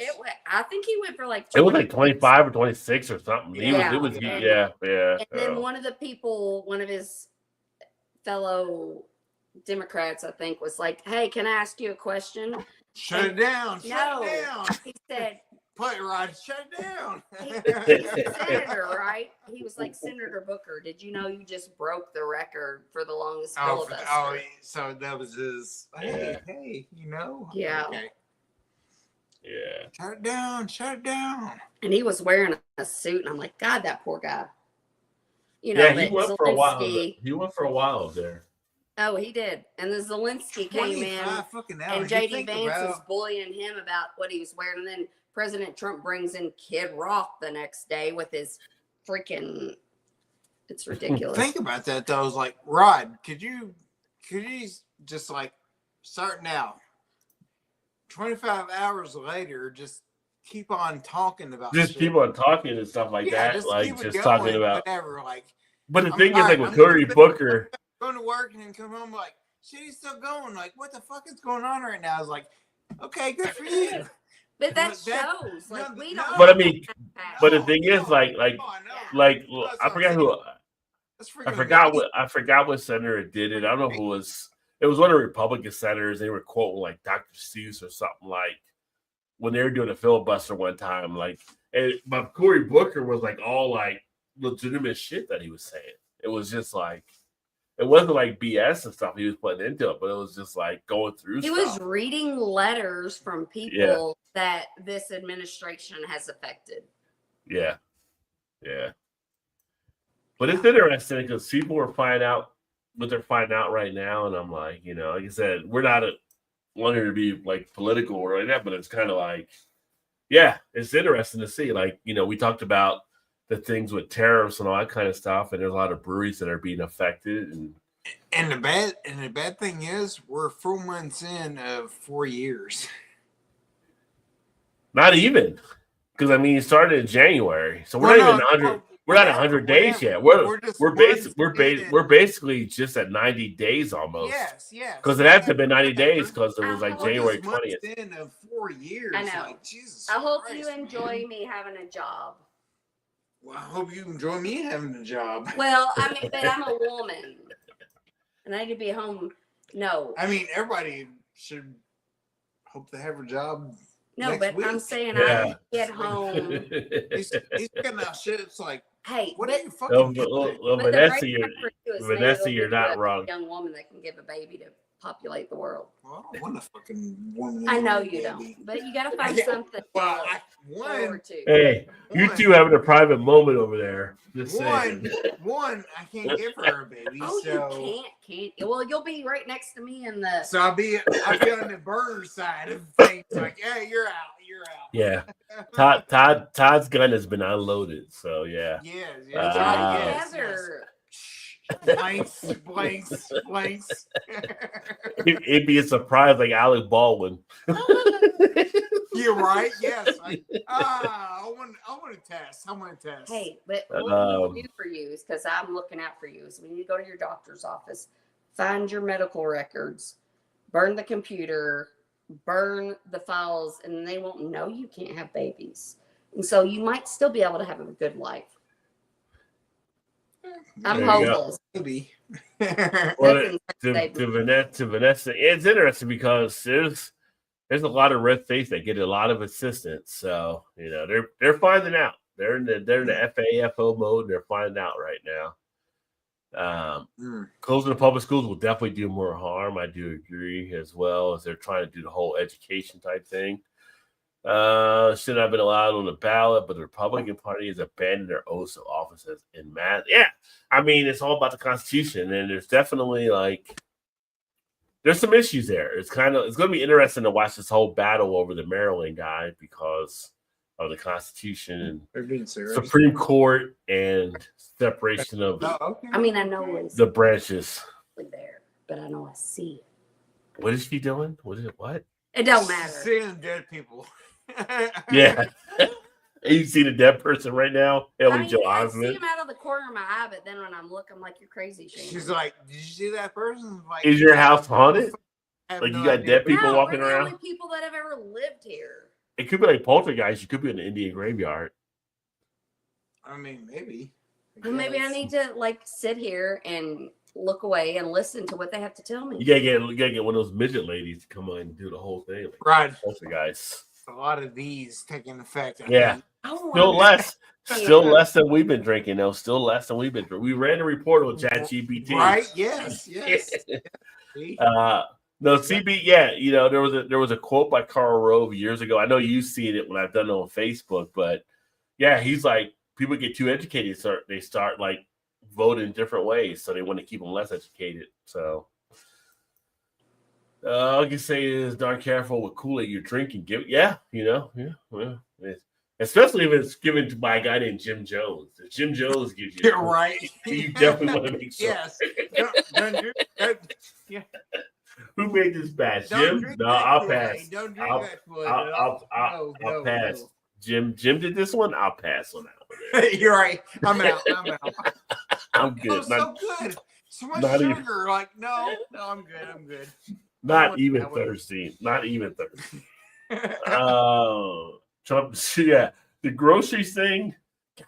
How are we getting the whole political rabbit hole here? But yeah, the whole grocery thing, like, Trump doesn't shop for himself. So the whole grocery thing he tried to talk about was hilarious. But didn't he say something? They call them groceries or something like that. Yeah, like I understand groceries and in the back. He didn't even know what groceries really meant, I think, when he started describing it. No. It's like, dude, you were so rich.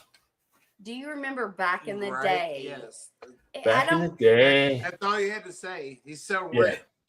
Yeah, he doesn't do no shit. And besides that, he filed bankruptcy like 9 times. So why do you want Trump is like McDonald's. He loves McDonald's. It's like McDonald's, and that's all he knows. No. So do you remember back in the day? I don't even think it was like when he wasn't president, maybe he was running and he was like doing a campaign or something. And he pulls this little thing out of his jacket. Excuse me while I whip this out. Oh, Tic Tacs. Okay, I know something different. So, and he was like, groceries are shrinking. And it was this tiny little pack of Tic Tacs. Or Tic Tacs. Tic Tacs, yeah. You know what? Do you remember that? I don't remember it, but I do. No, yes. I do. So then Sue Ann and Shane came up and, it was like, Sue Ann's like, here's some Tic Tacs. And they were in the tiny little thing. Itty bitty. They're the cutest little Tic Tacs you would ever have. They're like 4 to a container. Yeah, but I'm like thinking, dude. Itty bitty Tic Tac committee. Yeah. But anyway, I was like, maybe it's not Tic Tacs are shrinking. Maybe somebody gave you a tiny little piece of Tic Tacs. And he was like, I'm going to use this in my speech. And you can still buy a whole thing of Tic Tacs, but it was this, and they are adorable, but I still have some, actually. Mine's empty, but yeah, I was just like, when they came up, and then when they were coming down, I was like, are you sure you want to come down here? I told Todd, I'm like, I don't think they're going to want to come down here. And I talked to Sue Ann about it, and she's like, yeah, we thought about that. And I'm like, well, we're coming anyway, so yes. But they came and they got back home safe, and there are some countries are not going to the U.S. now. They're changing their plans to come here. Hey, fun fact about Sue Ann and Shane on their trip down: the radio didn't work. They had to drive all the way down here with no radio. Shane told me about the radio and going out. then they had to drive all the way back home with no radio. Well, Sue Ann was telling me in the car, like, it had the whole thing about like the service alert. I'm like, she's like, yeah, but everything else was fine. They said we're good to go. I'm like, yeah, but if it's a service alert, you probably want to get a service, right? Because that's like, yeah, you're right. Maybe you should know this. Maybe I'm not sure, but Sue Ann is like one of the best people I've ever met. She did not need to bring all that freaking bacon. I know, right? And it's syrup. Now, understand, I'm appreciative of the bacon and the syrup. I've made some of the bacon, and the bacon is so freaking good. I was going to say, have you made any of that, though? Yeah. Like, oh, Jesus. That's so good. The bacon is so good, and the syrup is good, but I'm like, hey, you got to love Shane and Sue Ann. You just got to. I'm like, you have to do all this. This God. is, Their time here was amazing. Like, it was so good. Yeah. Come live with us. Like, No, we'll go live with them. Yeah. We're gonna, yeah. I'm like, if you ever adopt people, you can adopt me. You can adopt me. I'm okay. No, but like with Sue Ann, like when we went up to Niagara, like she did all the shit. She drove us around and we talked some, and then they were coming down here, and I was just like, oh, I don't know. Like I was drunk the whole time up there, but then she came down here and we hung out. She never drank a drop. And I remember we were all in the basement. Me and Sue, I was drunk. And that was me and Shane was doing a video. Yes, and me and her sat here on the couch and talked. And I was just like, I would be so annoyed with me right now because I'm drunk. And she just had we had such a good, she was, not only that, she drove us around. Yes, and she still had fun though. That's what I'm saying. What I'm saying. Oh, she's a saint. Yeah. She is a saint. When Rod came down for the. Well, it's so funny talking to Sue Ann. She was telling me, say, "Oh, I love your wife." Like I know. She's like, "I love your wife." Is one of the most interesting people I've ever met. Yeah, like I know, like I'm just like I know, yeah. She's so I know, yeah. Like, you and Shannon, blah blah blah. Like, yes, yeah. She loves talking. She loves talking with you guys and stuff too. But it's just like so funny, No, it's like yeah. I'm just like Todd. I'm just the guy on the side. You know, on the side. We're just here watching technology and just see what happens. Well, you are the conductors of the wives' meetings, so I mean that's kind of true. That is kind of true. You have a place in the world. Yeah. You have a little bit of importance. We're here to set it up a little bit. Just fall back to the side and just see what happens. Yeah. Yes. No.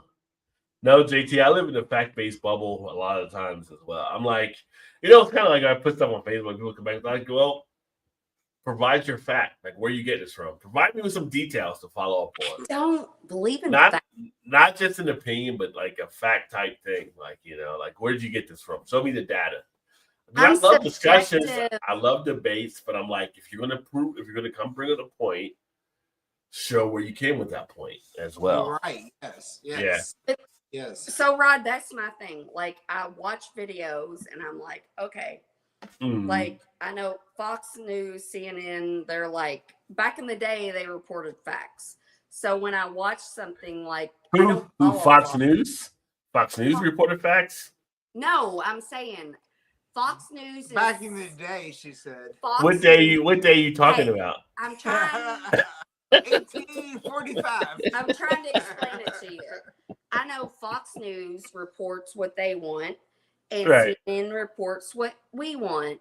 But I'm also like, I mean, like, I don't. You gotta watch both to find the place in the center. No, I don't even fucking watch Fox News. Gotta watch the BBC. But I do when I watch CNN. I'm like, okay, is it like that's what I want to hear? But is that true? You gotta check it out. So I always the BBC is probably more. Yes, and anytime I watch BBC is always good. You know what? One of the best stations to watch used to be Al Jazeera. They were usually pretty good in their stuff. Yes. And then they started cutting stuff out where we can get it here in the States. So I'm like, why is that? Right. Interesting. Yeah. No, Rod, Todd. That is true. That is Todd, true. Rod. Like this whole thing with the tariffs in China. And it was like TikTok. It was like all the Chinese people would be like, you can buy it direct from the factory. It's the whole thing. Oh, did you see the tiny thing what they did with the Nikes and all that? I haven't bought any of it. But I'm like checking it out because I'm like, I gotta like be skeptical because your brother has. I know. Yeah. But, so then I will they'll give me a website. I'll try to go onto it. And like the first couple of days I'd go and I'm like, maybe I'll buy like something that costs like $10 or whatever. But then as the days went on, you can't even get to them. The government's, I don't know if it's the government. Oh, they're blocking it or whatever. You can't get access to them. Well, the funny thing is, like, there was a thing that came out where, and I'm like, it's Russia. It's Russia. Well, there was a company. There was a thing. Yes. There was a thing that came out that Shanice told me was like 10% tariff tax. they were looking at like Jesus Christ. the designer purses. And China started putting stuff out. Like, yeah, we make these in China for like $4 or $5. The Birkin bags. Then we ship them. We ship them to Italy, and Italy puts their tag on it, and then it becomes like 20,000 or whatever the number is. But they're like, you can get the same bag if you go straight through us for a lot less, and that like got people pissed off. We used to buy a lot of shit through her brother has a connection in China for like, but he's had it for like 15 years. No, that's what I'm saying. A long time, and he still buys like shit. Oh, long time. Yeah.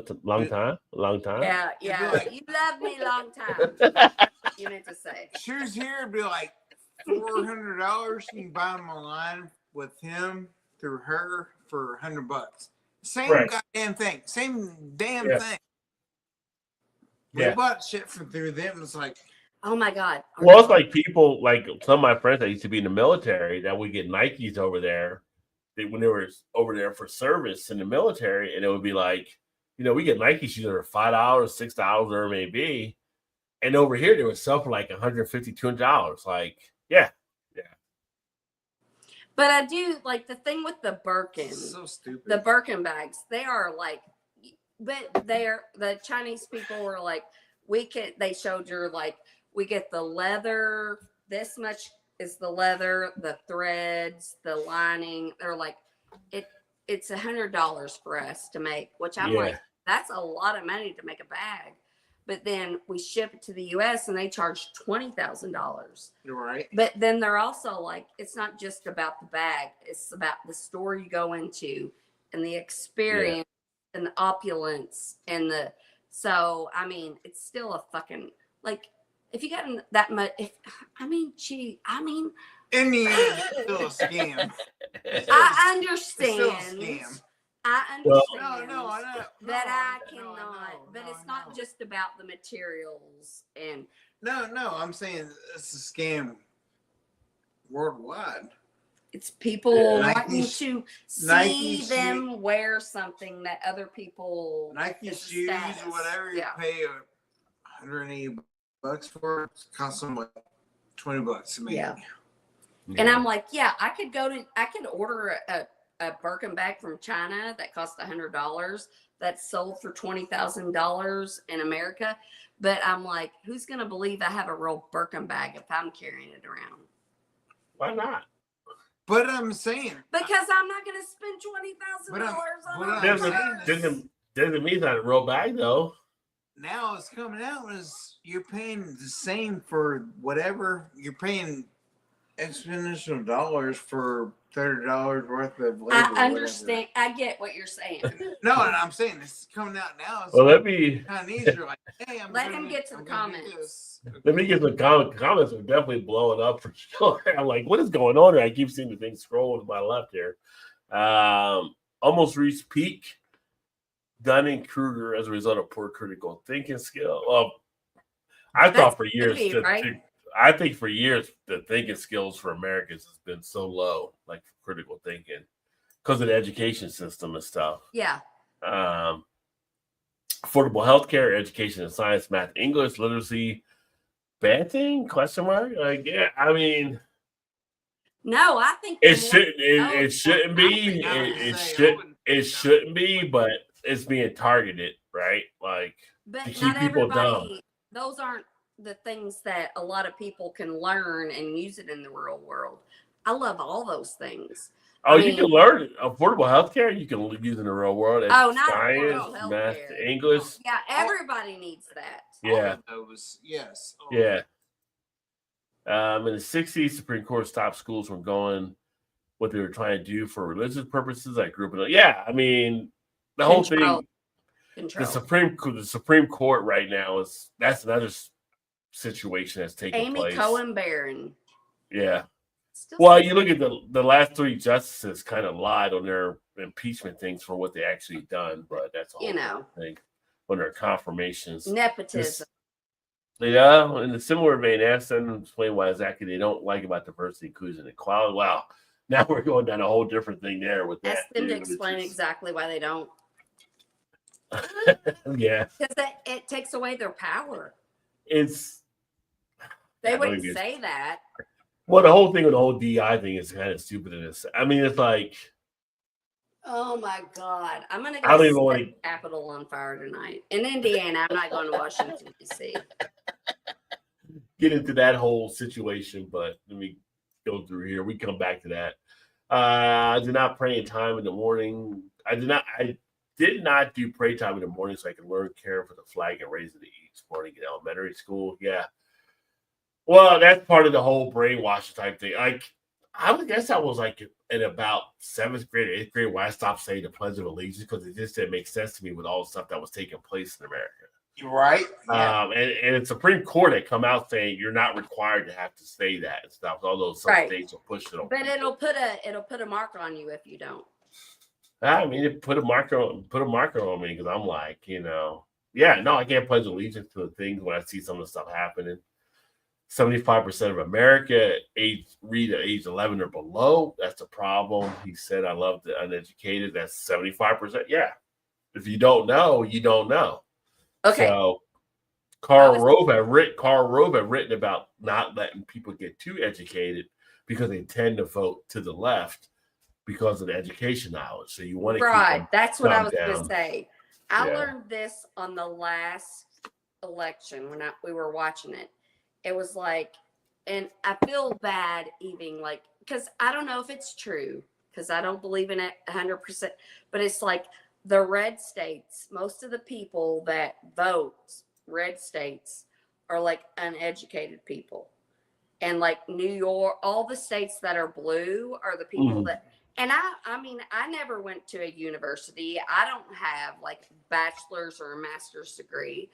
But it's like the people that don't have that are usually the people that vote blue, and the people that vote red are usually like just the clusters of voters in America they're the educated. Well, the people that mostly vote red or uneducated, statistically, when you look at statistics, they don't have the college degree, but people that vote blue statistically are usually more your college educated type people. Right. And so, it would be opposite. Yeah. Yeah. But I mean, all politics are local, right? So you see how it affects you locally, which is going to drive a lot of your things. So, I mean, that's true. And in a position in a position like looking at, not to put words in Shannon's mouth, but like a Shannon being a woman and seeing the things that are going to be basically affecting women and their rights and all that kind of stuff. Right. It's kind of like, well, I would want my daughter or my sister or my aunt or whatever to be able to have the right to be able to do what they want to choose for decisions and all that kind of stuff. I don't want the government stopping them. Right. So you're going to literally probably vote more possibly blue if you're actually paying attention to those kind of issues where government isn't stopping you to control your own body. So, and maybe that's why I don't understand, because I'm not that officially educated, but I'm like, but the humanity aspect of it. Yeah, but I'm like, I feel like if I was more educated, I'd be more likely to vote blue. But like, some shit's common sense. And I'm a woman, like, so maybe because like that's what I told him. I was like, learned in the last election when we were watching the elections, and they were like, red states are usually and I'm not judging people for not being educated, but it's like the red states are usually the less educated. They're less educated. Yeah. Less educated. And then like New York, like those are the ones. And I'm like, New York, I'm like, I would think they would be all about money. But they're a blue state, right? They're a blue state, yeah. Yeah. And I'm like, they're the most educated about money, but like they still vote blue. Yeah. But that's what I saw on the news. They were like, the red states are less educated. Well, you look at New York is a bad example. Well, that's the only one I remember. Well, you think of New York, you think of New Jersey, you think of Connecticut, you think of Maine. A lot of the coastal states are blue. They're more progressive. So even like Oregon or Washington or California, and it's more of a understanding. I think when you go through the education process, for me, and using me as an like, I learned a lot about other people internationally. Like, a lot of my friends are from other countries when I was in college. So I learned a lot internationally about the way things are. So I've seen the world in different aspects, and maybe if you never had that opportunity, right? So Right. Yeah. I'm more likely to say it's not about me as much as it's about protecting the rights of them, because I may be okay, but I want them to be okay as well. So that's what it kind of opens up. It's kind of like there's a comedian that talked about, he always does different stuff politically, but Steve Horsemeyer, I think it's Steve Horsemeyer's name, but he's talking about the difference between Republican and Democrats. Republicans are more about them as Humanity. an individual, as like it's more worried about what me is, but as a left on the left side, you're usually worried about them as far as making sure everybody's protected. So it's not about me, it's about everybody having that same sense. Right, because who would we be without everybody else? Right. I get that for sure, because I've been to boroughs with work and stuff years past, traveling New York and whatever. Like, I've been to all those. Like, it makes total sense. Like, right. Would you rather have a lot of money, or would you rather have a lot of other people around you? Money is loneliness. I'd have a lot of money. Don't get me wrong. I'm not gonna lie. I would like to have a lot of money. I'm just saying, but I want people to be respected for the people they actually are. Me and you both, Rod. So, Me and you both. For sure. Rod, would you rather have a lot of money, or would you rather have enough money? I'm still going with a lot of money. Okay. I don't have to worry about it. If I got a lot of money, but I can do a lot of things. I can do a lot of things with a lot of money though too, right? So, Like, but Rod, buy a lot of baby oil and molest little children. whoa! I'm not P Diddy over here. What are you talking about? But Rod, if you have a lot of money, you have enough money. You have enough money. I can donate. I can build things. I can do all kinds of stuff to help the community. Baby oil, not so much. But if you have enough, you have a goal. If you have enough, you have a goal to have more. But if you have so much, what goals do you have? You can still have the goal of helping other people get out of the circumstances they're in. Until that gets really boring. Why would it get boring? A lot of people do that with money. There's a lot of people that hand out stuff and build foundations and do different things. No, I have a question. Or an answer. No, I don't have any, because I'm like, maybe. No, I'm not saying. No, you're just answering that. You're just answering that. I'm not, but I'm like, you're not wrong. I just don't understand that. Because if you have a lot of money, you can do a lot of different things for communities and build things out. Look at like stuff like, say for instance, like say you look at someone like Shaq, for instance, that gives a lot of money to communities and all kind of stuff that he builds out, or some of the other different actors or athletes that kind of do stuff. So you have a lot of money, you can do other things to help other people. But I bet he wishes he had more to help more people. Yeah, nothing wrong with that. I mean, why would you not want more if you could help more people? That's always going to be the case. I know what you're saying, and I'm not saying you're wrong. I'm just saying I don't. But what I'm saying is what you're saying is like, you got X amount of money, help what you can. You're never going to be able to help the world ever. Got you. To what you're saying is like, yeah, there's always somebody that needs something. Yes, there's always going to be somebody that needs something. And you know what? You just made me think of this. You can't help every freaking person. Right. Yeah. And that's why I shouldn't have all the money, because even if I had all the money, I would be like, show me the money. Yeah. Listen. No, but there's also a point. It's like, I'm going to help them. Right. But you also got to take care of yourself also. We are taking care of ourselves. Well, no, I'm just saying. Yeah. All the world's money either. So I'm just saying, like, if you had that much money. Right. Yeah. Certain amount of people. I know what you two are saying. I think I know what you two are saying. Take care of your own personal life. And we need people like you guys, and we need people like me. Like, you guys are like, you're like go-getters, and you want to like do more. And I'm like, Like, don't get me wrong. Like, I just like today. I'm happy. I have enough. And if I was to win the lottery, whatever, 100 million, whatever, like my friends and family would be taken care of. Yeah, They'd be the first people I take. Then outside of that, like whatever. Yeah. But think about it, you No, got a I lot mean, of money. You could do like foundations and all kinds of stuff. I would, man. yeah, right. Yeah. Yeah. But I would take care of friends and family first. Of like, here, you don't have to worry about nothing. and I am not trying to take argue that. with you, but when you give people things they don't earn, then they can take advantage, and they're still going to be That's true too. That's true too. Yeah, No, that's you're true not too. wrong. Yeah, yeah. like but more money, more problems. You're not wrong. But More money, more problems. There's a song you're about not that. wrong. You're not wrong. That's not my fucking problem. If I have the money to give to somebody else, they do. That's their problem. That's not Yeah. my problem. But you love them. If you love them enough to give, That's. I know. I know what you're saying. That's I'm what sorry. I'm saying. I'm giving family and friends the money to do whatever they want to fucking do with it. So Well, let me get not my fault. I gave them the whatever they could do with whatever. Yes. See some of the comments here. So yeah, interact, all people, all race, all national. Yeah, that would be good there too.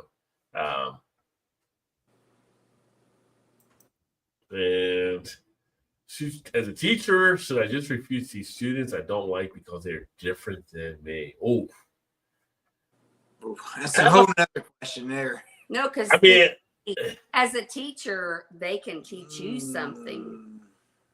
I think if you're a teacher, you still teach them. And then they can teach you too. They might be able to teach you too, but it's a matter of they can help you grow. That's a great line there. You try to find an intersection where you can connect with that student, right? If you're teaching them. Yeah. So, but some students, they're going to think what they're going to think, and that's it. And I feel like it's the whole thing where there's some point where some people you have to write off too as well. So you can only provide what you can provide, and that's it. Look at Shannon's face. You can all still and say that. But it's like Harriet Tubman couldn't save everybody. No, so but that's when you have a meeting with the parents and like, look, I'm not sure that they fit in my class. Yeah. So. I am so sorry. But I'm like, maybe they're there to teach you instead of you teaching them. Well, it's like I saw a video online where a college professor kicked a guy out of a class because he had a MAGA hat on. Now, when I went to college, it was kind of like you didn't wear caps or anything anyway, so it's kind of like a respect type thing. But I don't know if it was a cap or if it was because it was a MAGA cap, and he didn't want to take it off, and she didn't want to teach him. And it's her classroom, it's her domain. It's not like everything is a community type thing. At some places, you are the leader of that room, and if somebody doesn't want to hear to it, you kick them out. That's it. That's the end of it. And that's very fair. Right, yeah. True. Yeah. No, we were at the place on the river that used to be Jimmy's, Cluckers. Yeah. The last time we were there, and that guy was there, and he had this MAGA hat on. Yeah. And I am very like, believe it or not, I'm like, I need to control my emotions. I need to and I saw him, and it made me very upset. Nobody knew I saw him, and it upset me. But I was just like, nobody wears a hat like that unless they want to cause a problem and be you don't do well, that. depending where you're at. You guys, you're mine, but you're in Indiana. Mind. You're in Indiana, which is a red state, and it could be just a hat to wear. In my mind, I was like that. I'm like, I would never wear like a Biden, Obama, Kamala shirt because I'm like, I'm out to have a good time, not to cause issues. And so I looked at him in my mind, and he was wearing that hat, and it triggered me. It triggered me. And I was like, okay, Shannon, we're here to have a good time. Obviously he doesn't care about having a good time. He just wants to be confrontational, which could be true or not true. Right. And so I was like, I'm going to go out and vape and get myself together and like it's not about that. And I came back in and I didn't pay no more attention to him. But I was just like, oh my God. Like to have a life to where you just want to trigger people. Well, Which may not be what he was trying to do. Did you just ignored it? Did you just? Yes, I did. Yeah. I mean, I didn't ignore it. I saw it upset me, and then I was like, Shannon, no, I'm here to have a good time. And if I went over, I'm like, why are you wearing that? That's stupid. I don't think he was wearing. And he might not. People. He might have just been like, I need a hat and put it on his head. And well, no, yeah. Might have been his beliefs. So I don't think he was trying to trigger. And he might not have. And that's why I stepped outside to collect myself. It triggered you, but. And instead of confronting him, I went outside and got myself together. But I'm just saying, like, I don't think he did it on purpose, like to purposely trigger people. He probably maybe didn't. He's just being like, yeah. He's wearing as like a Yankees or Boston, whatever. That was the team. That was the team. Like, yeah. Whatever, you fucking lose. And I realized that's why I walked outside because I'm like, maybe he. No, good for you. Yeah. So I walk outside and I'm like, I'm just saying, like, there's a lot of dumbasses that do that. Don't have no idea. But I had enough sense. I mean, it's just it's just like that wouldn't trigger me for anything. Like if somebody had that, I mean, that's up to them to kind of do. I'm like, right. But it's kind of like I understand wearing that hat. It brings its own reaction to it from people, right? And like I'm not going to overreact to it, but it's kind of like when I felt that, that's what I thought. But then I'm like, Shannon, these are feelings. Feelings don't always make sense. You need to go outside, get your shit together, come back in, and let him do him, and you do you. Yeah, I feel like a politics that people have gotten a little bit. I mean, politics itself is a personal type thing, but at the same point, I more feel like so now than ever. Some people have let me get too personally offended. I mean, and I probably do that. I probably do that. No, yeah. you totally. Yeah. There's no probably. That'd be like your brother wearing a MAGA hat. Yeah. Right. Yeah. Because that's what he is. Now, understand there are some scenarios where it's kind of like, you kind of question that type of thing, but at the same point, it's almost like my thing is to always be able to have that conversation. Kind of like it's always good. Like, why do you feel that way, or why do you support that, or how do you do this? Yeah, right. Yes. Because that's the only way you kind of have conversation. You're more mature than I am, because but not to go and attacking it. Yeah. I'm like, I know where you stand. You apparently feel very passionate about it. To wear something that is telling but it's different layers. There's different layers to some of the stuff that people kind of do, and it's kind of like someone that also. Yeah, I mean, and it's just the way my mind works, and I know that. I'm like, I gotta feel something, and then I gotta think about why I'm feeling that way, and then I gotta weigh like, do you really want to get into that, or just want to still have a good time? Yeah. So I took a moment, came back in, never even saw, he was there, but I never paid any more attention to him. Yeah. He triggered me.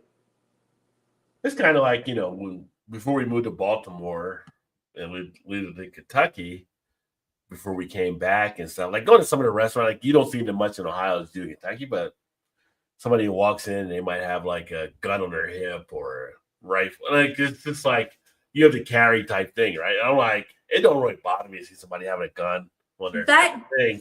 Some people will be triggered by it, but to me, it's just like, they got a gun on their hip or whatever. I'm like, it is what it is. Right. Now I might keep that guy in my peripheral, and we're out having dinner, make sure no shit like snaps off over here, but I'm not worried about it. Really. Yes. But like my brother, he always has a gun on me. You would never know. He has a gun on him. But he is one of the guys who's like, I'm not carrying it to shoot. Like, he's one of those, and I see both sides of things. Like, gun control is like a medium thing I have. People say they carry it for self-defense or like that. Or it's like, right. But some guys are like, if there's a shoot, because I'm like, I wish if I felt comfortable with a gun, I would carry it with me all the time. Yeah. Yeah. Because you never know what's going to happen out in the world. Yeah. I might need to defend I'm not going to be like, somebody's going to piss me off. I'm going to shoot them. But if we just had this shooting at Florida State that just happened, right? So if you had a gun on, you might have been able to do something. But it's kind of like, I don't know. It is what it is along those lines. I mean, I've thought about carrying a gun myself before being back, but it's kind of like, I don't know. I haven't decided fully yet. You know, at some point I may. So, but it's just, you know, you have that prerogative to make that choice, and that's what it is. Individual choices, like yeah. And as a woman, like, if I go out without Todd, I usually go out with my brother. Sometimes I'll go out with my friend, but I'm like in the middle of the day in Southern Indiana. But I'm like, but I'm just not comfortable with a gun. Yeah, like I mean, like, and I know how clumsy and irresponsible I am, and I'm like, I'll hurt myself before I hurt somebody else. Yeah, and you never know when something can happen. So, because I have no problem with people like carrying that kind of stuff to protect themselves. Yeah, but don't be a fucking douchebag and carry, like, look at me, I'm a big man, I got a gun. Like, that's the issue there too, right? Like you carry, but it's kind of like you have those attitudes that come out or whatever. Yeah, little dick energy. Yeah, and a lot of the people that talk shit about carrying it like that and everything are the ones that actually have the bad shit happen to them, because they would never be able to pull it in time for something that was going to happen. They kind of talk the shit, but it's like they're not ready to walk that line either. So right, yeah. But I would if it happened, and then they'll piss themselves and go. Yeah, exactly. It's like Barney Fife. Get bullet here. Oh my god, I love Barney Fife. I love Barney Fife. WVU graduate Don Knotts. There you go. Sweet. There you go. Yeah, there you go. Yes. Vanessa taught at high school in North Texas. Oh no, high school in Texas. 2 charter schools ask questions about how they are teaching math and science. I recommend anyone in Texas never to send their kids to these charter schools I went to. No, not at all. It's Texas. Banned books all over women fighting and helping soldiers in World War II being removed. Women of basically being removed from the presentation of plaque rewards through the years. There's a lot of shit that's just happening right now with shit being removed. Just like they removed the plane Enola Gay from the records because of that gay in the title. And like Enola Gay was just the name of the plane. Like, and they were like, oh, that was a mistake. We didn't mean to. We pulled it. But we didn't mean to. Like, really? Like, yeah, it's kind of crazy. Turn the clock back to 1850, Vanessa. I'm not exaggerating. JT says. We definitely not going back to 1850. I tell you that right now. Yeah, right. Wow. Yeah. Why would you? I teach math. People out there saying that math teachers are racist. Math teachers are racist? How are math teachers racist? It's all numbers. It's pretty much you do this, and this is your answer. I don't know how that. Yeah, it's kind of where we're in. West Point removed 1,200 books for orders. DEI. Yeah. They want to force us a point of guns to 1850. If you take the Bill of Rights away, 1750. I'm not exaggerating. I hear you. Yeah, it's interesting on some of the stuff they're trying to pass right now. Wait until I dig up my record to see what my first job I did. Right. No, don't do that. That is crap is what they're doing. Well, it's funny, like there's Americans getting letters about you should leave the country. You're to be deported or whatever. Like, I was kind of born here, so why am I getting a letter? It's kind of weird. Like, Americans that were born here are being told to leave the country. It's just right. Crazy shit happening. The crowd is wrestling so well. Have you watched Person of Interest? I have not watched that one. Person of Interest series. Is that like on Netflix or Amazon or something? I have not seen that one. Yeah, me either. So what series you're talking about now? I'll watch Leftovers soon. I've never watched The Leftovers, but Todd and Shannon definitely. Leftovers, yeah, that is so good. Yes, watch that one. I don't mean to be a gloomy Mary. That's a new one, but community is the key here. The stream could be monitored by fashion. We should exchange contact info. Martial law can happen as soon as Monday. Shit, let them do martial law. We'll see what happens there. See country rise up. Well, I got your emails on stuff too, JT. I don't watch any shows. Just not healthy. I watch some shows like I'm gonna watch the Daredevil shows because I like Daredevil, Marvel Comics. Shane said, "Watch Paradise." No, but Watch Paradise. Watch The Leftovers first. CB says he doesn't watch any shows because it's just not healthy. Well, you got to remember TV in itself is almost kind of one of those things. I thought about it over the last couple of months. It's really a distraction tool. CB, watching YouTube is not healthy either. No. You distract a lot of people by having TV shows. It's really when you escape from reality. No, but when you think about it, like people get locked into these shows, and it's stopping them from being productive citizens. People watch if you like one of the business people that I watch on LinkedIn or some of the stuff. Like he's like, think about it, all these people that watch the NFL.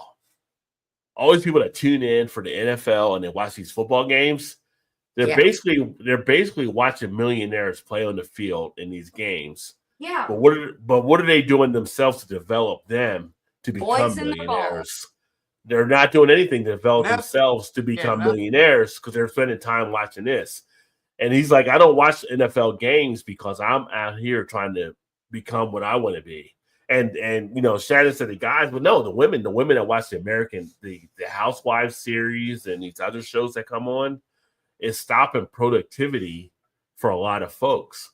So to CB's points, if you get hooked into TV too much, it stops you from being productive to earn what you can possibly earn or be the person you want to be. So I think CB definitely hits that point very well.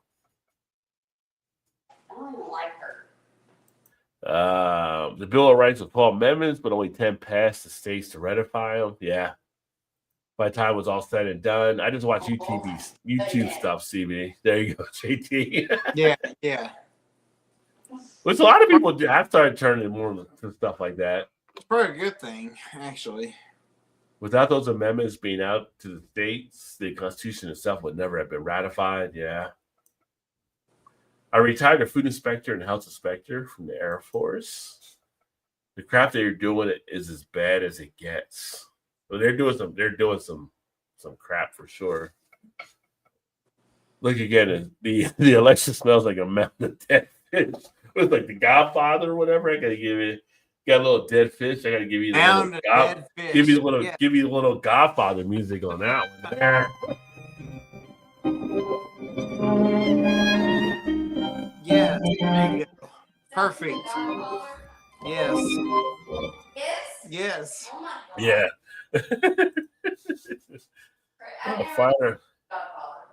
Find our scientists, health inspectors, and run out schools into the ground. It's like, no, definitely not. I agree. Rewatch. Oh, I gotta watch. I never watched The Expanse. I've always heard good things about The Expanse. I'll have to watch that. I've never seen that either. I think that's on Sci-Fi for The Expanse. If you don't think red states are trying to kill you, drive on Interstate 55 in Mississippi at night. Or the lights on or lights off there. Yeah. Going to the road from Corpus Christi, Texas up to 120. The hairs in your neck and arms will go straight up. Let me guess, Vanessa. No lighting, no road markings. I'm thinking these are just southern highways here. Am I right? You're right. Yeah. Vanessa drove that 100 times. Yep, at 100. CB knows the roads. The billboards are creepy religious. Jasper, Texas, where the three white guys dragged a black man behind a pickup truck with a chain around the neck. A culvert cut his head off. That town. Yeah, that was James. I can't remember his last name when that happened years back. But yeah, because there was still some what they call the sundown towns, right? So there's still some spots around the country that definitely have issues. Made the mistake of stopping in that road to get just enough fuel to get to 120. Porto Semper, carry always in those parts, yeah. Shannon, I want just 2 pills to show me everything, and that makes me feel only absolute bliss.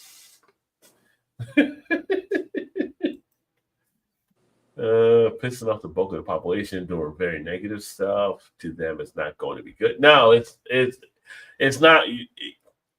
Polls are polls, but it's interesting seeing some of the polling and stuff taking place right now. But people, like I said, are in the find out stage. They fucked around and now they're finding out. They're like, okay, that wasn't a good thing that we did.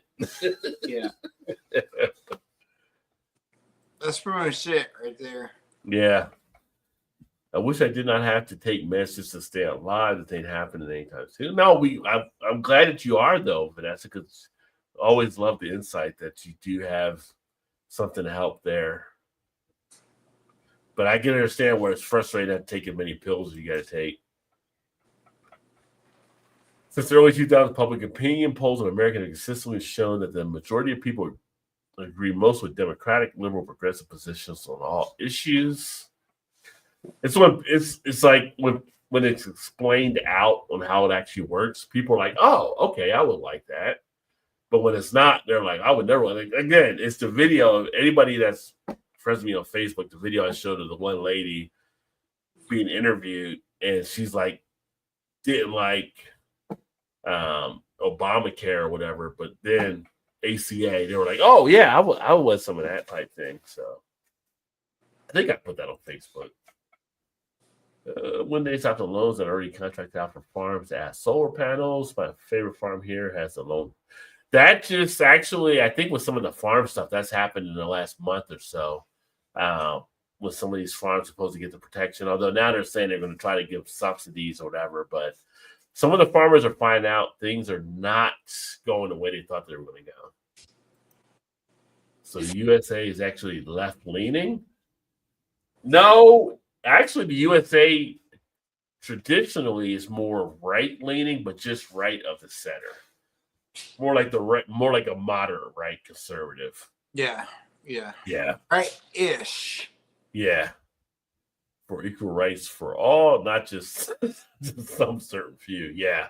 It should be for all. That's how it's supposed to be. Major media organizations have been in the pocket of Republicans for at least 20 years. What is it, 2025? So 1990, maybe 3 or 4, around that area, you had the buying out of a lot of independent media. So you started seeing numbers where you'd have like 6 companies control 91% of the media. So I couldn't say if it was Republican or not, because I think it's just the majority control and they kind of swing by who might be in office. But 91%, 92% of the media now is controlled by a minority of companies. And that's an issue. You know, for us growing up, Gen X, we actually had like independent radio and independent news stations back in the 80s before Reagan closed them out. So we kind of remember those type of things. For generations after us, they never saw that kind of stuff. So they kind of just go along with it. CB says, remember he said, this is your last election, and believe me, he meant it. Bad shit coming in the week, mark my words. Well, if they try to do the third election run, that's going to be an issue for sure. So we'll see what happens. But, shit's crazy a little bit out there. So no doubt about that. I mean, I know CB, you're on Facebook with me. You've seen some of the stuff happening with some of these ICE people just on regular American citizens on some of the stuff taking place. It's been kind of crazy.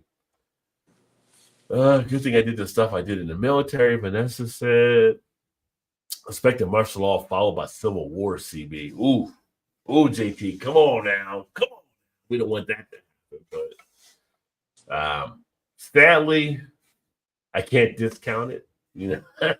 I can actually remember being back in the 90s in school and being with some of the college friends I had back then, and us having discussions around at some point there might be kind of this type of situation. And sadly, kind of crazy that it might be out there.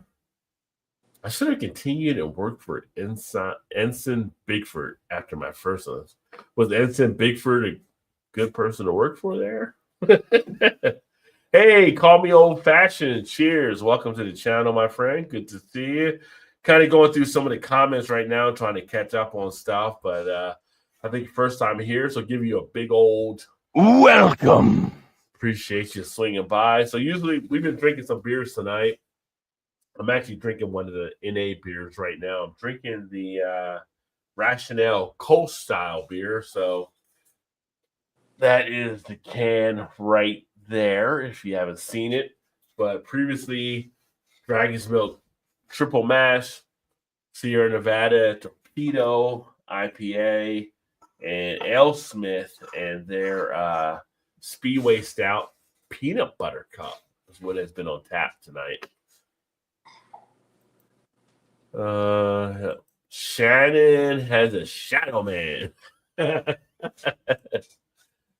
Shannon, you might enjoy a tour of the old paper mill. I could get you in to see the truly old parts at the plant. Hey, Shannon, are you making something over there or something? No, I feel like couch. What are you doing? I'm laying on the couch. Why are you laying on the couch? Because I had too much to drink, Rod. Well, we're still live. Well, that's a you problem. So Shannon's on the couch right now, folks. So that's where she's at. She's still involved, as you can see by her responding. I think Todd went to get a beer or went to the bathroom. I'm not sure. So we'll see. God, I didn't realize it was 121. Wow, we've been going in here for almost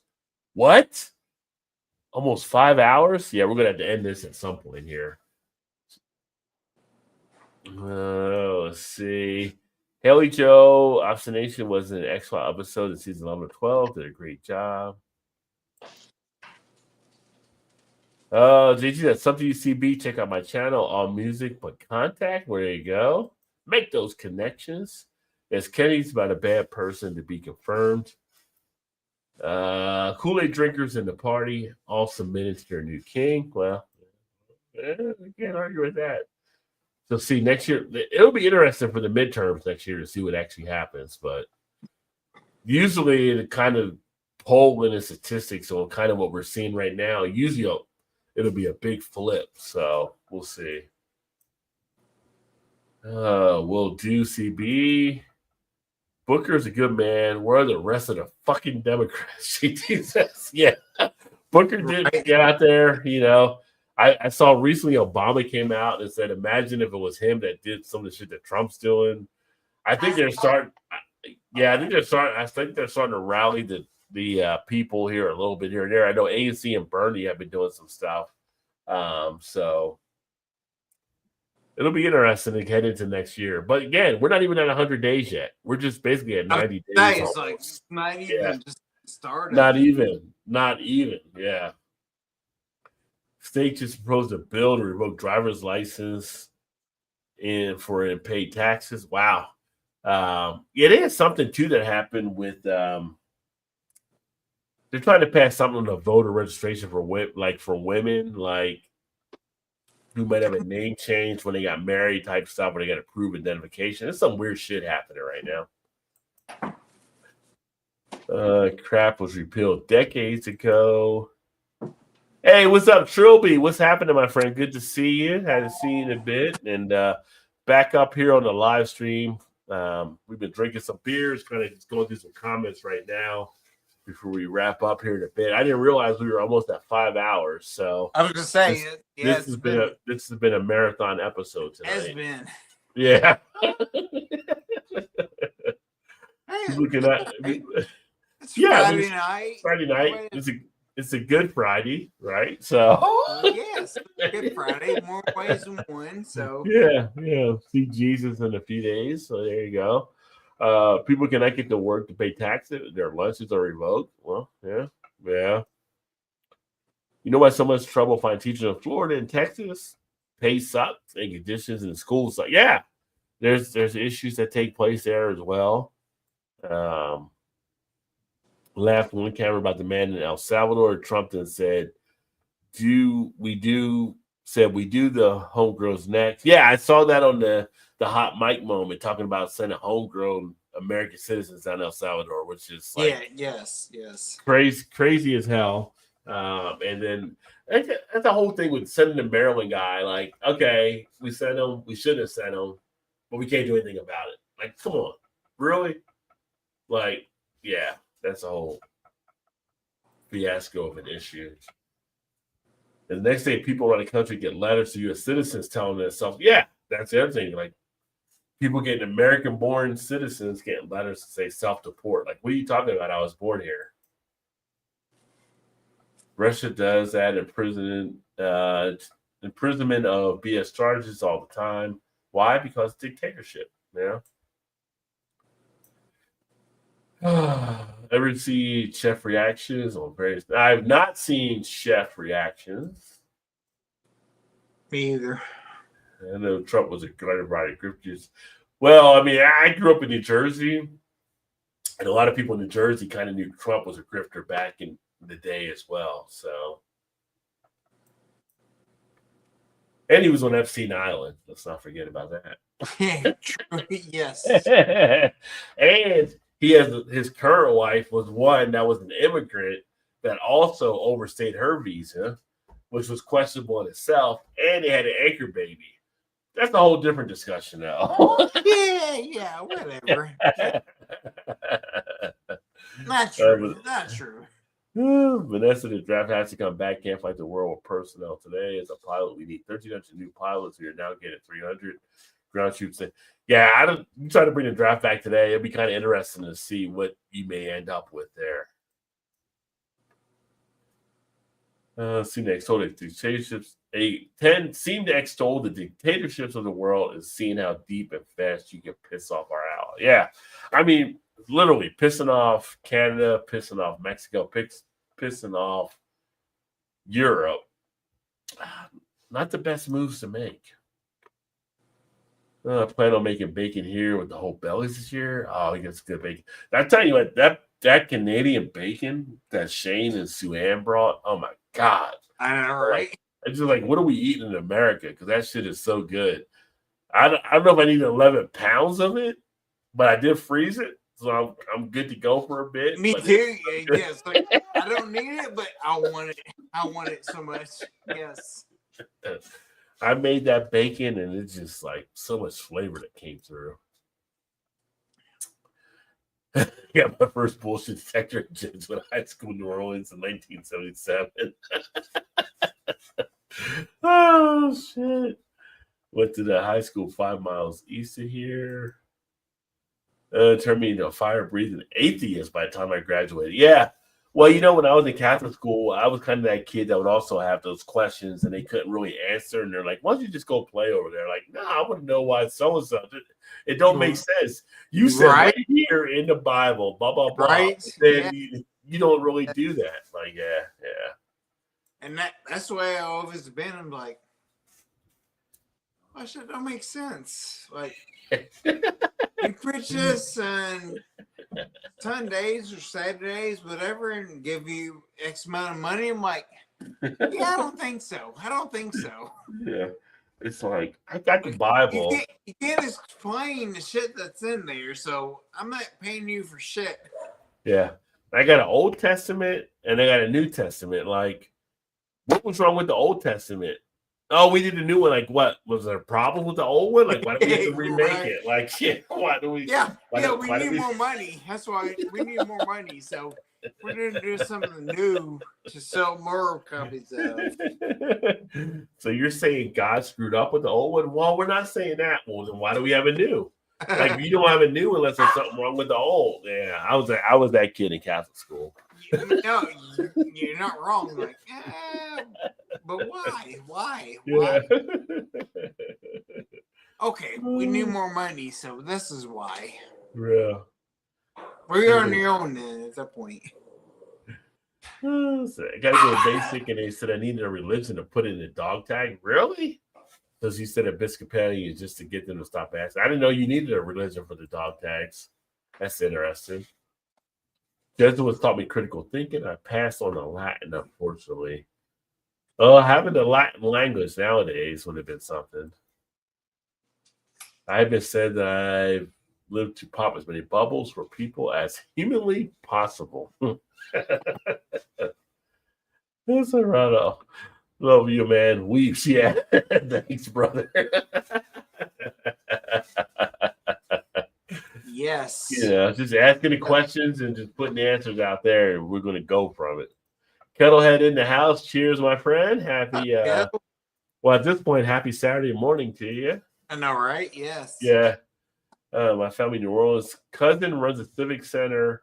Cousin and attorney general in office. Lots of family there. I do love some New Orleans, though. JT's from New Orleans down there, so I'd love to get back at some point. Yeah, you're right, bro. Who's your mama? Well, some of my relatives communicate with me. We have relatives all over across the country.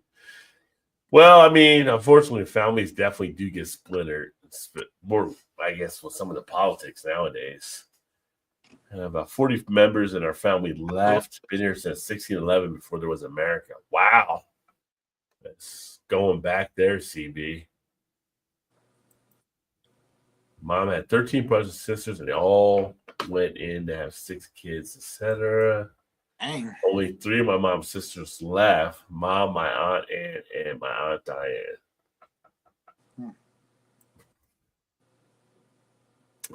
Fell for your grandmother. My dad's family had him and 2 brothers. All have passed away now. My dad's family tree. Oh, wow. It was Saint Germain, so way back too, JT said. Math helps in critical thinking department. Yeah, sure. Yeah. Grandma was Haiti Selassie or Selassie. The Bill, right? What are you reading that book for? I did mine to medically retire from the military. Huh. Personally, I don't want a brother or sister or friend or a stranger fucking deported to El Salvador for no reason or with no fucking due process. Yeah, that's blatantly disregarding the Constitution. Well, that's true. Yeah. Yeah. Due process for everyone. Equality under the law. No one is above the law, but what does SCOTUS say about the president in the case last term, right? No one's supposed to be above the law. Now, my first late wife was President Fox's uncle. When we finished eating, we went through or leftover over the wall. People fought over our leftovers, educated. That educated me hard every time. President and the crowd cheered about the man they snatched and sent to prison here. That's crazy. How much money is enough? Good question. I mean, everybody's kind of got their thing out there, but I feel like as you get older, you learn that chasing money isn't the thing you want to do either, right? So you want to get to that level where you're comfortable, you can handle things and enjoy life, you know. You always hear stories about people that chase the money and they realize they miss out on their family life, their kids, their spouses, just all the stuff that they missed out on. Right. And it's like, you know, you don't want to miss out on that. Define earn. Lots of money for toys that most people aren't even thought of. Do you earn a living do you earn your learning in school? As you know, Rod was a DJ. I was DJ. I still spill my favorite earworm series up. Nice. Oh, I didn't know you had that there. So Jonko partner, Blue Sky Social. Okay, check out there. Yeah, it's always like once you're DJ, you always have that DJ ear. You're always doing stuff. Personal responsibility to students. They learn what happens at the end of each semester, what it means to pay attention to it. That's a good way to do it, Vanessa. Definitely. Good friend was a DJ. He passed away in 1996. I made a quilt for his AIDS memorial quilt. Oh, that's awesome.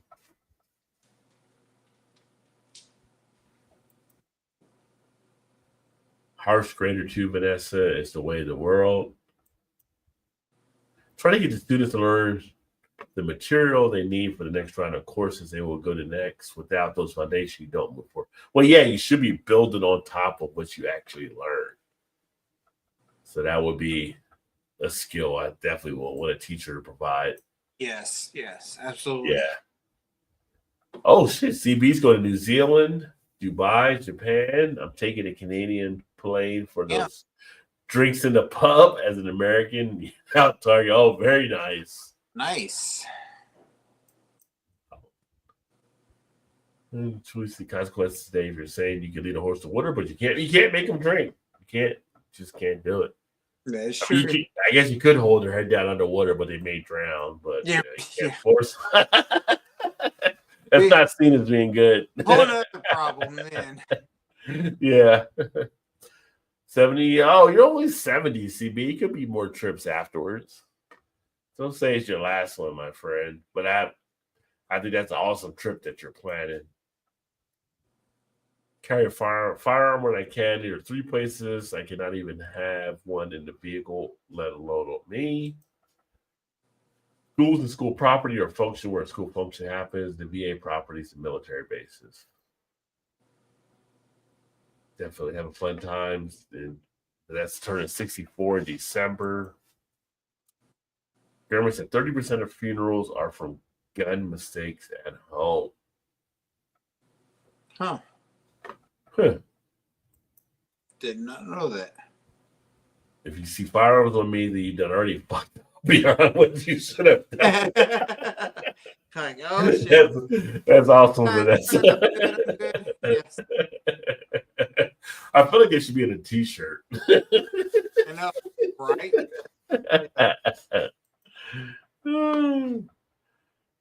Bill of Rights ratified 1791. Security clearance finished the week. I got the basic. You kind of cool have a security clearance. I'm a security level, blah, blah, blah. But since you'll watch Paradise next, I'll have to mark that down to watch Paradise as well. That's a good one. In Alaska, about 1973, the Alaska Air Commander had to ban all TV watch at the remote sites during the day and lunch. In 1973? Interesting. Satellite for the 3 major feeds. Soap opera was causing problems at the radar. It's like somebody went to see Young and the Restless. I mean, you know, it is what it is. Sure. I have a question concerning the military. What would anyone think that just because someone is different, then you somehow they are not dangerous or strong enough to be in the military? Well, yeah.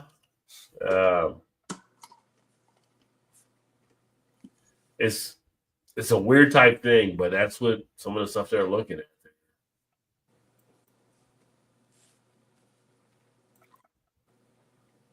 Watch Elon put his hand out in 5 minutes. I'm going to I go short of him, pay for my trip to go first class, and enough for a new phone if I can still fly. They're going to force Elon out, probably Tesla at some point here. I know they're talking about it. He's kind of like, I don't know what he's trying to do, but he's definitely lost some billions. I have no idea. Yeah. I wanted to earworm of Blue Sky Wesley was fuck the police. I just watched it on a concert again the other night. When the deregulation happened to allow corporations to buy newspapers, radios, back in the 80s under Reagan, a lot of that stuff got broken down. That got rid of a lot of independent voices. It has not helped deregulation of the electrical system. Here's public opinion polls show that America is left leaning, which you both not damn. No, it's actually it's more center right from stuff that I have seen on now historically. I mean, things may have shifted since the last time I saw it, but last time I saw it, it was definitely a little bit more center right. So things may have changed. I'm not saying it didn't. $15 schools for profit. Private companies will help. How? Doesn't. It doesn't. It's a big for what is supposed to manufacture, one of the oldest in the country. The crowd is a little, so we say, tense. Should I get another drink or no? I mean, I feel like you've been rolling on drinks already. So I was gonna say, yeah. How long ago was that though? Yeah, that was back at, who was that? 1:21 a.m. So not too long ago. Too long ago. Shane says like 8:30 p.m. What did they say? Election will not. I think if they said elections will not take place, then all hell would break loose in the country.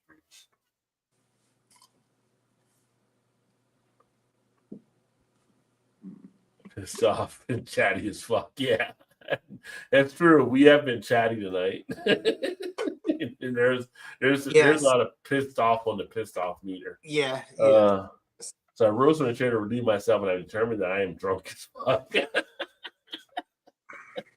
Well, you only told us one thing you were drinking tonight, JT. All right, brother. CB, night out cutting grass in the morning, fun time. CB, I did ours tonight, or last night, I guess ish, whatever. Friday night, yes. Friday night at Starcade, yeah. This might be the longest live stream. Here's So CB. I have the weekend to do whatever. I'm gonna smoke some ribs on Sunday, so you know. Oh, nice. Buy a gun, you're more likely to die from that gun than killing it. Yeah, statistically, that is true there as well.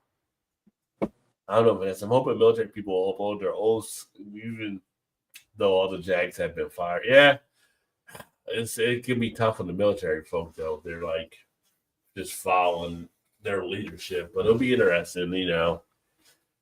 People that checked Trump in the first administration aren't there now, so who knows what may happen. True. Yes. Yeah. But I will tell you what happened here. We've gone for over 5 hours tonight. I was gonna say it's forever. Forever. Forever. That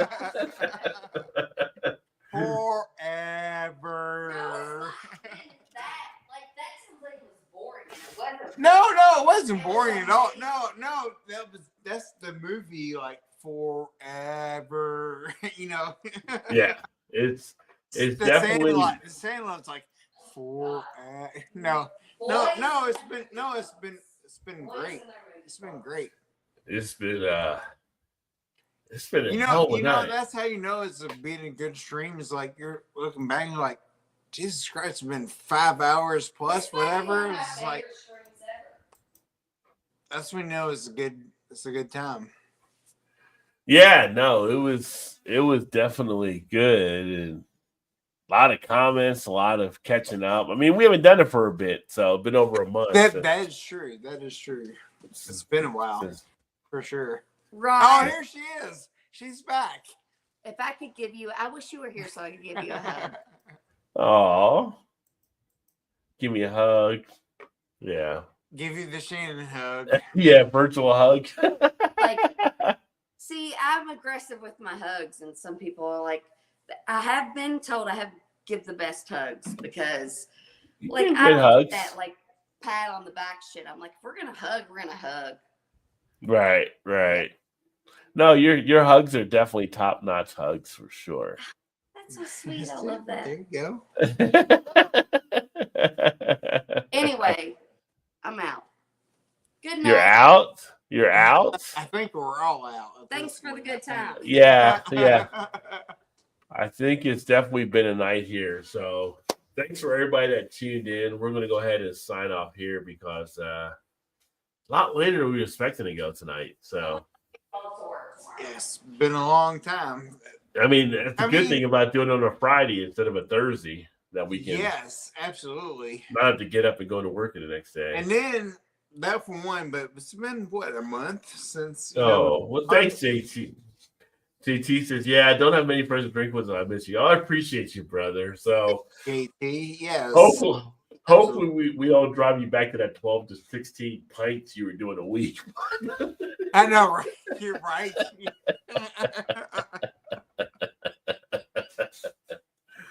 We're gonna drive him to those eventually. Yeah. Soon enough. Yeah. But no, we'll go ahead and sign off here, and we'll see what happens next week. Next Friday night, it won't be live. Well, it might be live. Depends on how we do the home stuff. It might be back around next Friday night, and then it could be later-ish, maybe. It could be. It could be later-ish. Other people. Do what? I mean, I think the thing about being a person is other people. No. Well, hey, Adam's just hanging back, having a good time. So appreciate you, homie. Thanks, Aaron. There. Like, yeah, you didn't comment. Yeah. You just watching. 13% bears will do to you. Yeah. You can see why I pretend to be a Catholic for Lent. There you go, JT. Tuned in is like, hey, Aaron's still awake. Yeah, Aaron. He was hanging back watching. He didn't comment as much, but he's back there watching. So, yeah, man, next Friday night might actually work out depending on when we do our stuff. So, and then the following week I'll be back. I know you got a lot of shit going on from now until whenever, but so yeah, just let me know. Let me know. I'm good on Fridays whenever. Yeah. I'm like, I don't know what I'm gonna do next Friday. Yeah. I mean, honestly, I'd rather do this and go out and drink beer and spend a shit ton of money. Oh my god, they stocked me up on these. Oh my god. What has she got over there? She's going through all her prescription pills, whatever. No. So I stopped by CVS and they gave me like 4 bags full and then whatever. I'm like, I don't know what the hell is this. So Rod, my doctor's like, you need to be on B12 injections. So now you got something and new? I was like, okay. Well, I got like 3 months of vials for a B-month injection. And then I went to the doctor. I was like, you keep filling my B12 injections, but you don't give me any needles to give myself the injection. Oh, that's what the big box was. Yeah, I got all kinds of needles now. Oh, she got, yeah. I thought she'd give me 3. We'll be on your local street corner dealing some shit if we need something. One time, Shannon's new side hustle. I was like, I have a really hard time like giving myself a shot. I was like, Todd, this is all you got to do. He was like, okay. He did it. He like bored the needle down into my bone.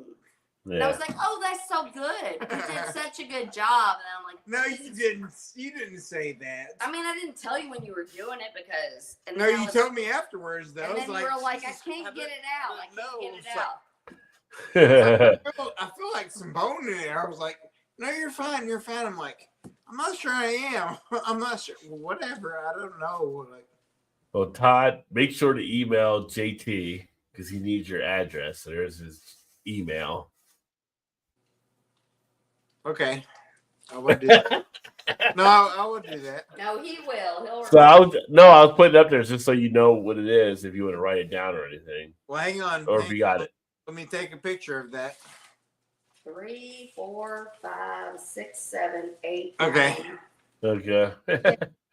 Oh, okay. He says, me too, Rod. So, all right, JJ. I think I had your thing here, but I'll do the same as well.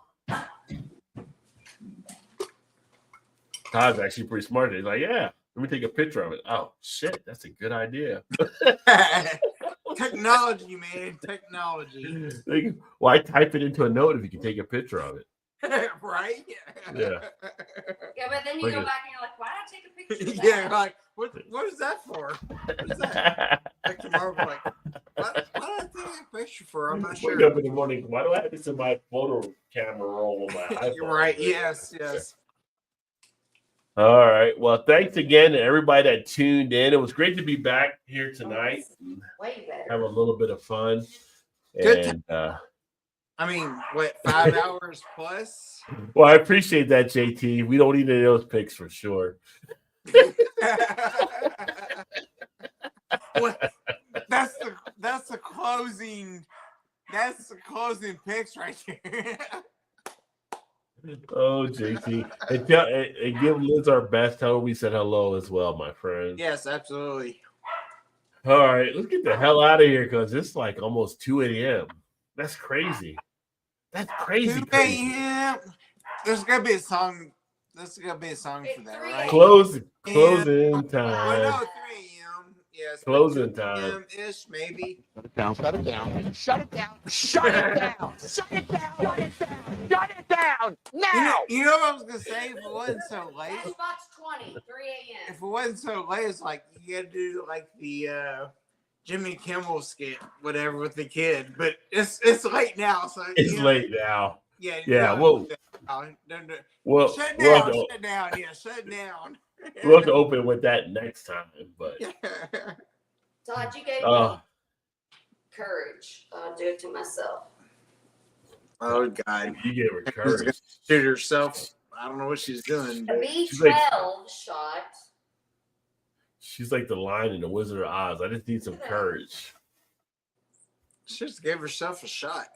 The Rod, could you give yourself like a shot? Like just. Well, if you had somebody else shove give it you a in. shot and it put it in your bone, you could give yourself a shot. Well, I've done it to your bones. So. All right, I mean- now I'm okay. I'm brave now. I mean, she's a nurse, so she probably knows how to do it. But it's Well, hard to no, do it to yourself. No, that's what I'm saying. Is like, could you actually give yourself a shot? Like, stab it in your arm and.